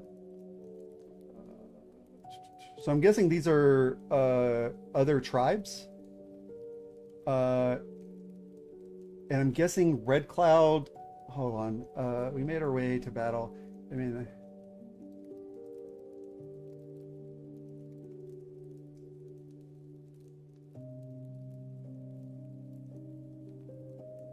Us many spoils. That is where I got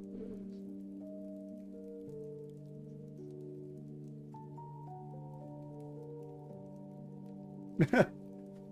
I mean, I'm doing my best. You know, the thing is, like, before you have to meet a story where it's at, right? Like, I can't go in and tell you, Republic, you have the worst, genealogy I've ever read. Right? That doesn't make sense, right? That's not meeting your story where it's at. So if I'm reading a story that's supposed to come across like a native, like oral passed on story, and I'm judging it against high fantasy, that's not really a fair comparison. You know what I mean? So I'm going to do my best, obviously, to like offer, improvements where I can. It's just a matter of, I need to figure out where to meet you for the story, so to speak. So these are tribes. Is Red Cloud a war chief then, I'm guessing? Because, like, okay, so Fort Laramie, I feel like that's a real fort. I feel like I've heard that before. 100 men laid dormant beside a wooded road. We ambushed the march and took home with us many soldiers. I got the. He pointed our attention towards his abdomen. So I'm guessing there's a scar on his abdomen. So like mentioning the scar here would be beneficial. Okay, these are real people. Okay, gotcha. So this is a historic fiction then. I've never tried writing historic fiction. That's something I do need to try my hand at some point. A warrior on horseback emptied his revolver into my stomach. I must have thanked every spirit in attendance after finding it had only hit my guts. I had never been more relieved in my life. After all the soldiers were dead and our lots picked up my memory of the battle. So,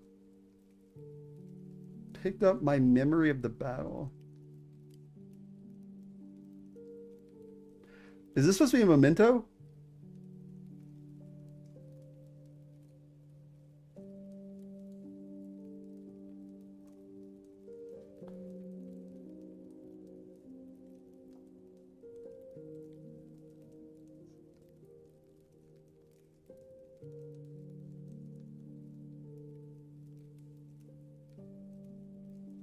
Okay.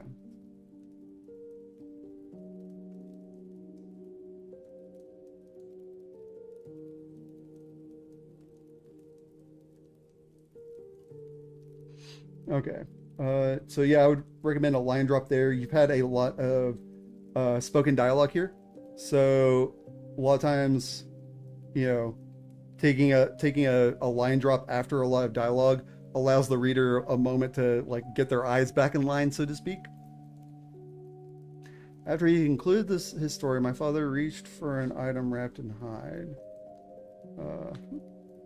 From beneath emerged a golden rifle. I ran my hand across its profile and admired it.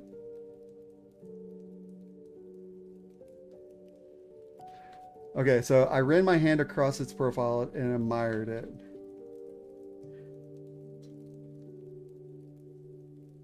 Such was its beauty. There you go. Because like so far your narrator has had a very like mystified kind of like prose. Like it seems like they're very like not entrenched, like engrossed with their father. So like having this worded a little bit more like mystified might help. Had the most peculiar barrel, octagonal and chamfered. Okay. Embedded within a dark wooden stock, the rifle seemed to have come from a different era. My father informed me it is brass, daughter. An uncommon base for weaponsmiths. It still put a crater through any foe. Do not let its appearance fool you. Okay, so instead of informed right here, I think warned. I mean, like, okay, so it is informed, right? Because he's telling his daughter it's brass.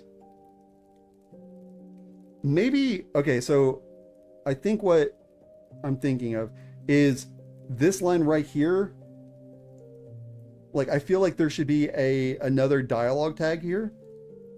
And then it should be like, you know, blah, blah, blah, he warned me. Does that make sense? Because, like, you're right, this is informed.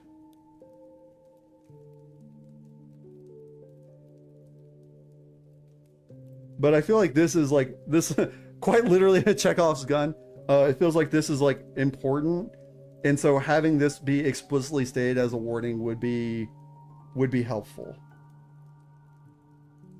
So I'm just gonna whoop.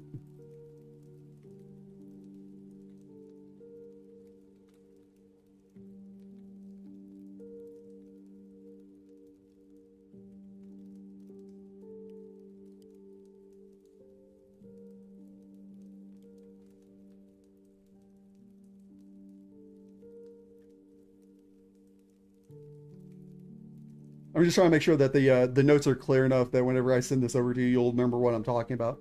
My mother noticed how late it was becoming, so she sent everyone to bed and put out the fire. I used this time to ask her some question about her life. Where were you when father was away? Okay. Yeah, see, okay, so I was talking to Val and Hypnos about like, hey, people don't talk like this, like do dialogue reads, but because like what this story is, this feels like how someone would word dialogue in the story that they're telling, right? Because like I mean, this is antiquated too. So I mean, they could talk like that for all I know. But like what I'm saying is like you're doing such a good job of keeping your tone in check. Like even though this isn't a natural way of speaking, it feels natural for the character to speak that way. I think I worded that properly. My mother, always the compassionate one, answered, I was helping to remove lead from his guts. So, I don't know if this is intentional, but this is not where she was when father was away. Because father was away not getting lead removed from his guts.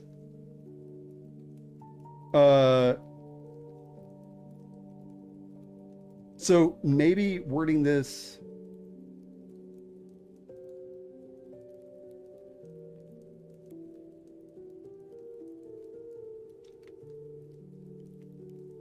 I was waiting for him at home so that I could help remove. So does that make sense? Because like the question was like, where were you when he was away?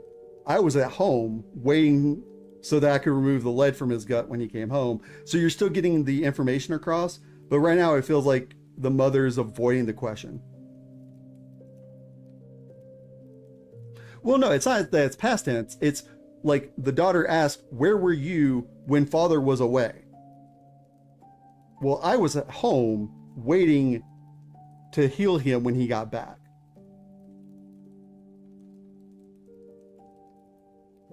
I was talking to Republic, but thank you, Face. But yeah, no, like, so, like, because this right here is telling good information, right? It's like, hey, you know, this big tale of bravery and war and all this. Like, no, we all had to save our husbands' lives because they all fucking nearly died, right? So I just think that like having it clarified, like having the mother come down as like a little stern and be like, you know, I did something important too.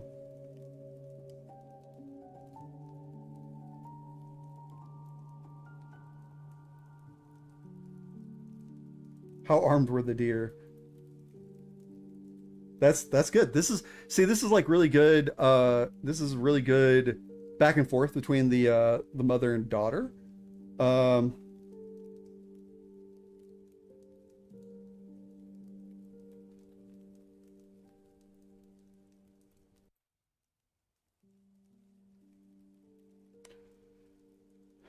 we are far from the Lakota and their wars.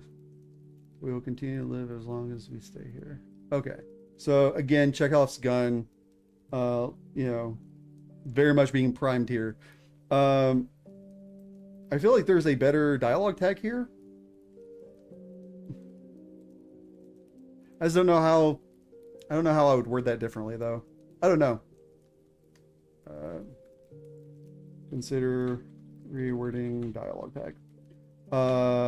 But I do think that this again is, you know, you're carrying such, like, you're juggling a lot of loaded weapons right now. It's impressive. I couldn't help but buy into her reassurance, even if a fraction of her betrayed her words.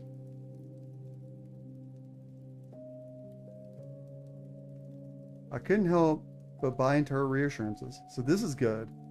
Even if a fraction of her betrayed her words.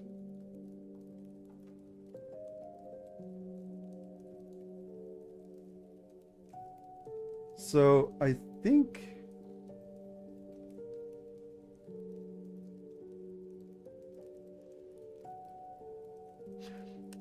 I see what you're trying to say, I think. Like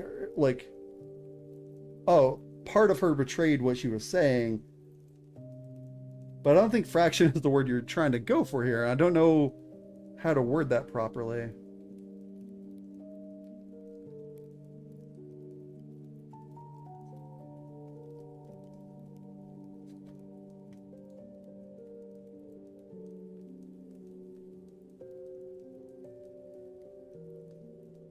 Uh, Her memory was very different from my father's, where he was prideful and unabashed.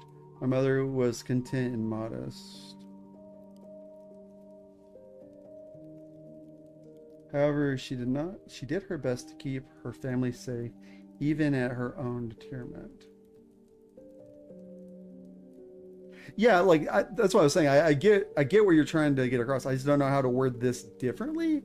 Because it's like, even if her eyes betrayed her words or something, like I think like if you're saying like, oh, I can see in her eyes, like even if her eyes, but like a fraction of her betrayed her words feels wrong.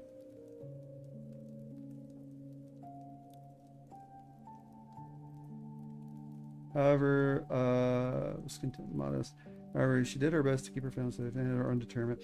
When the men went out to hunt and gather horses, she would take care of the tent and let out our horses to graze, weaving together blankets, curing meats, and rearing horses, all for trading. She even braided together bundles of sweet grass for the medicine men and the coming ceremonies. Despite everything that was on her plate, she made time for me. Nina, are you alright? Tie a knot for our pelts.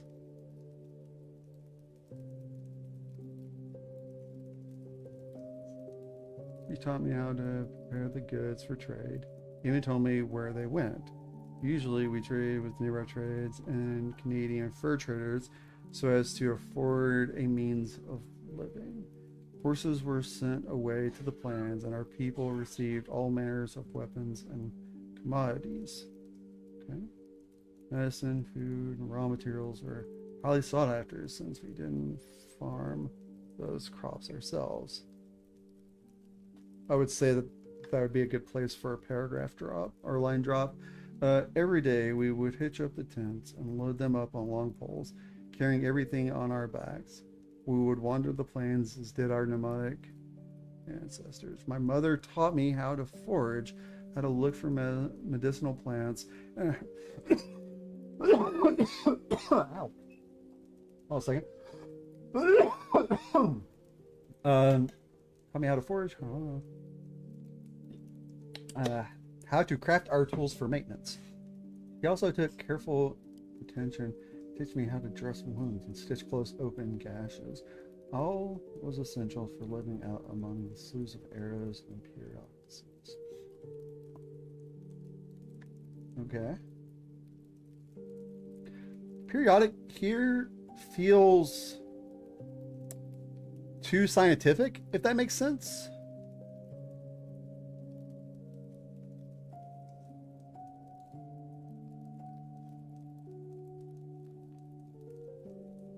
Yeah, exactly. But yeah, no, this periodic feels like, I don't know, it feels like cold or scientific. I feel like maybe occasional, no, because that feels too plain. Or maybe describing the diseases. Always essential for living out among the slew of arrows and killing diseases or treacherous diseases or something like that. Instead of going with like a frequency, talk about like what the disease does. As strict and disciplined as she was, my mother always separated herself from the busy women and became the person I could run to in times of fear. I was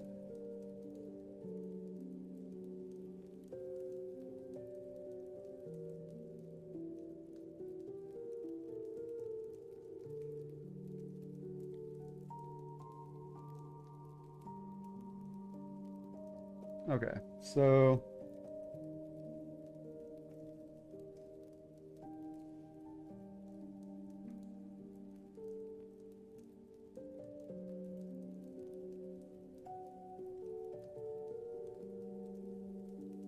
okay, so this is doing great work of showing the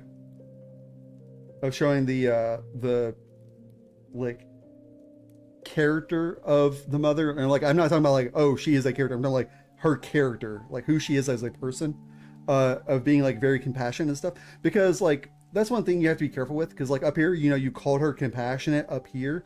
Down here, you're showing us how she was compassionate, and I think that's really good. Uh, that would be of what?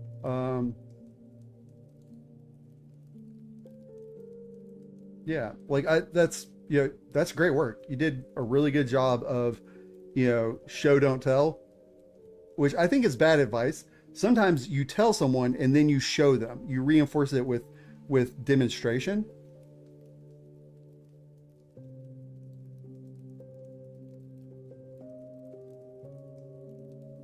Dynamite, bro.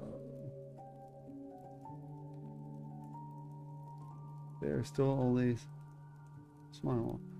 It would have bit you if you meant ill will, if you were attacked. Would you have flashed your teeth and tried to scare away your son or your father? Oh my. Okay, so okay, so what you're getting across here is really good. I do think that the Thane a mighty bravado, again, kind of like with the periodic, this doesn't feel like it fits the language of the story quite right. And I don't know how I would reword it necessarily to make it fit. Because like the rest of this paragraph all feels like it's spoken in the voice, but this feels kind of removed. Like it's pretty, like it's a pretty way of like, you know, of saying it, but it doesn't feel like something the characters would say. It's not clunky. It's not clunky at all. It's very like, if I were writing like, if I was writing a very articulate character, this is how I would have them describe it. But this isn't. I don't feel like the mother is very caring. She's very wise, but that doesn't mean she's like this type of articulate. Does that make sense? So I'm not sure how I would change this though. Rattlesnakes, feigning Mary. I think. Hold on a second. So try.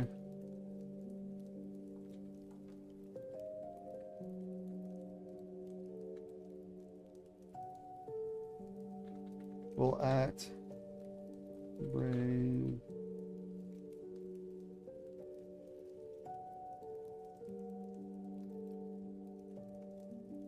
So rattlesnakes will act brave and make themselves heard.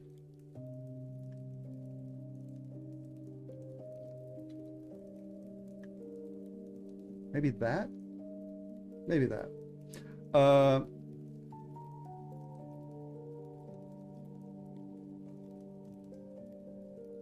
The other day I asked my mother why she didn't just kill a snake. The other families do it, and father has killed a snake before as well.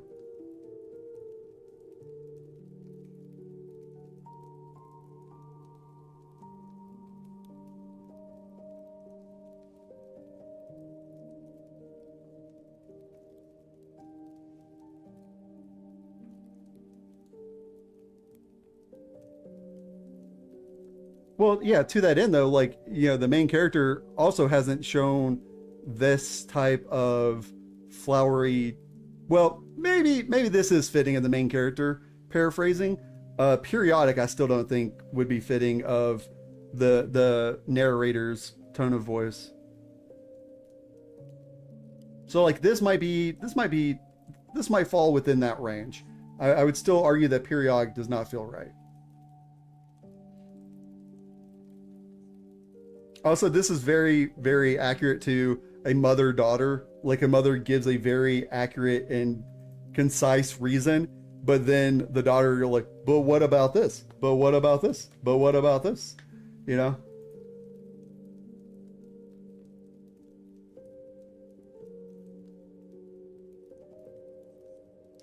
She looked at me and stated, because they do not know any better. It is our job to know for them.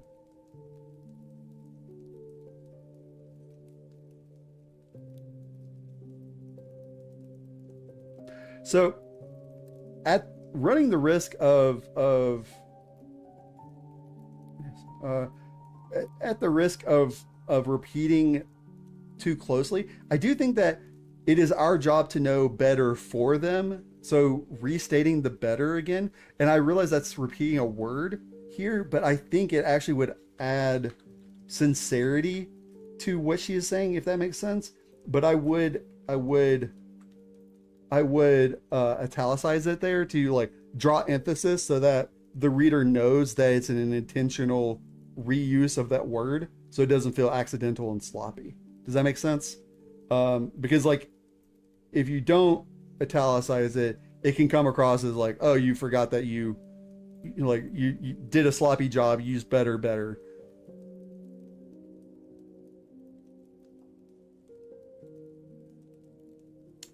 Snake has no control over where it wanders, but when it slithers near us, we assume it's evil. Your father killed a snake because he was taught to, but as my daughter, I want you to see every last living thing is precious. Well, true, Face, but I'm talking about like if you have to write for your audience, and that's true. But like whenever, if you italicize it, I try to repub. But like whenever you like, if you draw attention to it, people are less likely to assume it's an accident, right? The whole lampshading thing. It's not lampshading in this situation, but you know what I mean.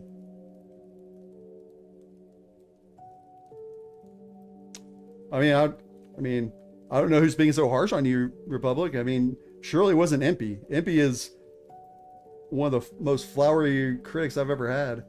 The snake has no control over where it wanders, blah, blah. Okay. The way I see it, you and your father.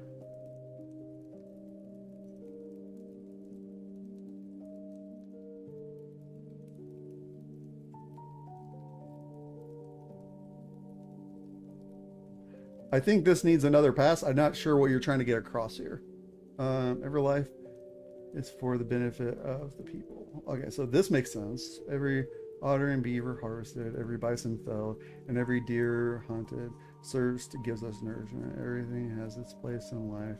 We should never abuse it. Yeah, so something. Consider second pass. Maybe I'm dumb. I don't. The way I see you and your father.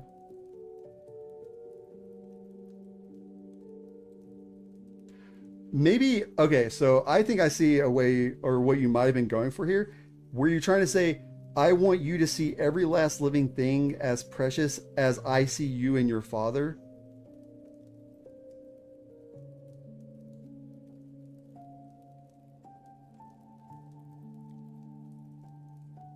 Yeah, okay. As precious. The way I see, okay, I follow it now. I'm there. I'm on board. I was reading it by itself, and like that previous sentence helped out.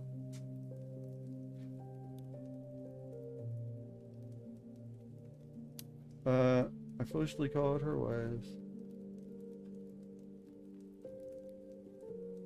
Is the, I mean, like you can still reword that to be, I want you to see every last thing as precious as I see you and your father. Or the way that I see you and your father, right? To be a little bit more direct with the language, but that's it's up to you. That's a nothing burger. So I foolishly called her wise. It's a bit random.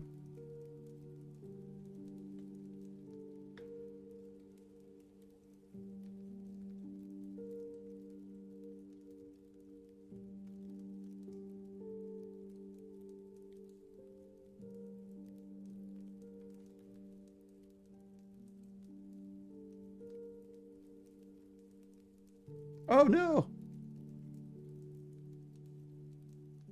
You might need to close and reopen YouTube.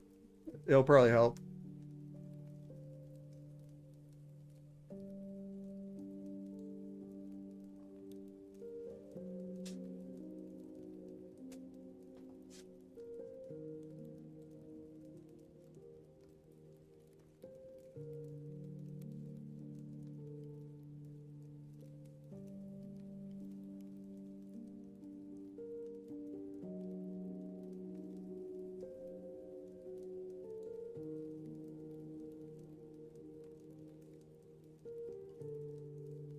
I feel like maybe a but here, but it was not meant to be. You're not wrong, but it feels like it wants to have that but there. 5,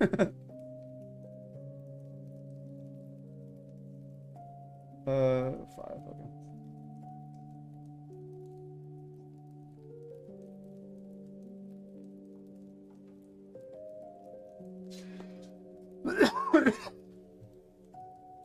Before long this one. Okay, so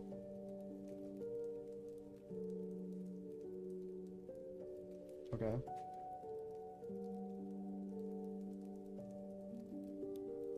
Okay, so this is the turning point. Okay, so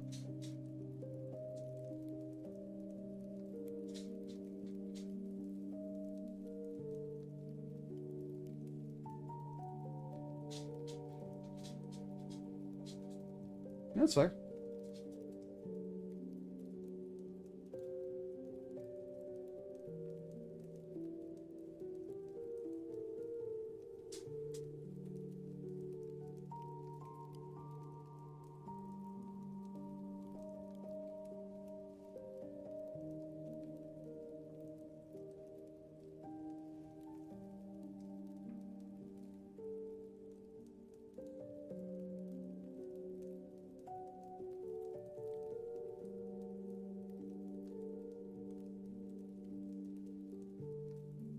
So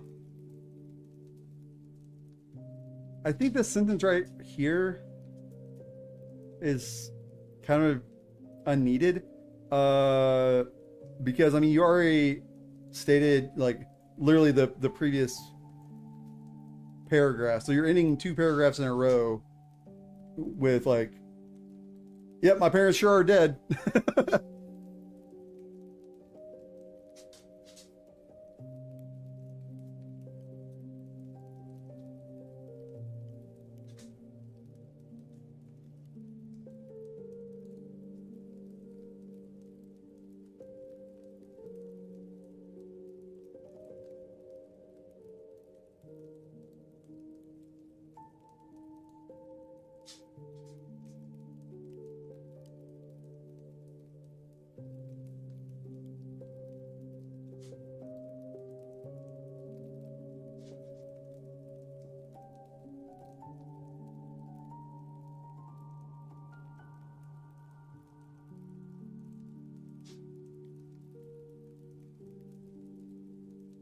Okay, so this is her wanting to fight, flaring up. Okay.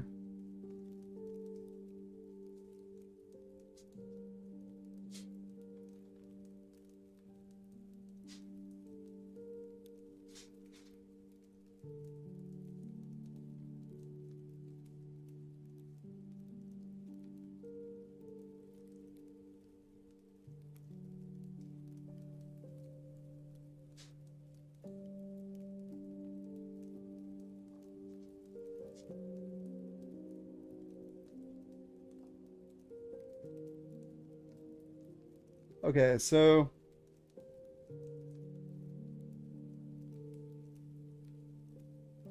I mean, I know I'm not offering a lot of critiques here, man, because like honestly, a lot of this is already very ironed out. Um, and that's in itself is like uh this feels very like the tone of the story and stuff feels so well like passed down from mouth to mouth and so forth. Like it feels right already. And so it becomes hard for me to offer criticisms besides like the little minor things that I've picked and poked at already. I think that like honestly the only concern I would have is we are six pages in, and we've done a lot of like, you know, looking in, like we've kind of like familiarized ourselves with the character, and like okay, so here's the question: what is your goal with this story? Is this intended to be a short story that you would want to be published, or is this a creepypasta that you want to to put on to Tales from the Creep? Like, what is your goal with this story? Because right now, from where I'm reading,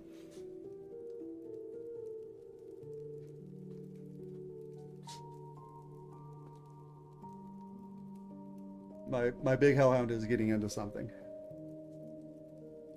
Uh, yeah, you don't have to answer this. What I'm saying is like, what is your intention of like what your goal is with this story? Are you posting it to like, you know, Tales from the Creep? Are you trying to iron this out and make it the best short story you can make so that you can like try to get it published in a magazine? Or like, what is your goal here? Because right now what I'm seeing is the beginning of a great novel, right? Everything I've read through so far seems like the beginnings of a really, really good novel. And that is like really high praise coming from me, because like right now we're 6 pages in, right? And considering like we're at 6 of 22, that means that there's not a lot of runway left. We should have already taken off at this point, kind of, right? And so, okay, so it's a creature feature, so it is supposed to be a creepypasta. So my concern is that you're going to lose too many creepypasta readers before they get to this point. How many? So you are bumped up against, you got about 2,000 characters left before you hit the limit for a Reddit post, right? And you said this was part 1, right?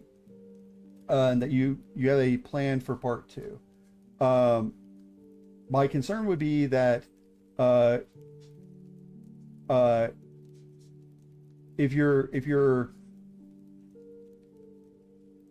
going for a creature feature,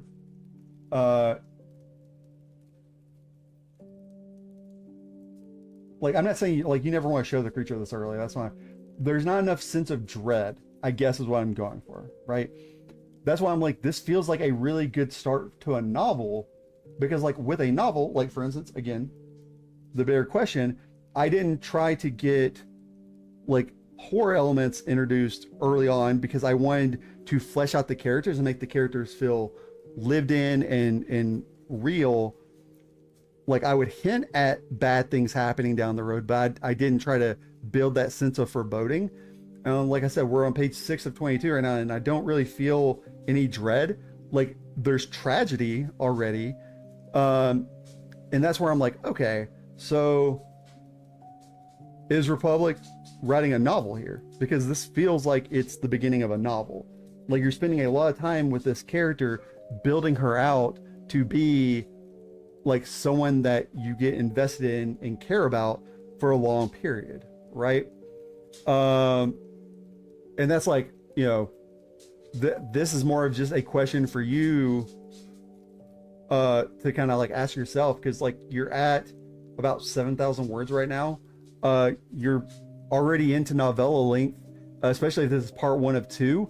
If you're at 14,000 words, that's novella length. Like you are comfortably at novella length, and you could easily, you know, put that into a short story, book, with your other writing, and like, bam, you're good. You're good to go.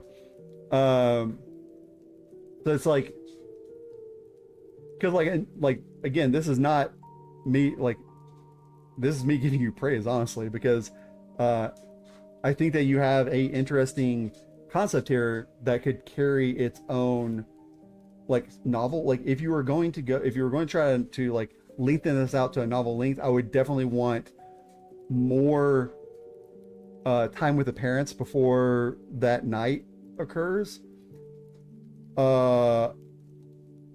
just so that like the punch of losing them hits harder, because I'm assuming like they're involved with the creature feature somehow, as they are like, there's already so many words dedicated to their presence in her life early on. So they seem like they seem like they need to be relevant in some way, uh, if that makes sense.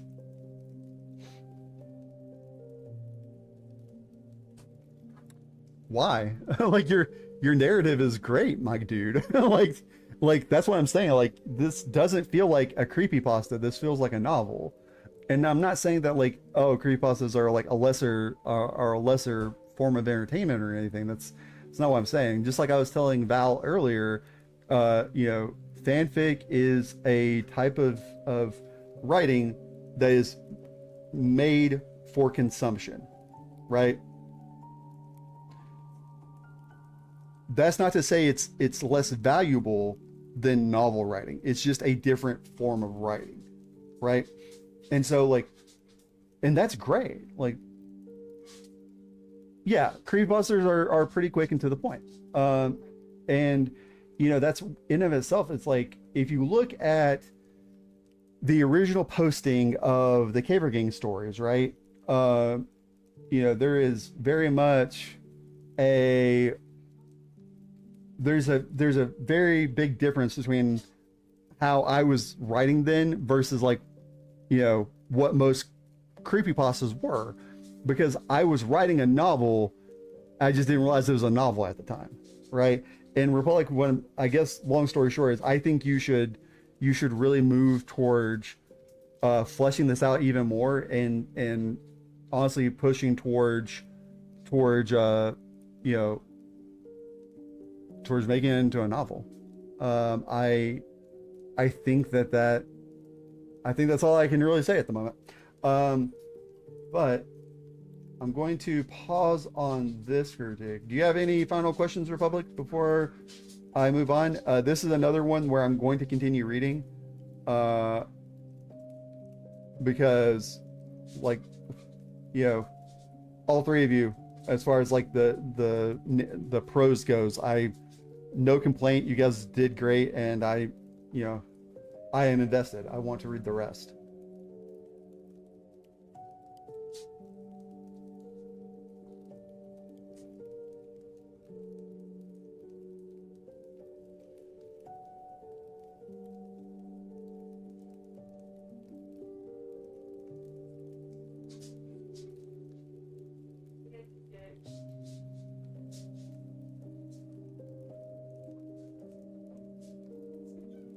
All right, Republic, while you're thinking of your question, I'll be right back.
Dude, Republic, absolutely, dude. All right, so,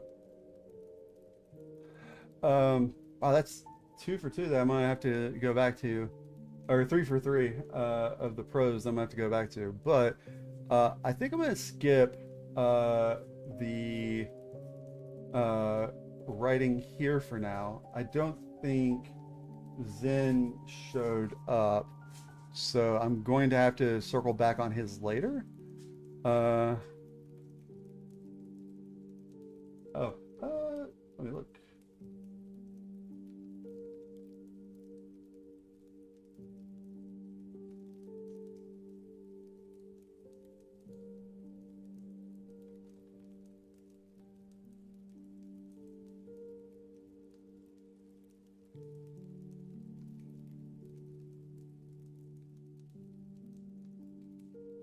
Yeah, I'm actually going to go with B on that one, dog. But welcome to the server face. I hope you enjoy your stay. Writer. And there we go. Welcome, welcome. All right, so I'm going to ping Potato Chip really quick and let her know that she's on the chopping block next.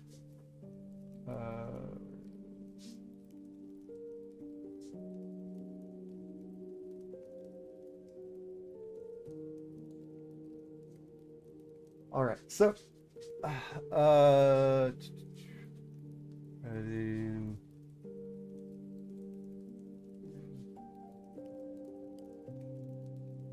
Oh, Jake, are you around, or are you still wanting me to do yours last?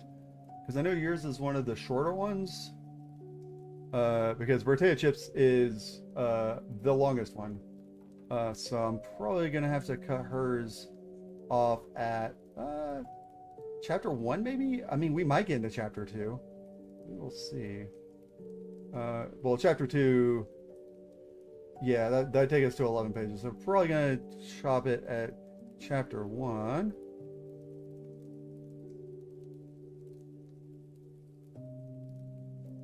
Oh, I mean, I only have the one that you submitted, so I don't know. I took all of them. I took them all and made this document after the deadline yesterday. Oh,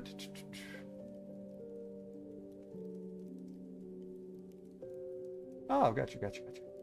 All right. So, I messaged Potato Chip, give her a couple of minutes to get in.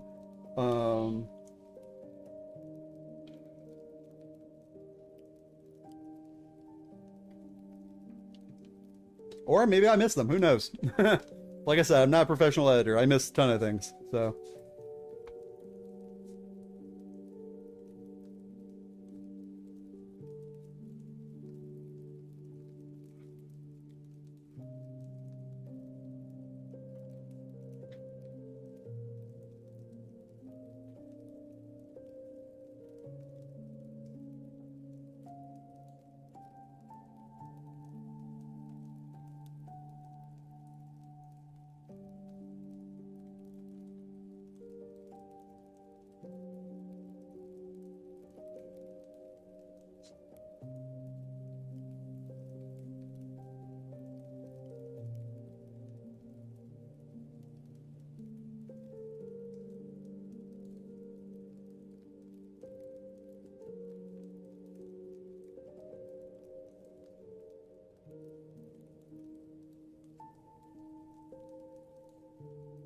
Hello, Goober. What are you doing?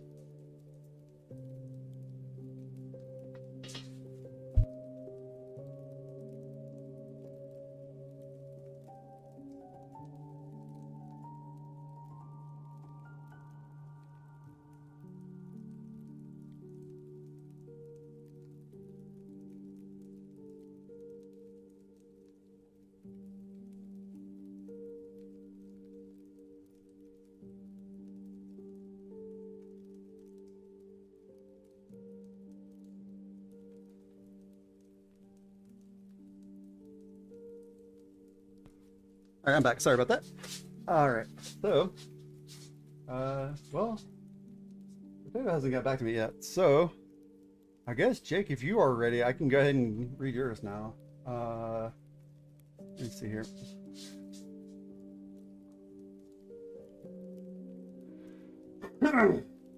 All right, my rock. So, again, this is actually from the server's prompt board. Another one where I had made the prompt. Yeah, my very first prompt in the prompt board, right? Yeah, you found your rock, yeah. So this is I'm going to, I didn't do this for the other ones, but I'm going to do it for this one.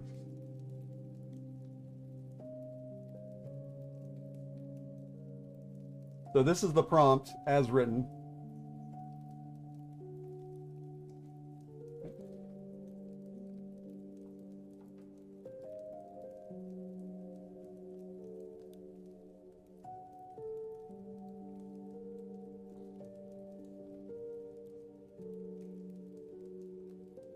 All right.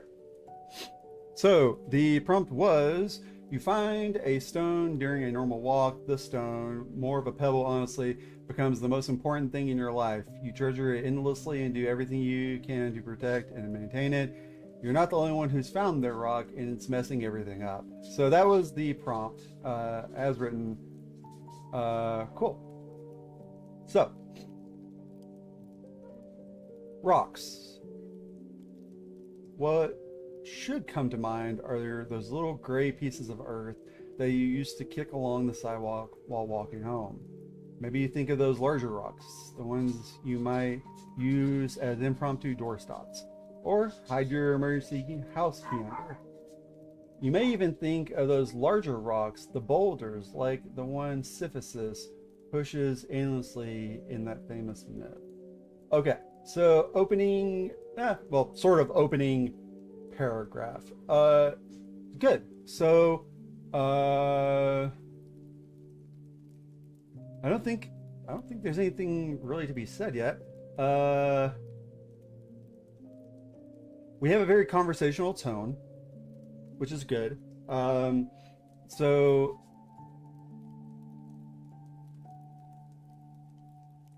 bearing the lead a little bit also is really good, I think.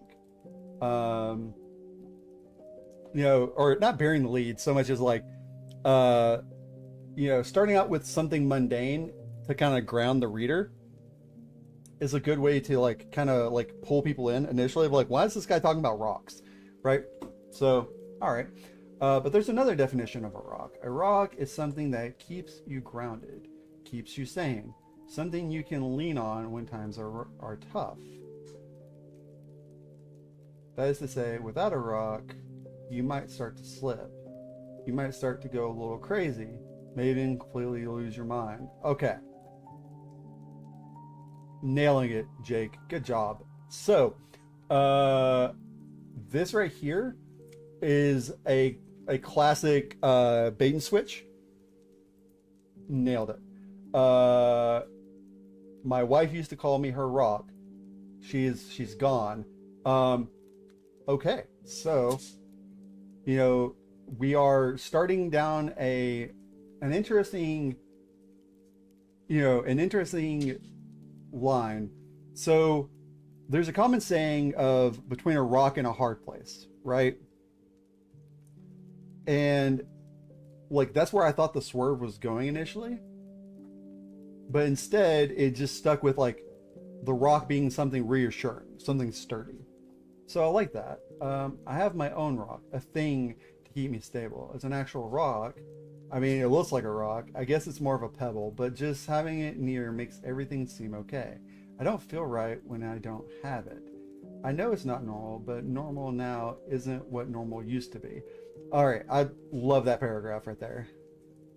Instead, it's a kidney stone. Oh no. That's funny. I like this. This is I like this paragraph here a lot. I have my own rock.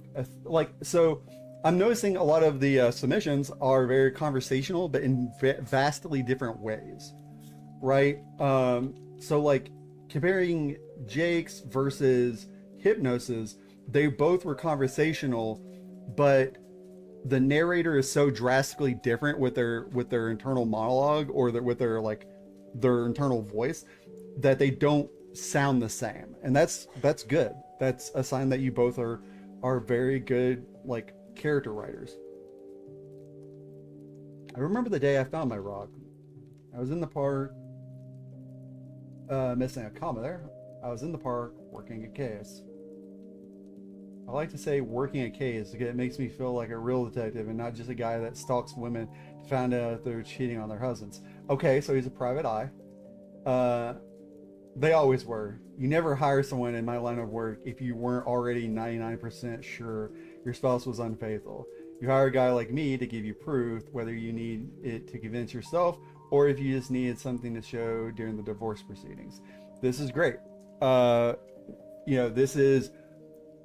You've done a lot of character work in a very limited amount of time, Jake. The pulling the working a case and then like for like you've done this a couple times already actually, where you'll say a thing and then you're like, well, you know, it's actually this, you know, like you kind of like, you know, you show the smoke and mirrors and then you immediately show the actual thing behind the smoke and mirrors, which is really cool.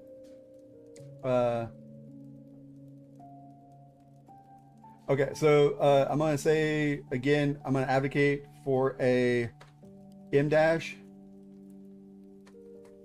there. The one I was stalking. So I think so. Is this a purposeful choice, Jake? Is he using the word stalking here because that's what he views himself as doing?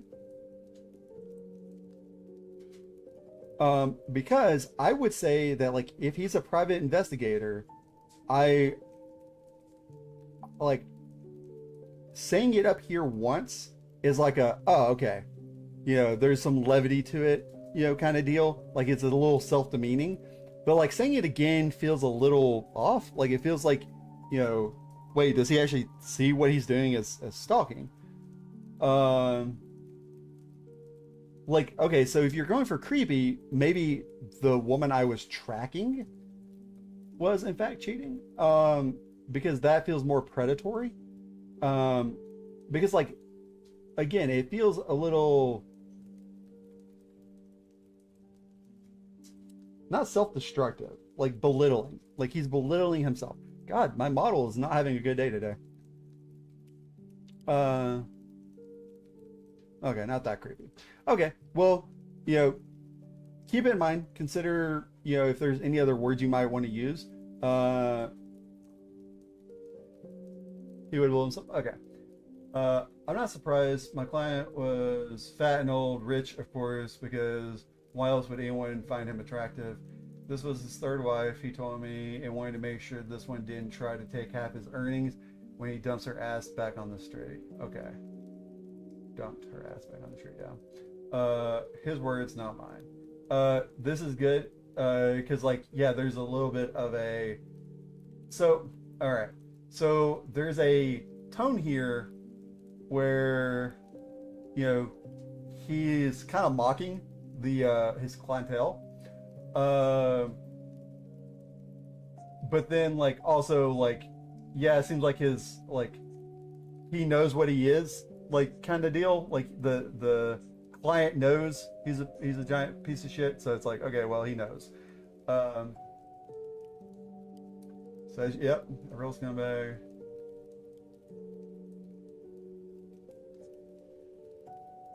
So, like, the thing is, like, I don't think you need this justification. He already works as a private investigator, right? So, like, if anything, a real scumbag, like most of them are, like, you know, just doubling down on it. He already knows it's his job. Like, there is no reason that this guy should seem worse than anyone else to him, to me at least. Because I mean, he's working in a field where he's going to be working around a bunch of scumbags anyways. On both sides. I'm sure he gets like devastated housewives and shit too, but like, you know, what would make this one feel more noteworthy?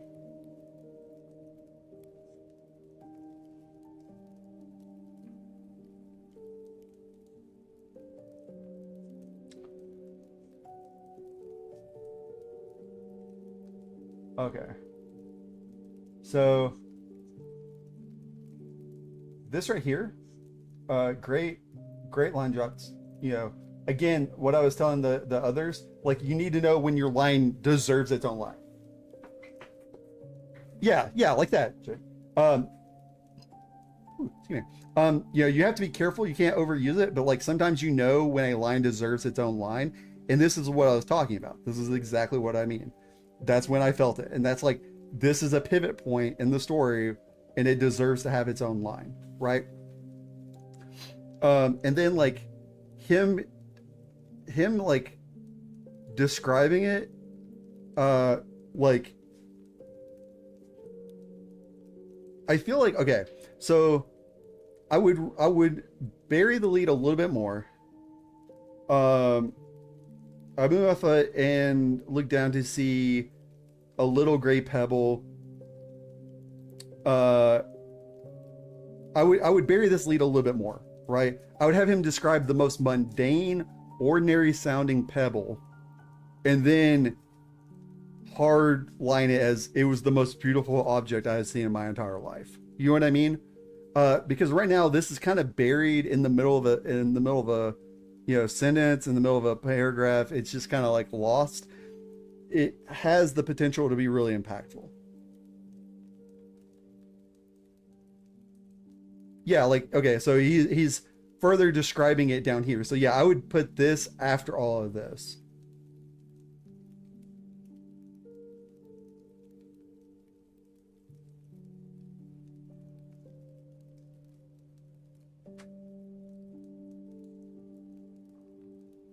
So instead of vibrate here, I would say hum, because vibrate is very like obtuse. It's very like very noticeable. Like you wouldn't say something is vibrating if it's being super subtle about it. It's humming, right? So I swear I could feel it humming. Feels like it would be a little bit more of a, you know, wait, do I feel that? Am I crazy? Is that really happening? Because if you feel it vibrating, you know you feel it vibrating, right? That's a word choice, pick up to you, whether you want to take that one or not.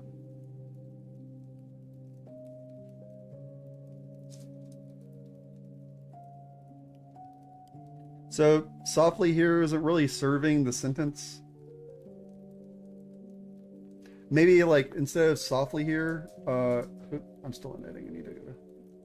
So instead of it landed softly in the dirt, it's like landed.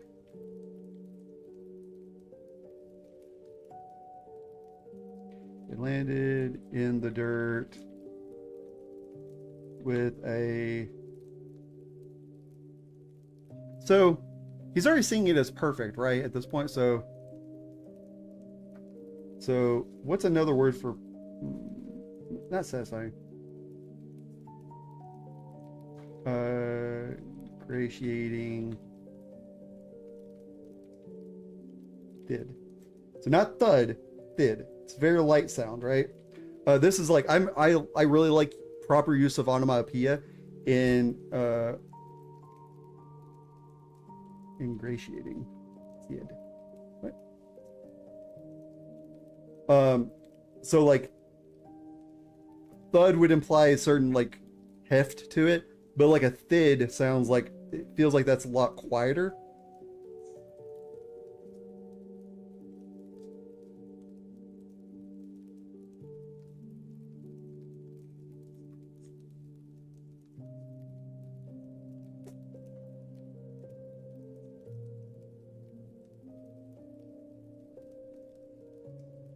Okay, so the dichotomy here, something wasn't right about it, everything was right about it.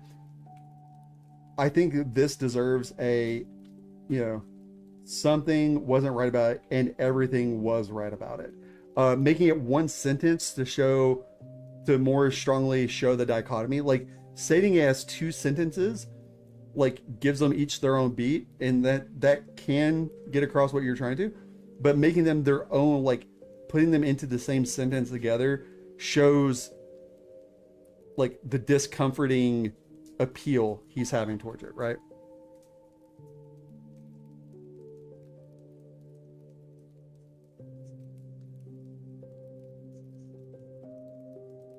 Oh, you said something and it didn't show up in my chat. Hold on a second. That would work better. Vibrating was added after. Okay, so hum. There we go. I felt dizzy, like the hangovers get after. So instead of saying a night of hard liquor, is this like before or after his wife left him? Or he lost his wife? I don't know how he lost her. So, having it like, the hangover already like tells you he was drinking too much. You can use after a night of remembering her, or after a night of trying to forget her. So it's like, you know, how you word it, it's up to you. But like instead of saying of hard liquor here, make it like, oh, why was he drinking, right?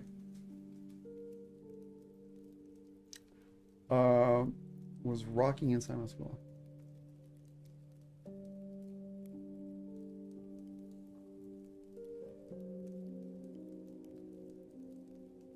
Okay, so I think this could use a rewrite a little bit. Uh,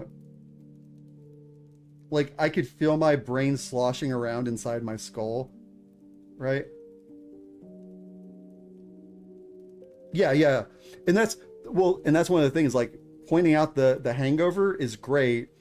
Giving him the reason for drinking as like, oh, it's like this is going to be a reoccurring thing, you know, would help drive that home.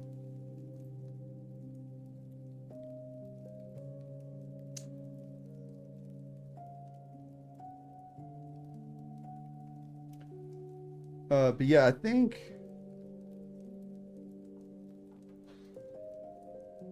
yeah, there you go.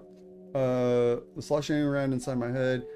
My hand found itself. So, I, so, oh, my like loss of autonomy is great, but I don't think you're there yet. Like that's like you escalate a little too quickly, I think. So saying like I clutched at the right side of my face, like let him have his autonomy still, so later on you can take it away more. Does that make sense? Um,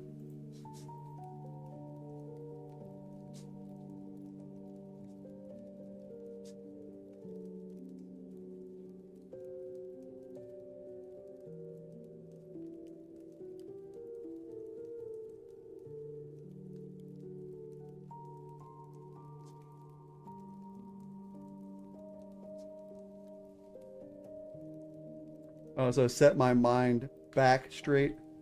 Uh,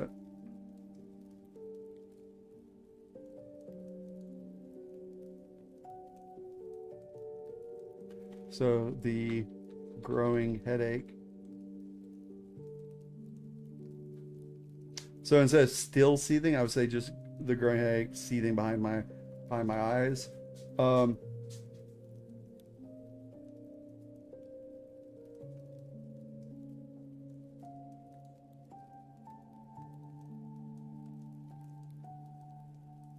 okay. So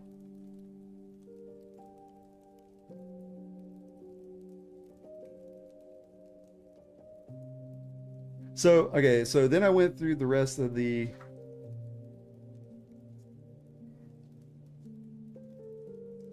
I would say the rest of the casework. Um,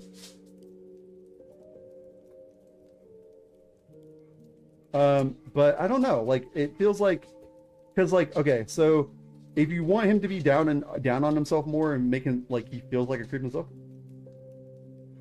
you could be like, then I went through the rest of the, you know, paperwork that allowed me to, you know, be a stalker or whatever, or that legalized my stalking activities or whatever. Um,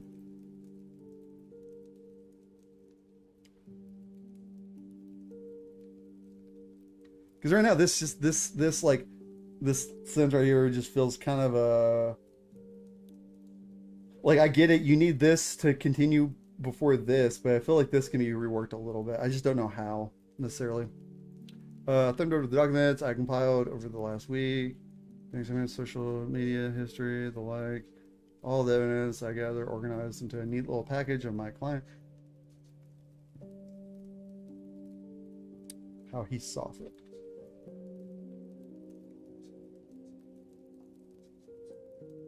All that was left were the photos. So, so here's a question for how does he see them as good photos? Like I got some pretty good shots, right? Or is it like I got some pretty terrible shots? Like whether he uses good or bad language here says a lot about how he views how he does his work, right?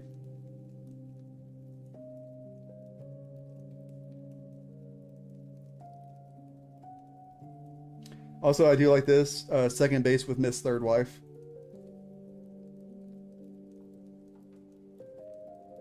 I would say great then.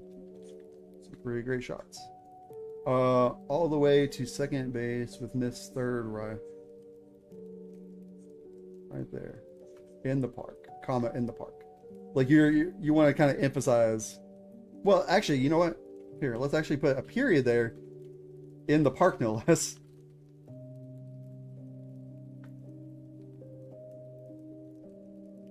In the middle of the day.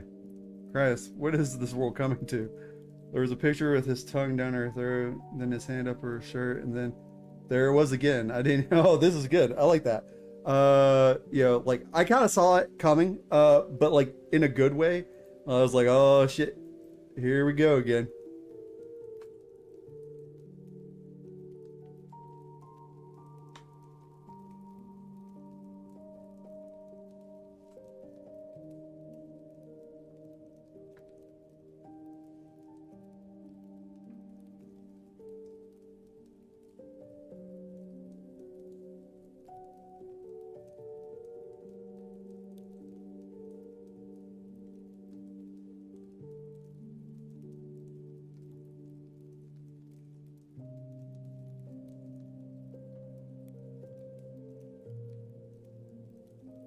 Didn't even remember taking that. So I would say that picture.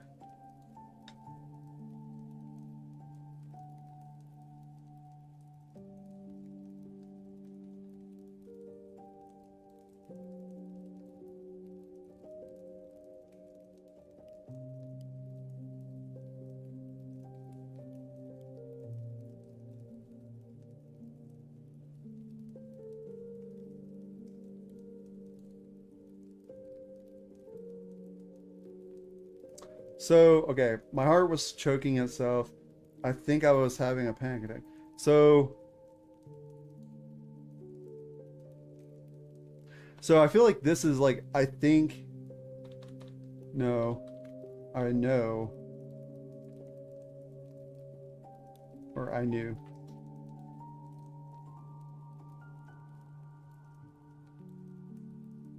So then you want to drop this line here so that, you know, him going for the liquor is, you know, the next step, like its own step down. I'm assuming it's cheap scotch, right? Like, you know, kind of showing like alcoholism, like, you know, you're not gonna be picky if you're alcoholic, kind of deal.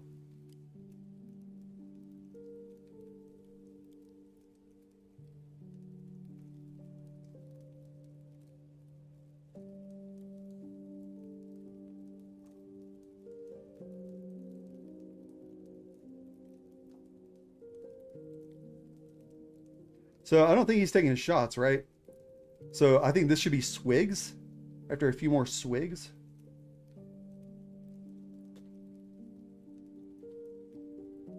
After a few more swigs, I ripped up the that damn photo.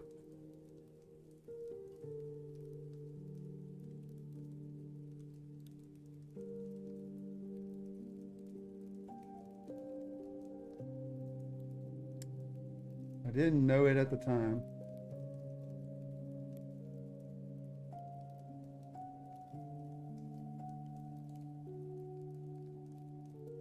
Yeah.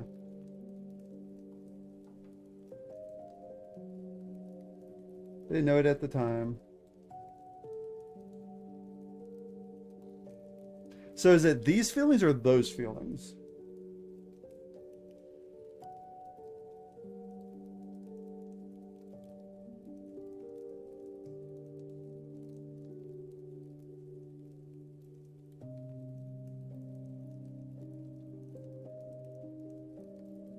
Okay. So it would be those. Alright, those feelings. How lucky I was. Should have grabbed my rock the moment I saw it. Would have made things easier.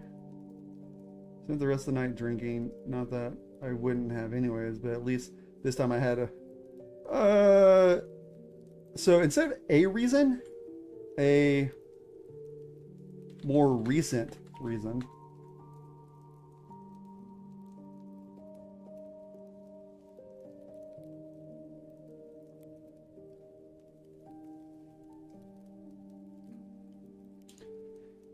Seemed happy.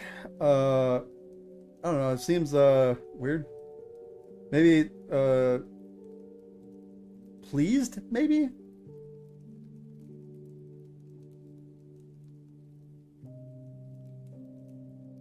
No, and the client was pleased, I think.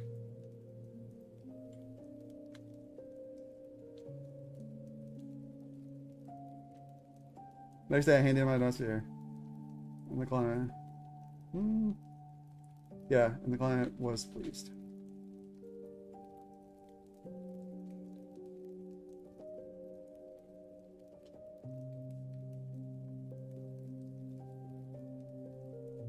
A bitch will never know what hit her. You told me. Okay, so this with this job done, his third wife was no longer any concern of mine. Something else was poking at my mind. So instead of poking, jabbing, I think.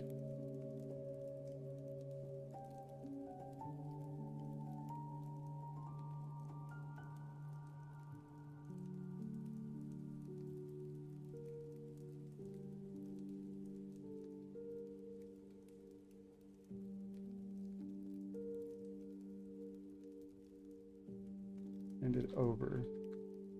.ca.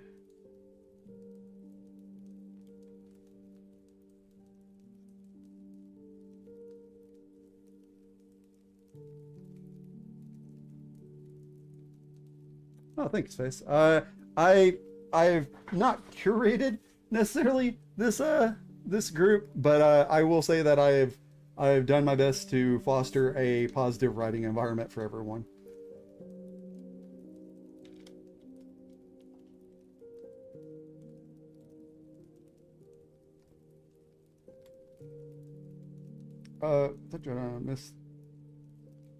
Miss Third.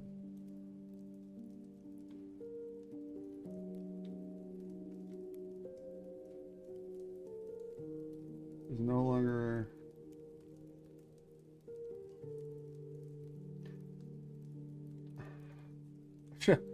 brother, please. So something else was, I think jabbing here is actually a stronger word.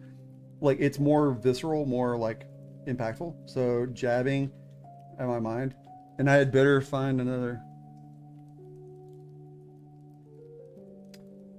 Okay, actually I'm gonna just say I think this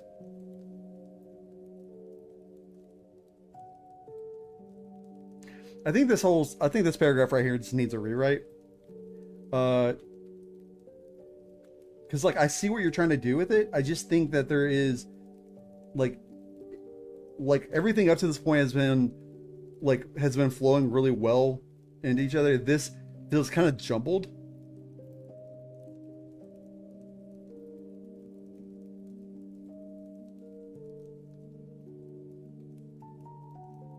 Oh, so this was one of the things that you said you corrected? Okay. I took a job.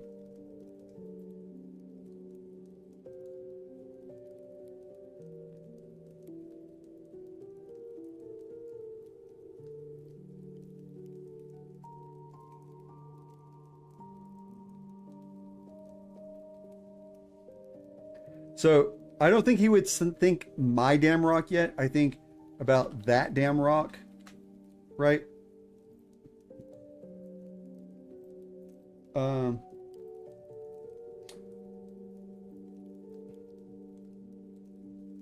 Okay, so, huh.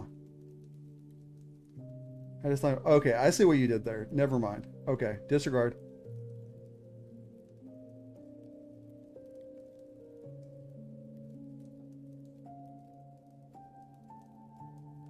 Also, have you seen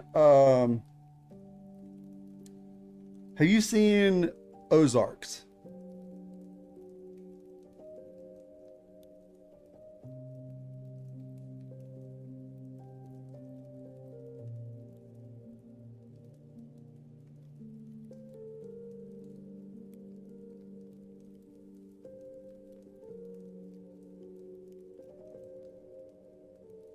If you have, so like in my mind, because there's a PI character in that show, but like in my mind, that filter that they use for the Ozarks is the filter over this guy's life, right? Like that muted blues and grays kind of color. That's the view I have of him, except whenever he's like interacting with the rock and then everything's like crisp and really saturated. Does that make sense?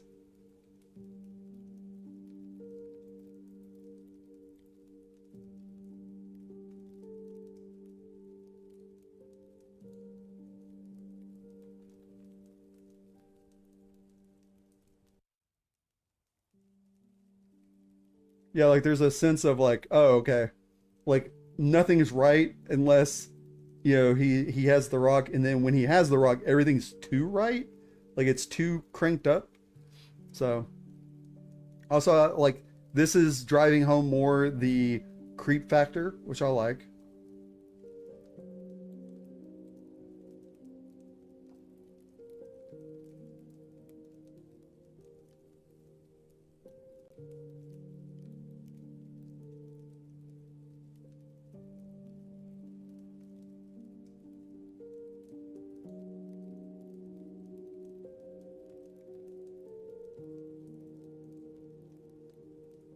Okay, so this is great right here. I think you need to let it breathe a little bit more. Like this paragraph right here, um, like make the struggle a little bit longer here, because this is great. Like, oh, listen, I'm not a pervert, but like something was drawing me in. Like just God, why does it keep doing that? Go home, you're drunk. Anyways, okay. Yeah, because this is a good beat, and I think just like a little bit more breathing room would help out a lot.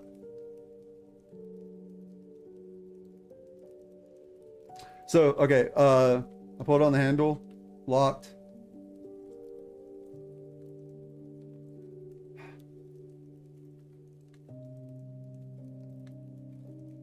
There we go. Like you've had him very much like in this kind of voice, like this tone he would have.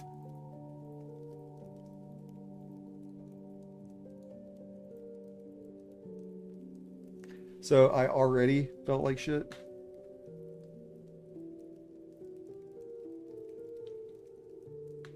And it was time to leave.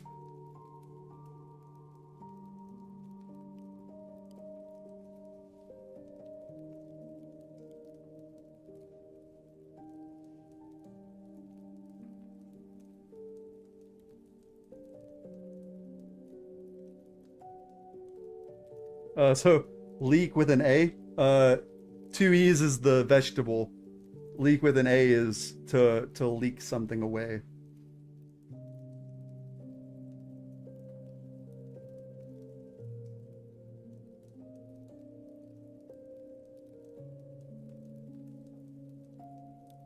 Okay, see like this right here, this is great. That so also I'd walked that walk. This is great though. I like this is some great person like this is great narrator voice. I really like that.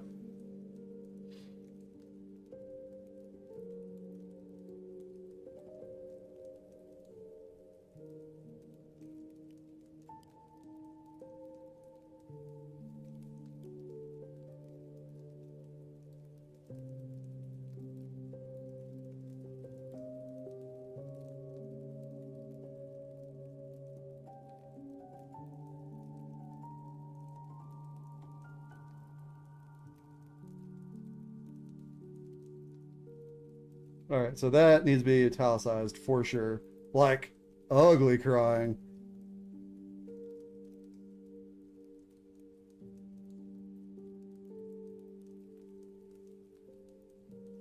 So, okay, so the reveal that like, hey, she was actually breaking the handles off the drawers, uh, that's funny. Because like I had bought in too, like, oh, the fucking landlord is just a pervert, but like having where like she couldn't even get the door to open up properly, so like she broke it, works.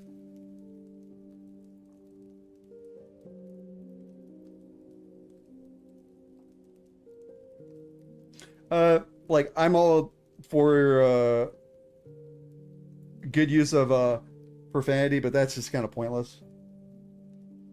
Like if you like, if anything, I can kick her ass out because I mean that one just doesn't feel natural. Uh,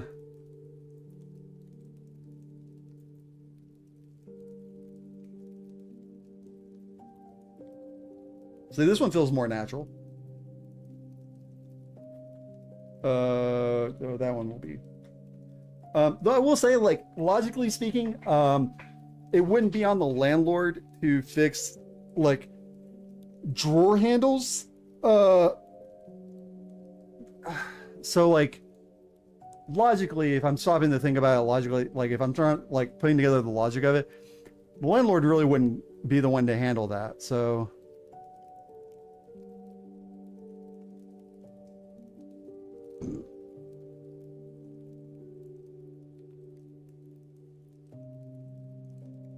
yeah, yeah, face actually has a really good way of putting that. I mean, like, listen, I was a sailor. I literally, I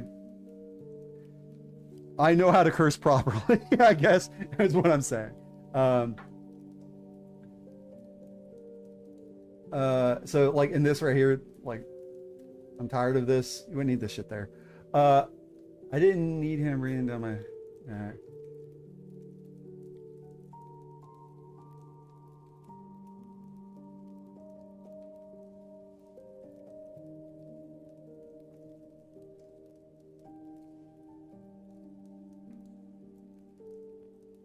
Okay, so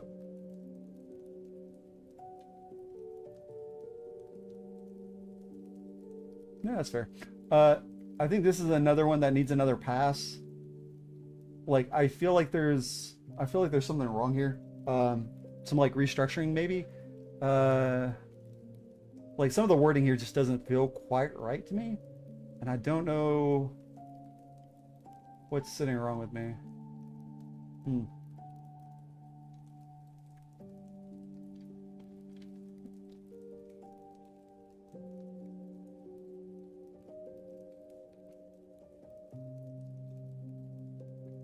Uh, all right, so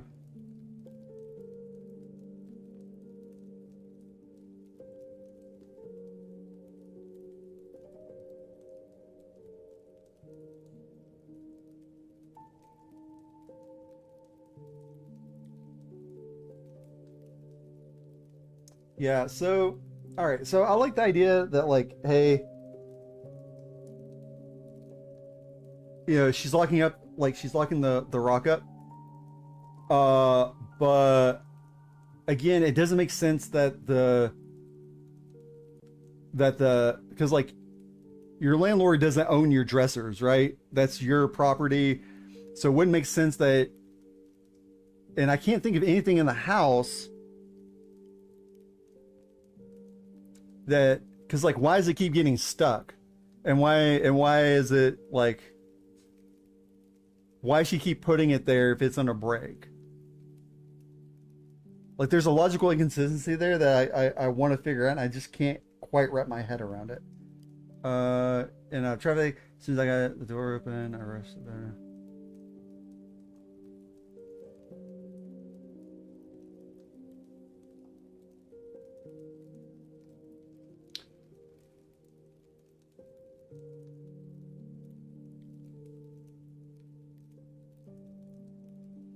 So, all right. Hmm. Yeah, but like that would be for like if if she had thrown the rock down the drain, right? And like he kept having to hire plumbers out to fish like Yeah, she keeps throwing rocks down the drain, right? That would be under a landlord's purview, but a dresser would be something the tenant would bring.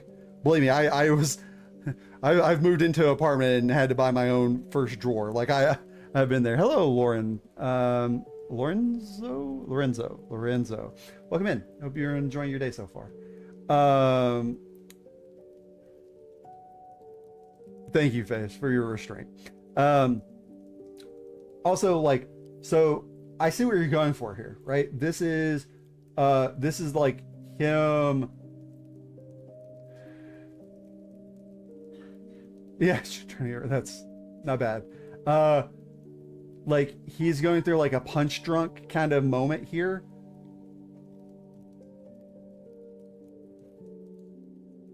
I think that like having him break in.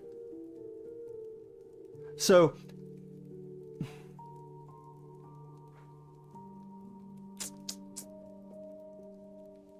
let me think. I don't know. I like what I'm thinking is that like again, having it be like, you know, she's throwing it down the sink to get away from herself because she doesn't like having it around, but then she like can't stand not to be around it, so she's like tearing up the plumbing trying to get, you know, the fucking rock back. But then at that point the landlord wouldn't need an excuse to fucking kick her out. So I don't know, man. That's rough. Because like I said, I like the justification. I like the use of like, oh, the landlord's just some old pervert. Wait, no, he actually has a legitimate case here. You know, like I thought that was very clever. It's just because also like why is she having to break into her own dresser drawer? Like why can't she just like, what about the stone is sticking the door closed, right?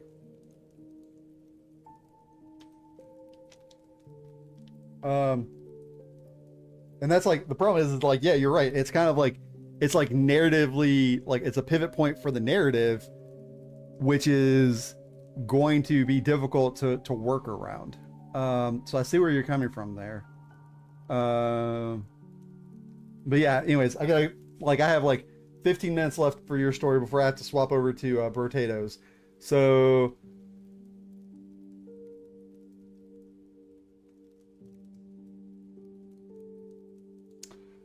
maybe I'll think about it and I'll get back to you on that one, Jake. Let me. I mean, unless the if it was a short stay house where, because there are short stay houses that are typically like, you know, going through a divorce or whatever, you would end up in one for like a couple weeks or whatever. It's like a place while you're trying to look for another place, right? Extended stay hotels, those kind of things. Again, we have to figure out why it keeps getting stuck in the drawer and she's having to keep breaking it open. Like, is she so incoherent she can't use the like the key that is provided to her? Like, what's the emergency? Like, you know. But again, like at that point, the landlord would be able to kick her out anyways. So I don't know. But yeah, maybe instead of it being a landlord, maybe being like the manager of a extended stay hotel or something. But yeah, so this part right here, I think is really good. I see what you're trying to go for, and you know, the bob and weave of, oh, my rock, wait, no, it's not my rock. Like, that's really good.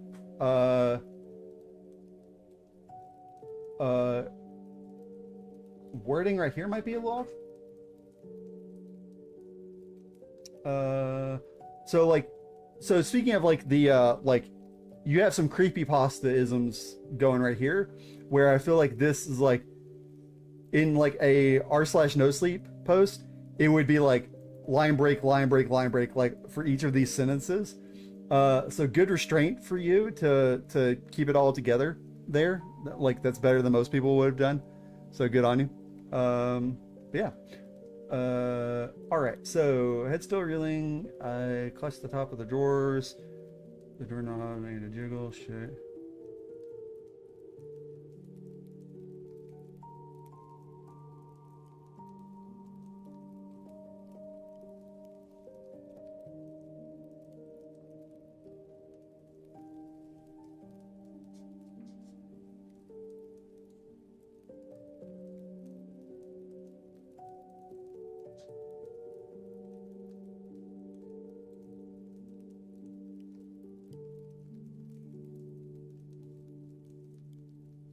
Okay, so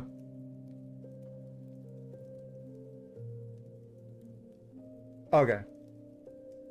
I mean, um, so I like this. Like, she just ignores him essentially. Like, I like that. That's really cool. That's creepy in a perfect amount. Hey, Potato, welcome back in. Um, so that's really good. I like that. Um,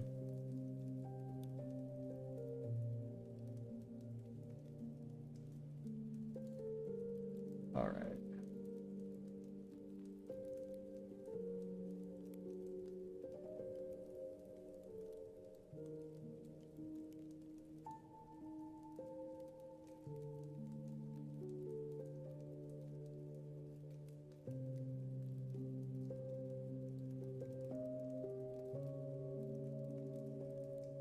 Okay, how's that? Bio Rosamund. Okay, how's that?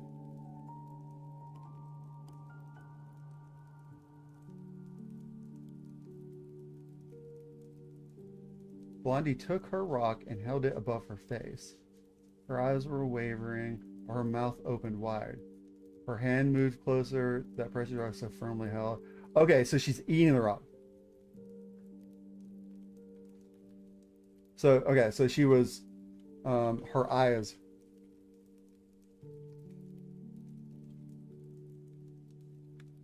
Her eyes were screaming for help. Okay, now, I'm on board. I need to find all the parts. Oh no, Ray Ray. I've been there. Uh, as she stuffed rock. So, because like this sounded like she was like doing something kind of freaky. I was like, instead of stuffed, I watched that she swallowed her rock or something. She forced instead of pushed. I think forced is probably the better word here. She forced. Yeah, she forced it down so far down her throat that the hand that held her rock as well. Hmm.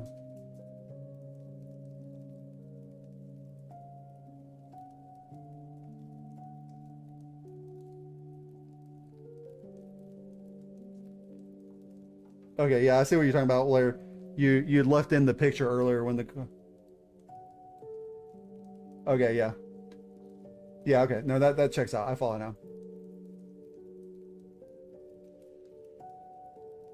Oh, okay. Well, okay. So hold on a second. To make this hit a little harder, so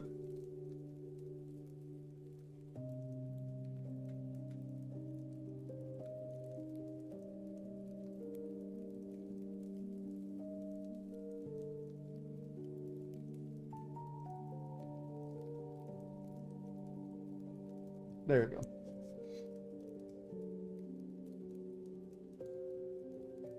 Do you see what I'm trying to do there, Jake? Um,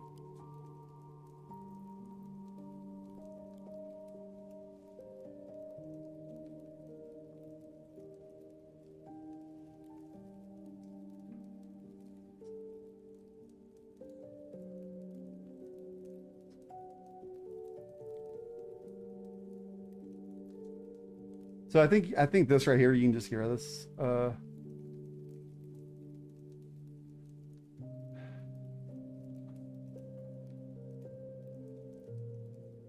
Well, it gives it like a moment, and then like the onomatopoeia of a pop, kind of like feels more visceral, you know.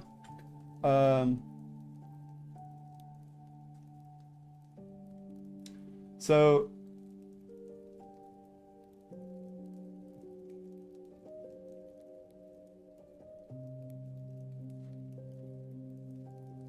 Wait, also, is this a fucking alien? Wait, hold, wait, Jake, what? Hold on, brother.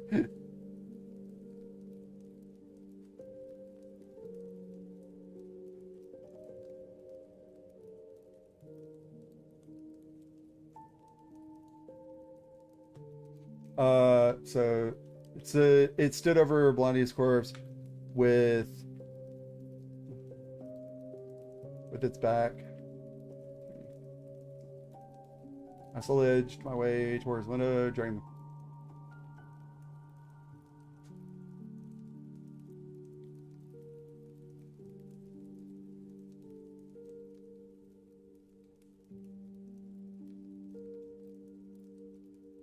But that's not important.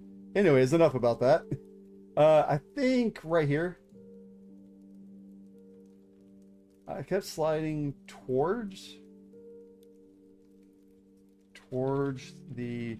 So is the window open or closed? Because I thought it was closed.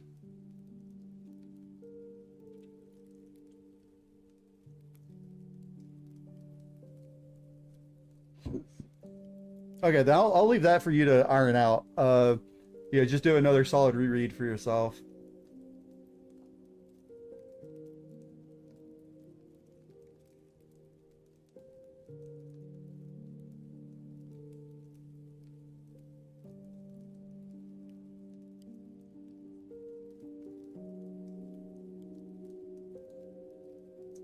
Dude, this is like yeah, I didn't know where you were going with this, but holy shit. Yeah, no, good. Good. This I was expecting psychological horror. I was not expecting creature feature belly bursters. Good shit. All right, so I'm gonna pause there. I have about 5 minutes until I need to start in on potatoes so that I can at least get some of potatoes done before end of stream. We are at 6.5 hours almost on stream right now. Ugh, and I still have a voice somehow, so that's positive. Let me see here, the neighbor next door. So that leaves Beowulf is dead and the My Hero Academia fanfic that I did not get to, which means I'm going to need to come back to a. I think I'm gonna have to roll because I know Beowulf is dead is still very much a work in progress, and the other one, Zen. I'm gonna talk to him and see if I can just cover that one off stream for him because it's part 4 of a ongoing My Hero Academia fan fiction, so I don't know how well I would be able to offer criticisms on it right now. So, all right, Jake, any final questions before I roll over to potatoes?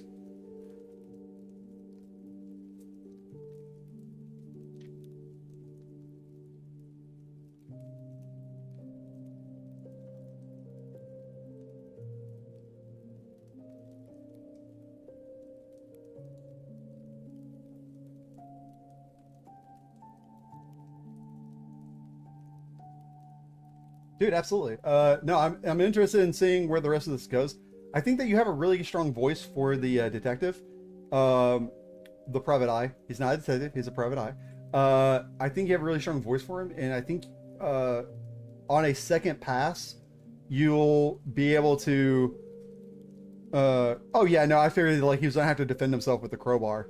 I think on a second pass, you're gonna be able to find more opportunities to strengthen that voice of sardonic, almost like a almost world weary, I guess, private eye. So great job, man, great job. All right, with that, all right, give me like 2 minutes. I will be right back, and then we're gonna hop into potatoes, neighbors next door.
Sorry about the wait, guys.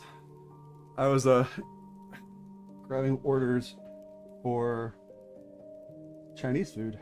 So, oh, add another one of those. All right, cool.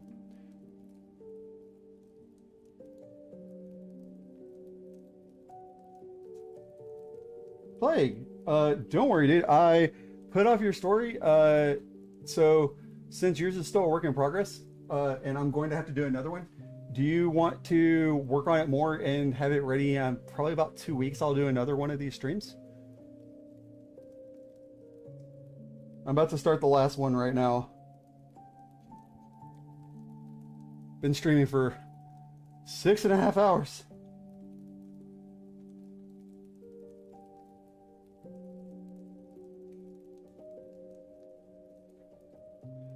All right.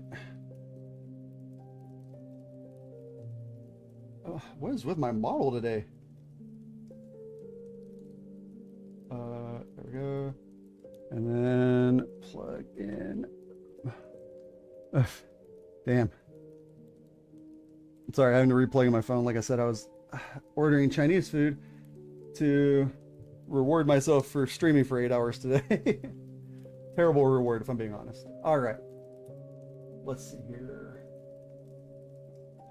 So we are going to read Neighbors Next Door. So Bertato, you said that this was a bonus, like an add-on for something, right?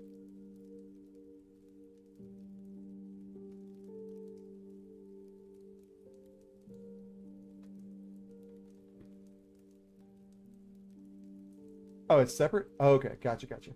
Okay, well, so let's go ahead and get into it. Chapter 1, Moving In. Moving to a new house after my divorce felt like hitting the reset button. The chaos of my old life, endless arguments, lawyers, long day spent alone, was left behind in the city. Rosewood Lane, with its neat houses, perfectly trimmed lawns, and quiet streets, felt like the kind of place where life was orderly, predictable. Needed that. The day I moved in. Okay, so, Oh,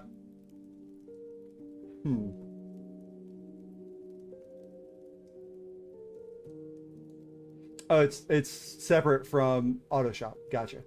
All right. So first thing, I would say that right here, this is a good standalone sentence to build off this. I would want one more sentence in this paragraph to kind of like pull in the vibe, I guess. Also, rule of 3 is typically what I go with if I'm trying to lay down beats. So having a third thing right here could be useful. Felt like the kind of place where life was orderly, predictable, and calm. something like that. Like the rule of three is a good way to give a reliability to the reader. There's if you look up literature rule of three, you'll see a ton of things talking about it. It's just helpful in a lot of ways. But yeah, I think maybe one more sentence in this before I needed that. I don't know what I would add though, because like right now it's a good scene setter, right? You have like this woman who's obviously just coming out of well, I assume is a woman. I think it doesn't say. I made assumption. This person is coming out of a divorce, and so this man's coming out of a divorce, and it is setting up a life that is,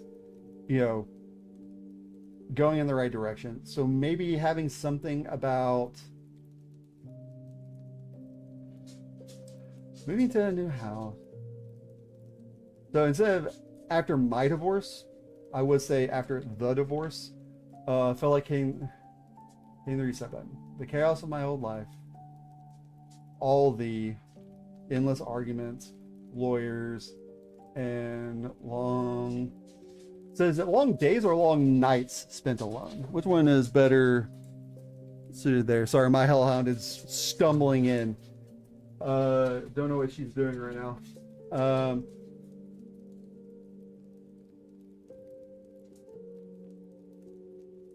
Nights? Okay.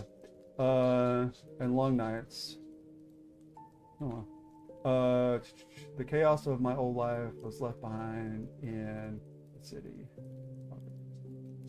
So, is he living in the suburbs? Because then it would be moving into the suburbs.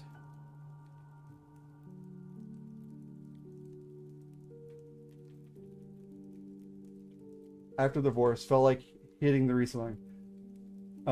A new house away from the chaos of my old life. Blah, blah, blah, blah.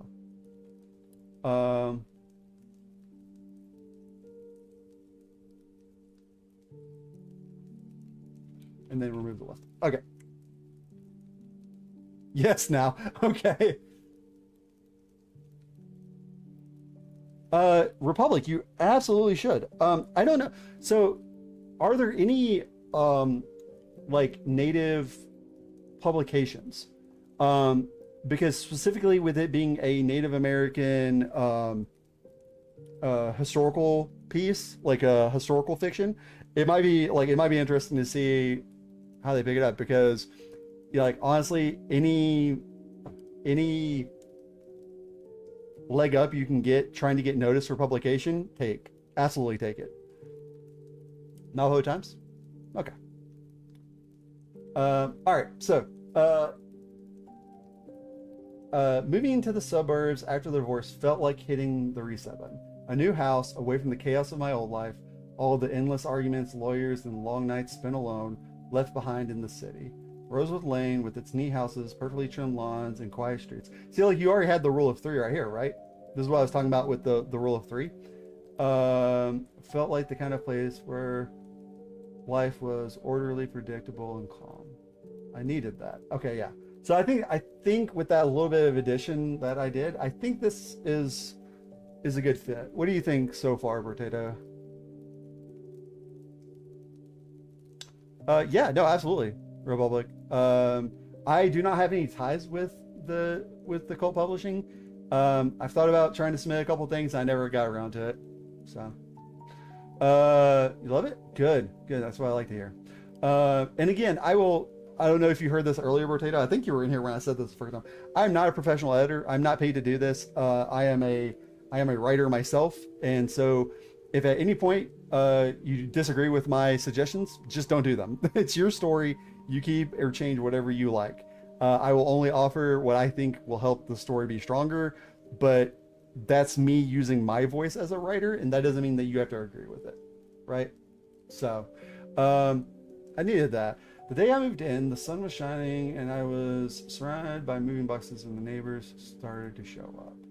Okay, so I think moving this so that maybe you're something along like it was a bright day.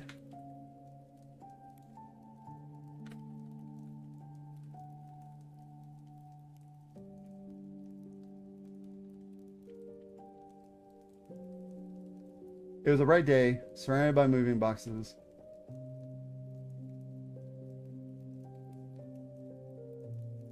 Hold on a second. It was a bright day.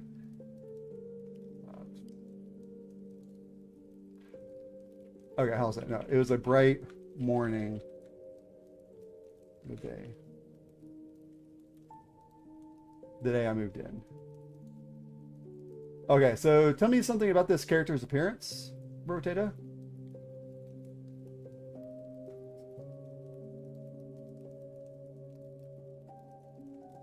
Or, like, do they have anything like... So one thing is, like, surrounded by moving boxes and something. Sad looking? Okay. He's kind of pathetic. He's a real sad chicken. Sad sack of shit, for sure. Alright, so surrounded by moving boxes and... Oh, moving boxes and blankets. There we go. Because, like, oh, how's that? No, so we're going to move moving, so... Surrounded by cardboard boxes and moving blankets when the neighbors started to show up. All right. Very pathetic, weak and insecure. Bertato has a type. All right. So it was a bright morning the day I moved in, surrounded by cardboard boxes and moving blankets.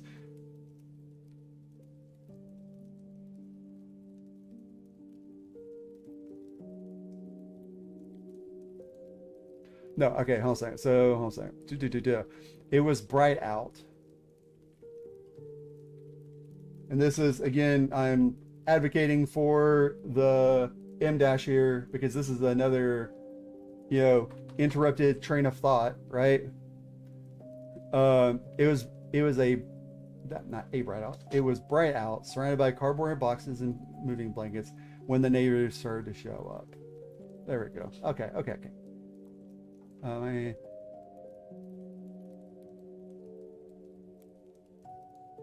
Oh yeah, absolutely. Bertato, you should talk to Sam. I feel like you would absolutely love Sam's. He's a mortician. He's not pathetic or anything. He's just bro is rough, I will say. Carol from across the street brought a pie. The elderly Suttons came with a pie plant, and Greg from a few doors down invited me to a barbecue he was hosting the following weekend. It was suburban life. Oh, see, like I was right. It was suburban life at its finest. Everyone eager to welcome the new guy. A bit much, but after months of isolation, it was refreshing. Okay, good. Everyone greeted me except for the people in the house next door. Okay. So, like... Okay, so yeah. Across the street. So the only people you didn't say specifically where they were from were the elderly Suttons. I don't know if that matters to you or not, like geographically, but...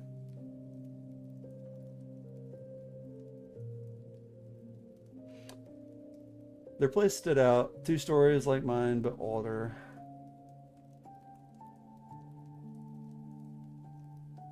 Peeling paint, overgrown lawn that looked like it hadn't been touched in years.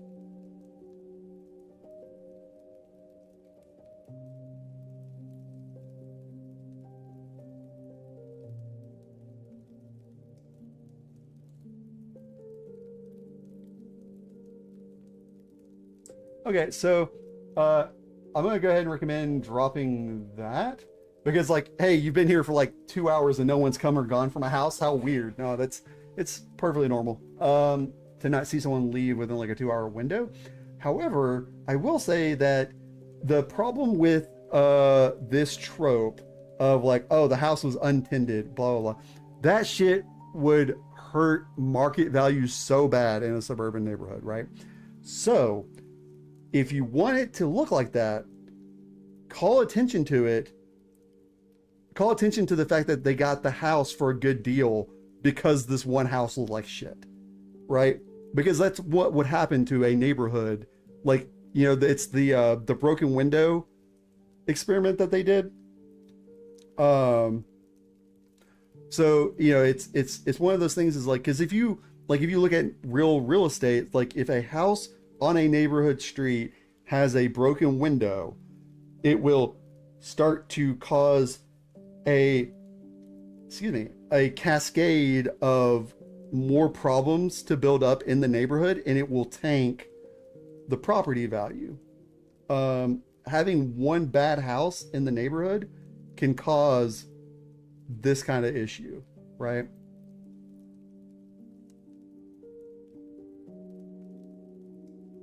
Okay, so this is great. So like, hey, the following weekend, I asked Greg about them. Oh, them. Okay, so instead of saying they're kind of strange, I feel like if you're in like a suburbanite like neighborhood, people are either they're not going to be that passive, right? They're either going to be very vocal about it or they're not going to have an opinion. So like yeah, they're a bit odd, sure, maybe, but like more chances than not, especially with him being the type of guy who's out grilling on for the neighborhood on a Saturday or Sunday. Maybe Greg doesn't, but Greg's wife definitely has some negative shit to say about this house, right?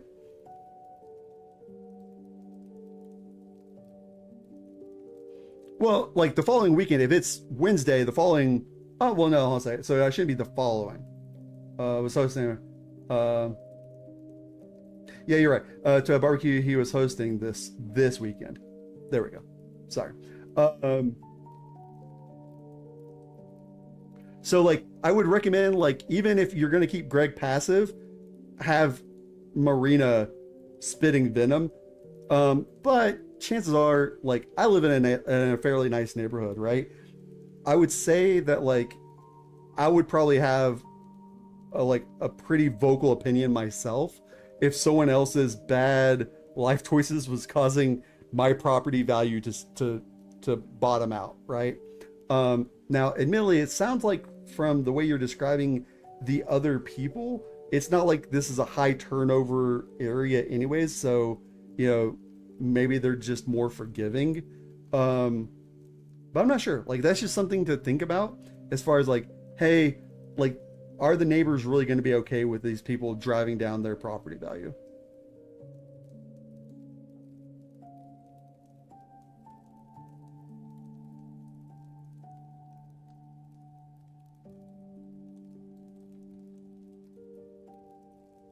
So I feel like there should be a but here. Congress moved on, but I couldn't stop thinking about the house. Everyone acted like it was no big deal, just some reclusive neighbors. Every time I looked over at it, I couldn't shake the feelings that something was off. Okay.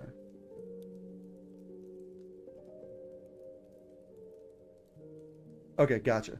Well, then that's great. Then like you're laying groundwork for later, like, yeah, oh, okay, that's where the passivity is coming from. I tried to forget.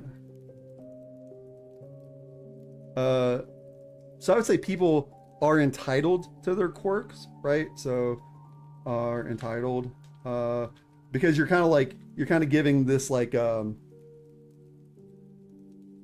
know, blasé kind of like, you know, feeling.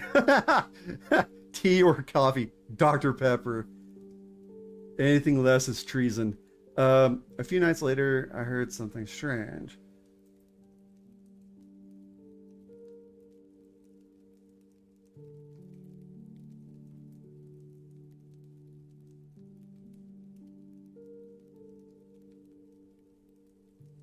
Okay, so you already mentioned that they are he like him and the neighbors have two-story houses. Most master bedrooms are going to be on the second floor, so I don't know. Well, I guess someone could be walking underneath The second story.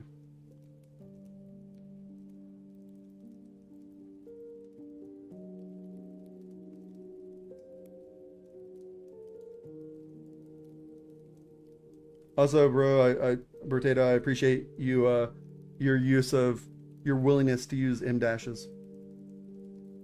Fuck the haters. That's what I say. Uh,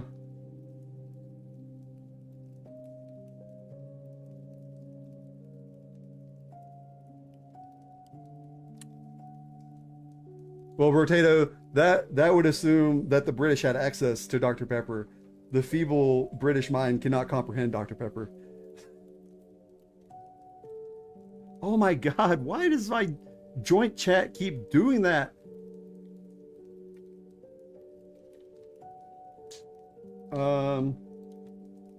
This is from wherever I was pulling everything into the document.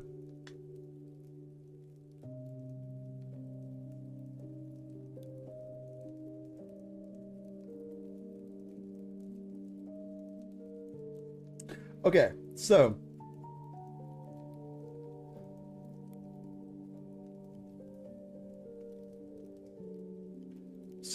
I feel like there's a missing beat here, right? Like there should be something here. Like during the day after hearing the weird, like maybe he goes out and checks his yard to see if there's any like footprints in his yard and nothing's amiss. And so he's just like, oh, I'm just being paranoid. And he writes it off after checking. But I would at least give him the chance to check first instead of just like blowing it off immediately, right? Because like right now it just seems like, because I'm gonna tell you right now, if I'm laying on the second story of my house with my window open and I hear chanting from outside my window, I'm going out immediately and I'm gonna find out who the fuck is trying to summon Satan in my front yard. Like that's, I'm not waiting. And I'm a pretty passive dude. Like I'm not super about things, but like that's not something I'm just gonna ignore. So this guy being so passive he doesn't even check the next day is kind of like him being like, even having like him be too scared, like him being too scared to check and like kind of making him more pathetic because he's too much of a coward to ensure that ensure his own safety, right? That would be like more believable, right? Like, you know, and also it would help paint the picture of like what kind of guy he is, since you've already said like, you know, that mentality.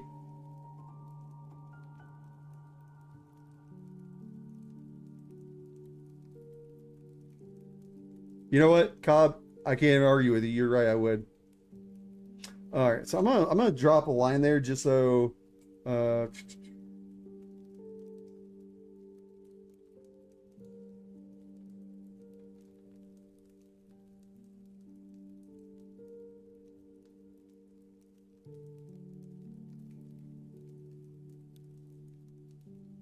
Okay.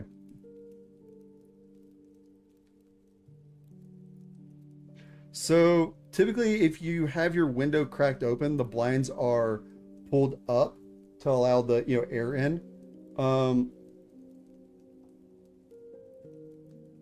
so I'm trying to think, like, because like right now I'm using the blueprint for my house, and like my bedroom window, on like the master bedroom window, looks out onto the street, not towards my neighbor's house, right? So um through the curtains could work, yeah. uh oh, you're fine. But what I'm thinking like right now is like, so does his master bedroom look towards his neighbor's house? If so, then he would be able to know where the whispers were originally coming from.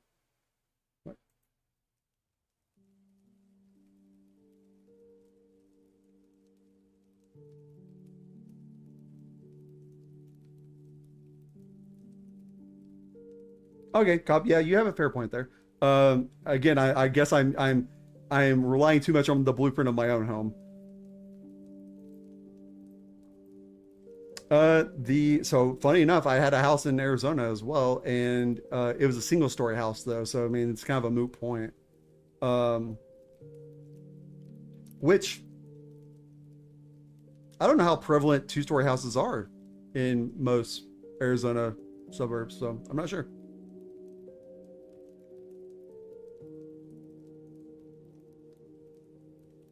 Oh no, did we accidentally summon a British?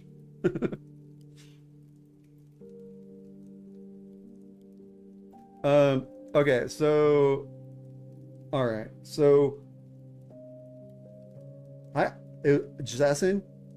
I just asking question. I wasn't accusing. Um, uh, but you can also add right here, Potato, where we're talking about the next day checking. This can also be like covering this setup more, right? Because like right now, um, it's it's going from like, okay, so he didn't check it all to now he's like peeking through the window.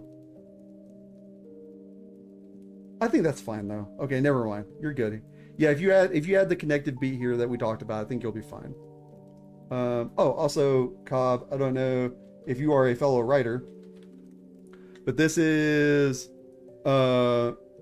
this is the writing Discord that all the stories that I critiqued today came from. We're probably going to be doing this again in about 2 weeks, give or take. So you're more than welcome to join next time. The next night it happened again, louder this time. I got out of bed and stood by the window, peering through the blinds or curtains. It doesn't matter. Um, the yard was dark, just the faint glow of a street light catching the edge of their overgrown lawn.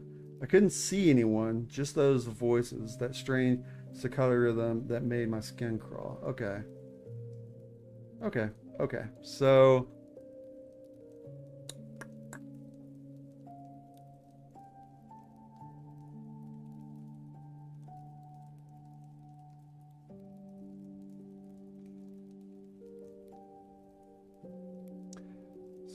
I feel like, given that we've kind of like discussed his cowardly,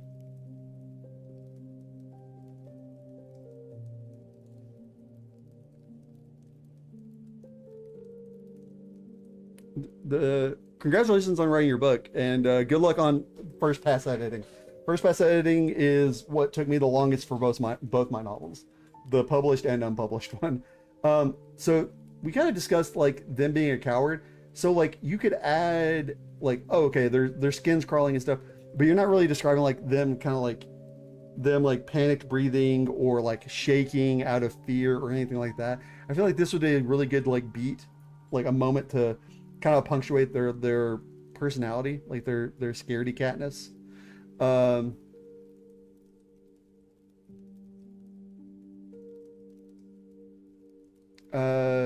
After that, the voices became a regular thing. Not every night, and never at the same time. Sometimes they were soft, like a murmur on the wind. Other times, they were loud and urgent, always with the same unnerving rhythm.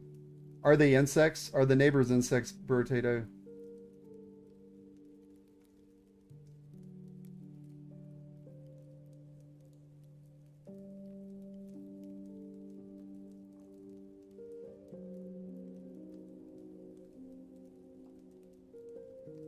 I mean, God, I'm gonna be real with you. Editing is my least favorite part of writing as well.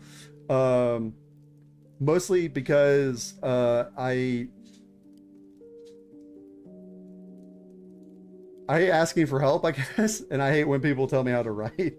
Um, which is fine, except for like I get defensive over my wording choices sometimes, which I know is funny coming from a guy who's sitting here telling people how to write better. But it's like I get defensive, like, because I write very intentionally. Like I will phrase things very specifically for very specific reasons, and sometimes I'm wrong. But like most of the time, if I write a sentence, it is like structured the way I want the flow to occur. Like if you open up my novel to like any given paragraph, I labored over how that paragraph flows. Um,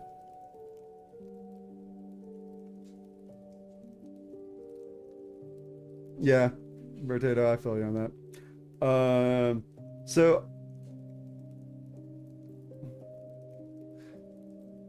So right now we like you talked about like the like you talked about the paint peeling on the house. You didn't really give it a color that I remember.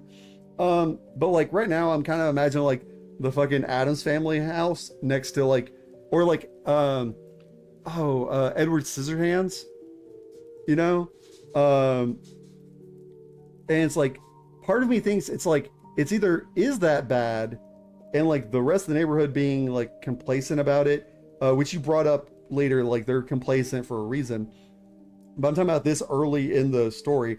I'm either like, okay, either something's going on where like people are being way too complacent, or there's something about this that is like driving the main character into paranoia.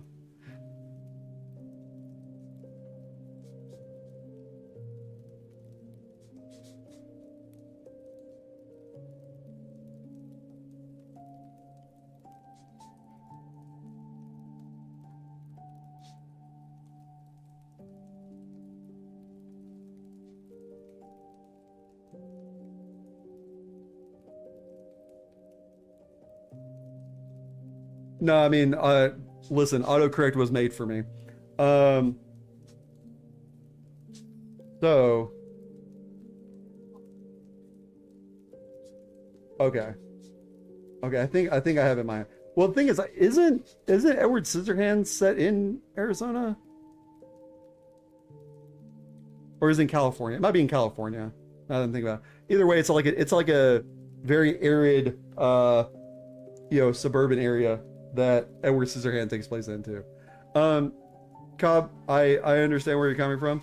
Um, Funny enough, the novel that I actually got published was originally written as creepypastas posted for free on Reddit. So like it'll be okay, I promise. Um, all right. I got like 3 paragraphs left in this part, so give me a second. It was past midnight. And I was oh, wait. Okay, right here. I thought about going over and knocking on the door every time I worked up the nerve. Something stopped me. The thought of those voices, that house, it filled me with this creeping dread I couldn't shake. I didn't want to know what was happening over there. I didn't want to get involved. Then, one night, the voices came right up to my window. Again, if they're on the second story, this is even better.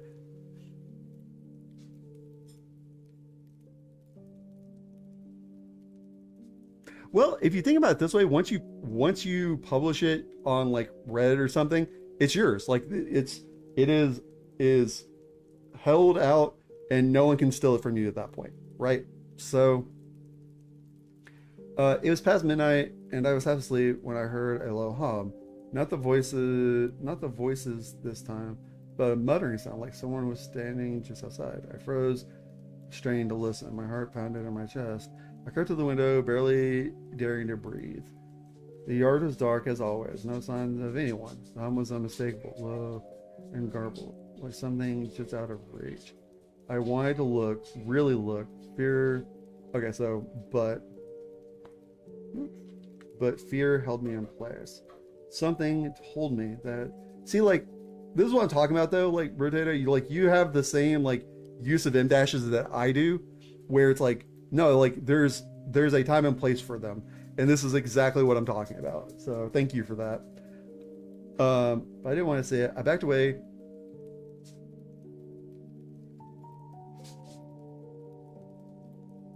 Okay, hold on a second. So I didn't want to say it. Okay, so hold on a second. So right here, after I didn't want to say it, I knew if I did, it would change something for me forever. Um, so you're not wrong, but there's a different cadence, Cobb, between using isolated like with commas versus isolated with M dashes, right? So and this is how I explained it earlier in the stream. If it's almost like an intrusive thought, like if it's a thought forcing itself into the middle of a sentence, use em dashes. If it is a planned part of the sentence, use commas, right? It, like how you use it will change the tone that the character has.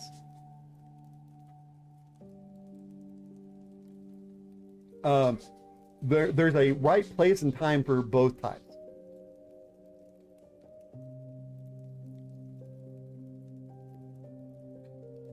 All right, so something told me that whatever was out there, I didn't want to say it. I knew if I did, it would change something for me forever. I backed away, returning to bed with my heart still racing, pulling the covers up like a child afraid of the dark. I didn't sleep that night. By morning, everything was normal again. I would say again right there, whoop, normal again. People walked their dogs, waved hello, and kids played in the streets. I couldn't stop thinking about what I'd heard though. The hum, those voices, whatever was going on next door, it wasn't just odd neighbors who kept to themselves. Something was wrong. And I could feel it. All right.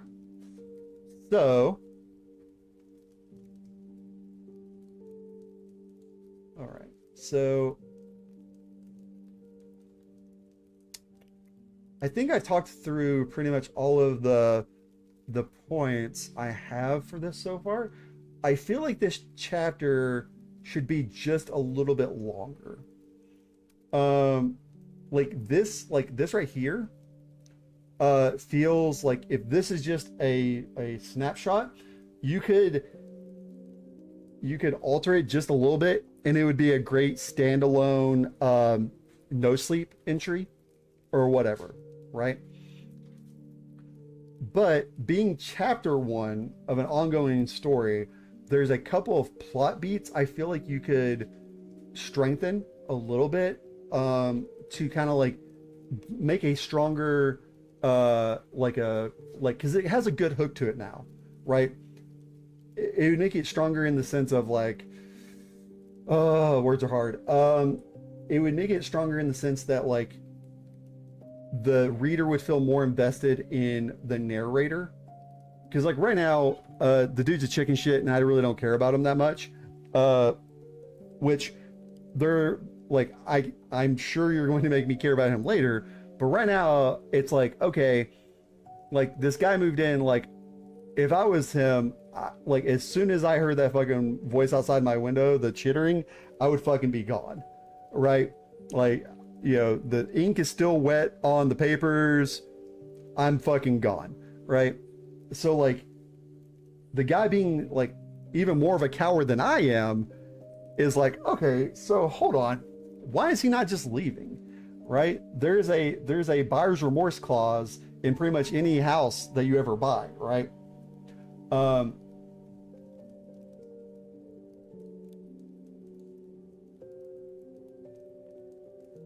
Yeah, and actually, so that actually is a great point, Potato. So like, again, you know, he's coming out of a divorce, so being broke as shit is probably very, very likely.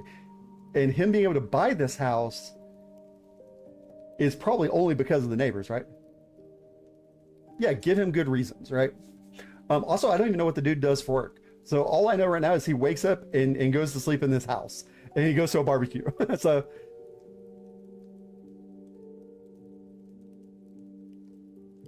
yeah, actually, you know what? Having a beat where he is at work or something, and like, you know, maybe have like, if there's a, I haven't read past chapter 1 yet. So if there's if there's a scene where he's at work later or whatever, or he has a friend later that could be talking to him and be like, dude, just get the fuck out of there. He's like, no, I can't. You can't find property at this, like this rate. You know, eventually those people will move out. The new people are going to mow their lawn, and I'm going to gain so much money from living here, right? Like he can have like a sense of greed that's keeping him in this dangerous situation, or it could be stand his ground. Like, no, like this is like, I bought this fair and square. It's my home now, right?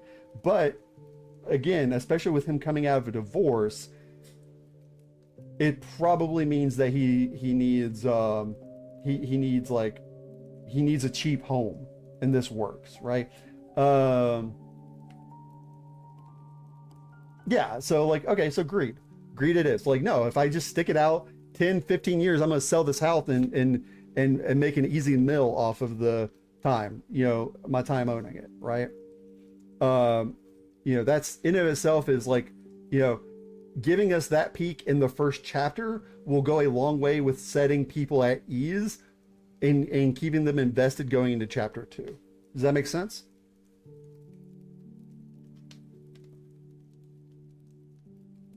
Cool. All right.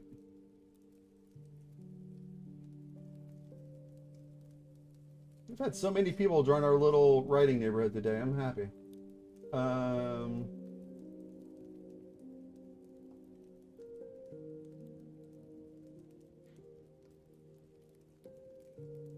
I should also put that out again. Ah. All right. So, I know chapter 2 is substantially longer. Oh, Blake, have you joined the writing Discord yet? I don't think you have you?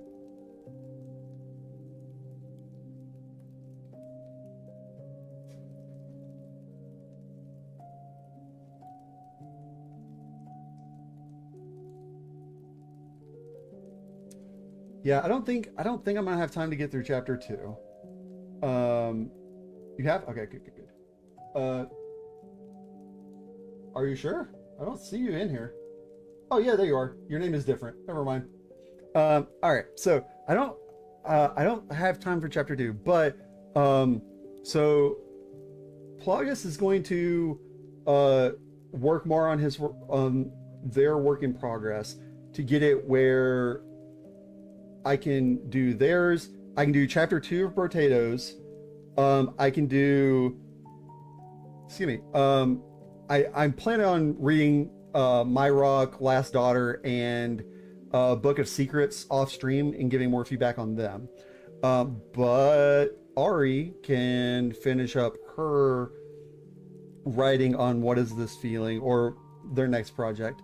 So I think, what do you guys think? Maybe 2 weeks we can try to do another one of these writing critique streams, and I will have to be a little bit more stringent on how long and how many signups I have available, because I think about an hour each person is probably a good amount, so everyone gets attention.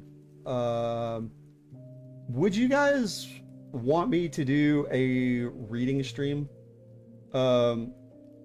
Like I wouldn't want to go and ask for recommendations off of Tales from the Creek, but like I have enough talented writers in here. Like I wouldn't do this critiquing thing. Well, Rotato, there's a subscribe button right there for you. But I can probably do a weekly reading stream. Why wouldn't I be able to? I think my voice is all right. Because I've been playing around with the idea of like I don't think I have the voice for narration. But I've kind of played around with the idea of like, hey, if you guys wanted, I could try to throw together a narration video. Well, I'm glad to be a help, Price.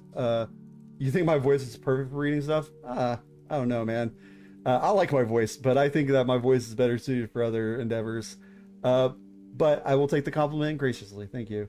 But like these critiquing streams, I want to do like at least once a month, because I want to help out my fellow writers. I'm experienced. Like I'm 37. I've been writing since I was 12, right? Like I've been writing for 25 years. I can honestly say that like I am, there are a lot of things that you can only learn with experience, but I can try to bridge that gap as much as I can for the younger writers out there. And at the end of the day, you know, like I've said already, take my opinion with a grain of salt, because at the end of the day, it's your writing and you need to be happy with it, right?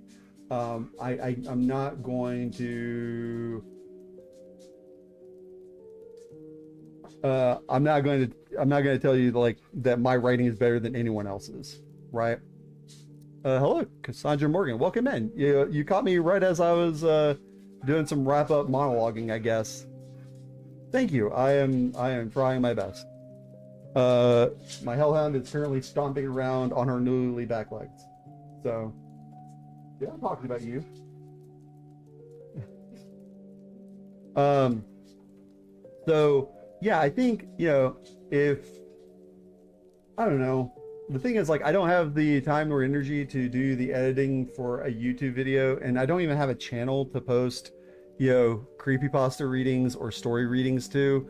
My VTubing is very different than that. So I would say that like I would, if someone wanted to run the channel and I just do the readings, I would be okay with that. Uh, but that would be like more than I could bite off at the moment. Because also like there's a certain level of quality that I would want to hit. I wouldn't want to throw my voice out there into the soup of, you know, AI, you know, creepypasta readings and so on and so forth. So my story, so I guess, hold on.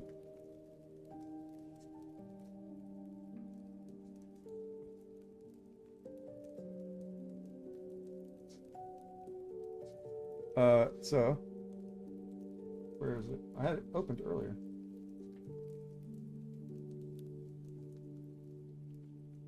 I guess I closed it. Hold on a second. Let me so my novel, The Bitter Question, is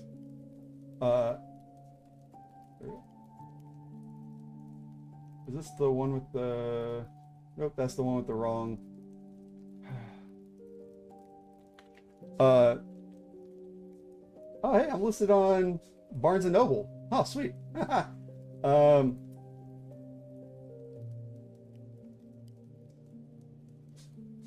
That's the wrong, my editor. Oh, that's the Kindle edition. Kindle edition. Oh, hold on. Wow, this is.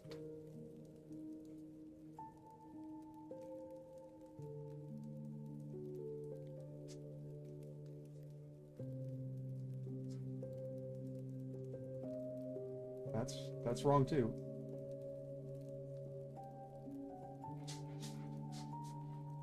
Oh my God, did he? I think my publisher changed the wrong one. Okay, no, here it is. All right, cool. So, yeah, this is my novel, The Bear Question. Available in paperback. Apparently you can order it from Barnes and Noble, which I didn't realize I was on Barnes and Noble. So that's kind of cool, I guess. But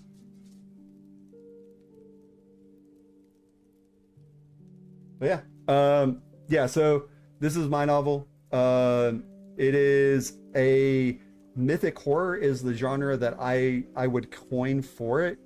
Uh, but it is listed under paranormal, urban, paranormal. Thank you. I did not draw it. I paid someone for it.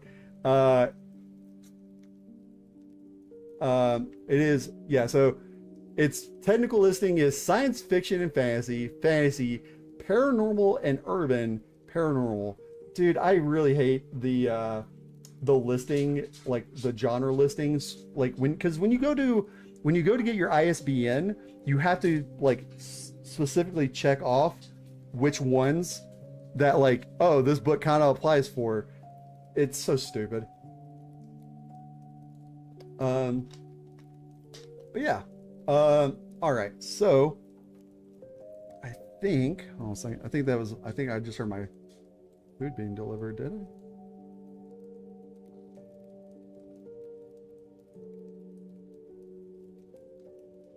Yeah, my food just got delivered. What a good time. So guys, I gonna get to go eat. Huzzah. Um, but I hope you guys did enjoy. I don't know. I'll think more about the prospect of narrating some stories and just doing a narration thing.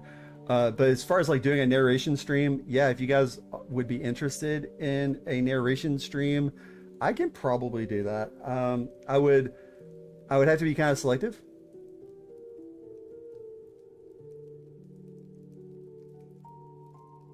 Oh, womp womp.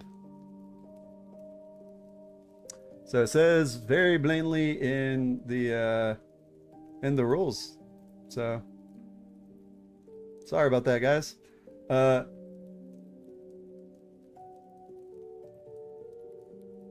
That's unfortunate. All right. So yeah, I'm gonna call a stream there. Thank you guys so much for hanging out with me. I appreciate that tremendously. I look forward to seeing you guys. I don't know. I'll put out a notification in the Discord and let you guys know whenever I'm gonna be doing another reading and critiquing stream. But until then,